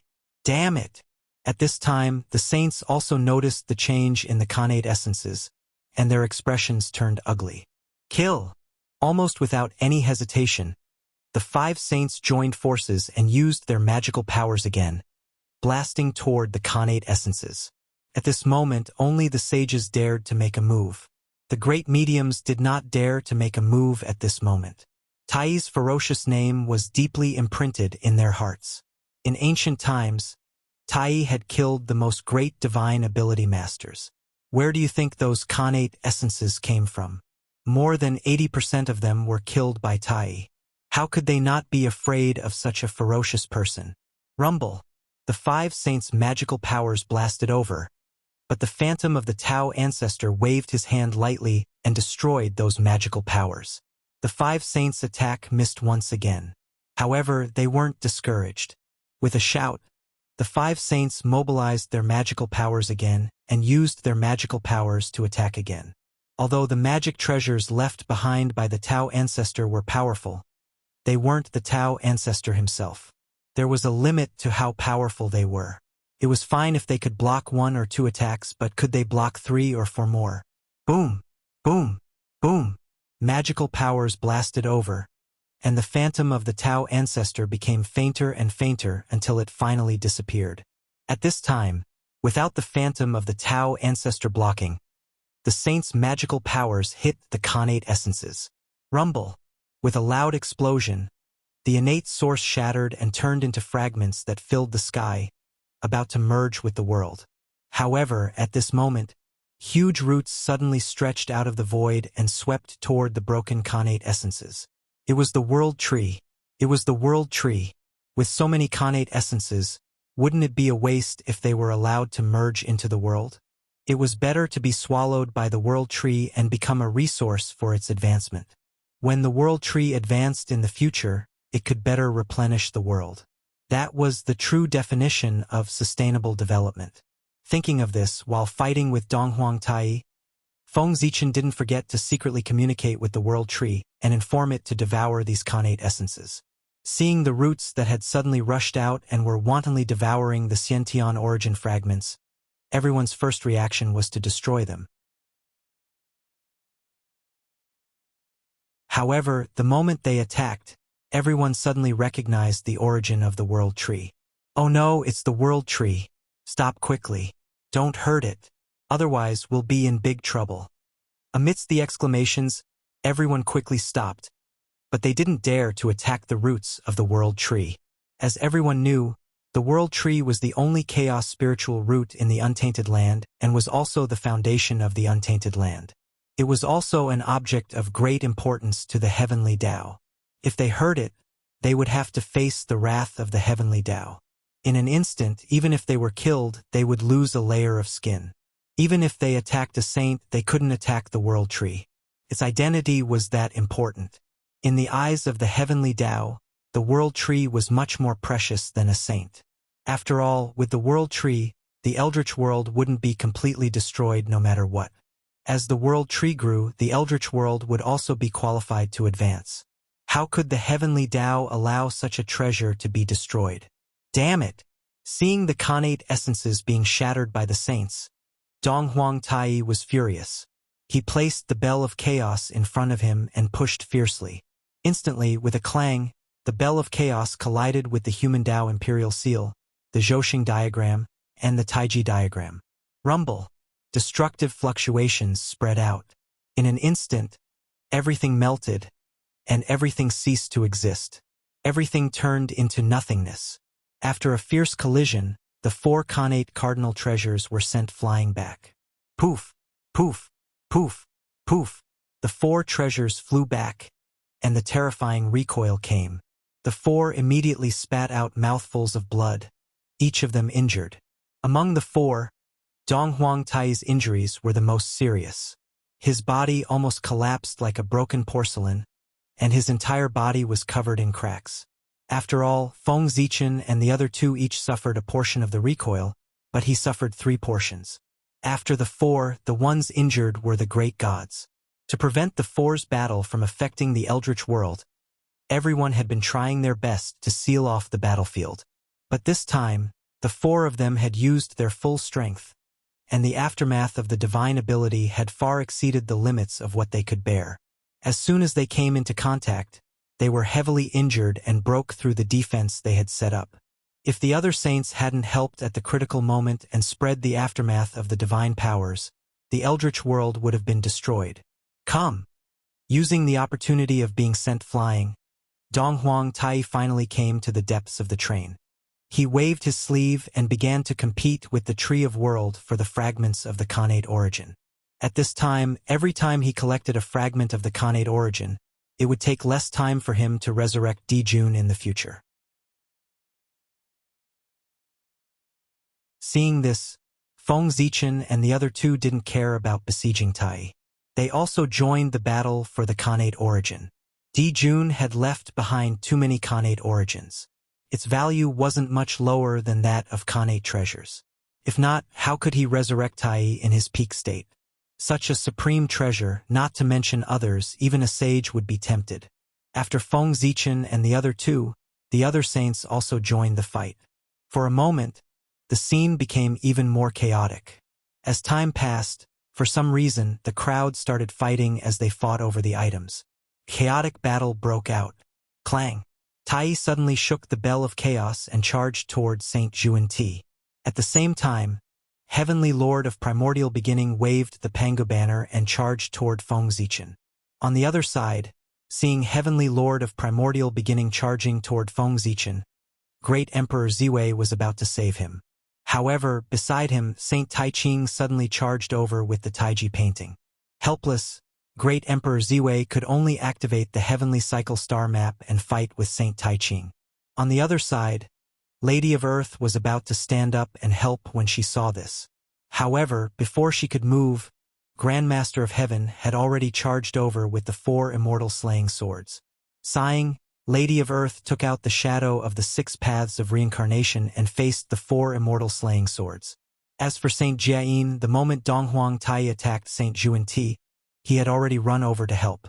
He joined forces with Saint Juan-Ti to fight against Dong Huang Tai. Otherwise, Saint Juan-Ti alone would definitely not be a match for Dong Huang Tai. As for Goddess Nuwa, she did not appear in this battle. Her identity was too awkward. Even though Empress Hua of the demon race had left the demon race, there was still a relationship between them. It was not appropriate for her to attack Dong Huang Tai. Therefore, she decided not to show up to avoid awkwardness. Of course, Goddess Nuwa only had so much friendship with the demon race. After avoiding Dong Huang Tai a few times, this relationship was completely severed. At that time, they would only be fellow Taoists and not fellow Taoists of the past. However, at this moment, Goddess Nuwa had no choice but to make a move. The cauldron of heaven and earth hung down from the sky, emitting an aura that could suppress the universe. It worked together with the great divine abilities and separated the battlefield where Feng Zichen and the others were from the primordial world and threw them into the chaos outside the heavens. After that, the cauldron of heaven and earth stood between heaven and earth, suppressing the restless earth, fire, water, and wind, stabilizing the order of the primordial world. Just as Goddess Nuwa made a move, the few people who were fighting also felt it. They were very cooperative and allowed her to strip the void. It was precisely because of this that Goddess Nuwa and the others could so easily separate the battlefield from the primordial world. You're tuning in to the Legend of the Vagabond YouTube channel. Don't forget to subscribe and join us on this journey to catch the most captivating stories.